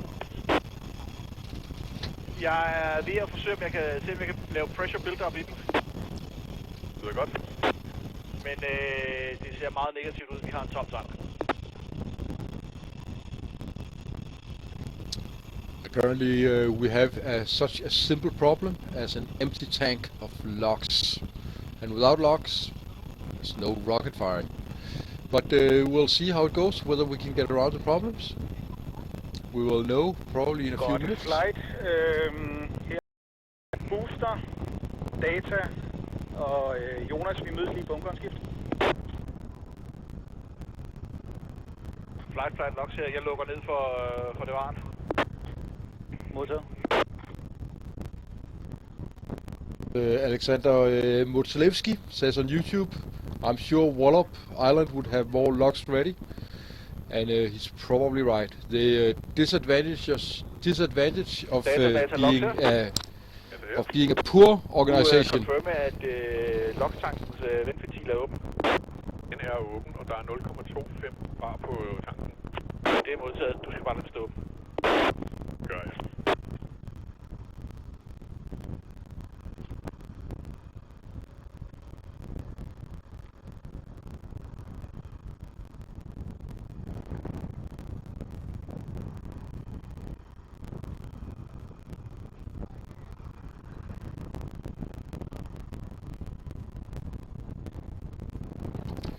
Now something like running out of LOX might seem to outsiders to be a simple and stupid problem that you could easily have solved by just buying more, which is of course absolutely correct. But the thing is that Copenhagen Suborbitals is run by volunteers, and the economy of Copenhagen Suborbitals is basically based on people donating and volunteers. And we run a space program for around $20,000 a month, which is probably less than NASA spends on paper every month. So while it might seem very simple that we should simply buy more LOX, we have to be very tight with our money and buy no more than needed, because we are a very poor organization. So if you have too much money, you should definitely donate some of it to Copenhagen Suborbitals at www.copsub.com, copsub.com. We can guarantee that we will spend each and every cent building rockets, flying them, maybe exploding them. Nobody at Copenhagen Suborbitals is paid. Everybody is doing this in their spare time. Or as the saying goes in Copenhagen Suborbitals, a lot of us have second jobs that we actually get paid for. And the primary job being here is unfortunately unpaid.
Attention everyone, this is an announcement from flight.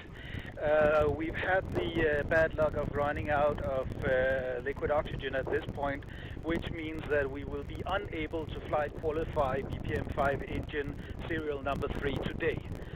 This is a major problem, which means that we have to test fire serial number 3 and we have to conduct DPR experiments. This means that we will have to establish an impromptu test series at a later point, possibly middle next week. This is something we will address as soon as possible, but for now and for today I am afraid I have to announce that the show is officially over. We will have to bleed the already loaded fuel and then pack up for today. I'm sorry to say this, but this is what we have to do. Out. As you just heard the flight director Jakob Skov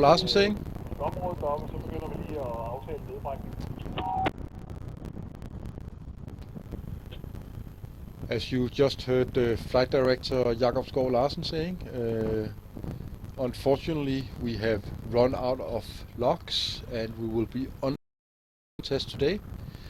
This is slightly problematic since we need to flight qualify the BPM-5 engine number 3. That is the flight engine that will be used later this summer in the next X-1 rocket.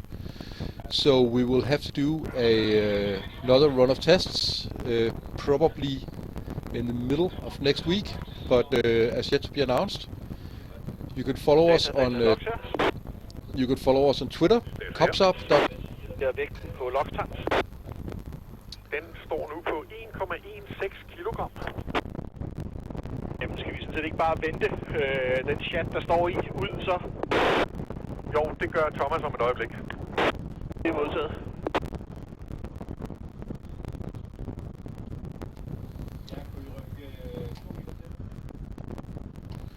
Yes, as I just said, the show is unfortunately over today, as Jakob Skov Larsen, flight director of today, just announced on VHF.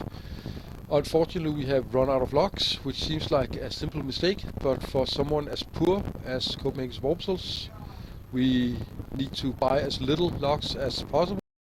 We don't have all that much money, so we will have to qualify the flight engine at a later date, which will probably be in a little more than a week. It needs to be done quite quickly. Data logs her. You can follow us on Facebook. Follow us on logs vent valve. Logs vent er lukket. Det er modtaget. Så burde den snart begynde at purchase stille og roligt. Jeg sætter lyd på nu. Data logs her, så du gerne vil sætte trykstil. Men 2.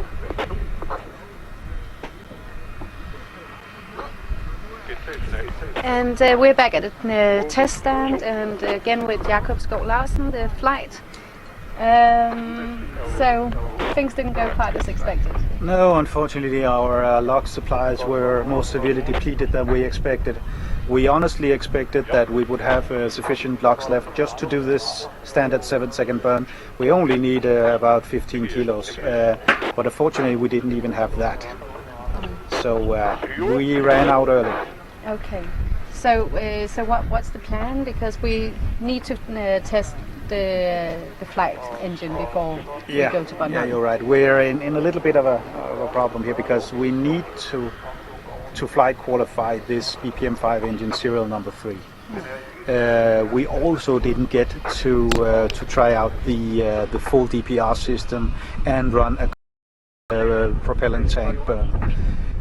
This is something that we need to complete, and that means that we are going to have to again organize in a rather hastily manner another test day. The focus will be gathering the remaining data because we have very little time left before next X-1 has to fly. Okay, that's fine. But if we have to evaluate on today, so the next test will just be within the next couple of weeks and just a small scale?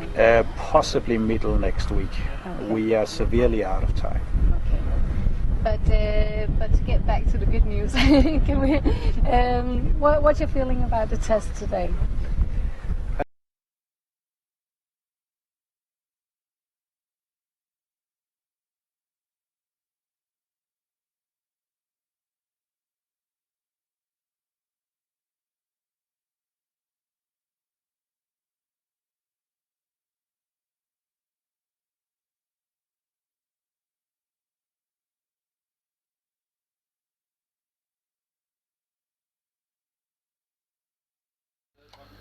Unfortunately, we had a small fallout, so the interview with Jakob Skov Larsen, flight director, was cut short. It appears that we have lost power. So, but anyway, the show is over for today, and you should donate to us on copsup.com, so we have money for logs for the next test.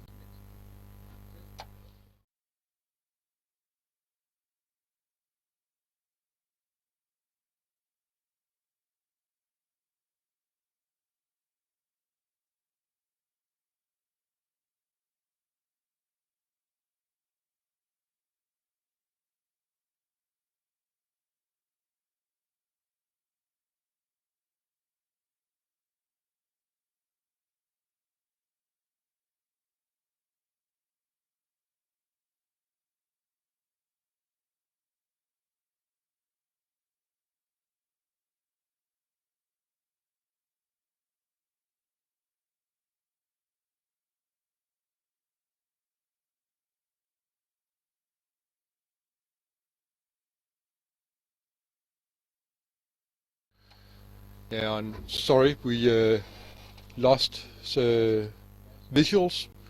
It appears that the people on the test stand were a little bit quick to pull power and get everything into the hangar. So they pulled the plug on our cameras.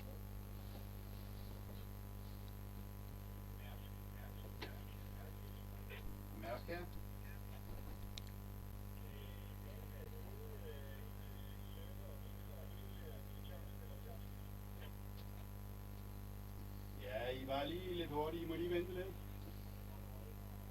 I har også taget så en af serverne.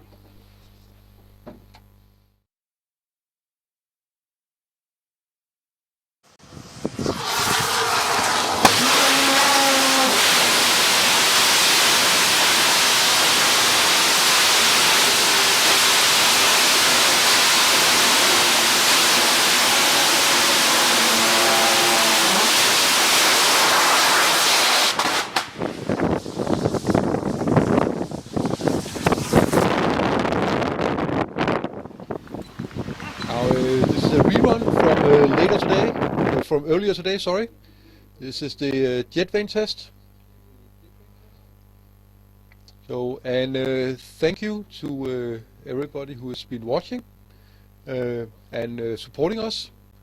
And thank you for the people who have chosen to support us financially. We can only promise that every last penny goes towards making rockets and on the short term buying more logs, which we certainly need.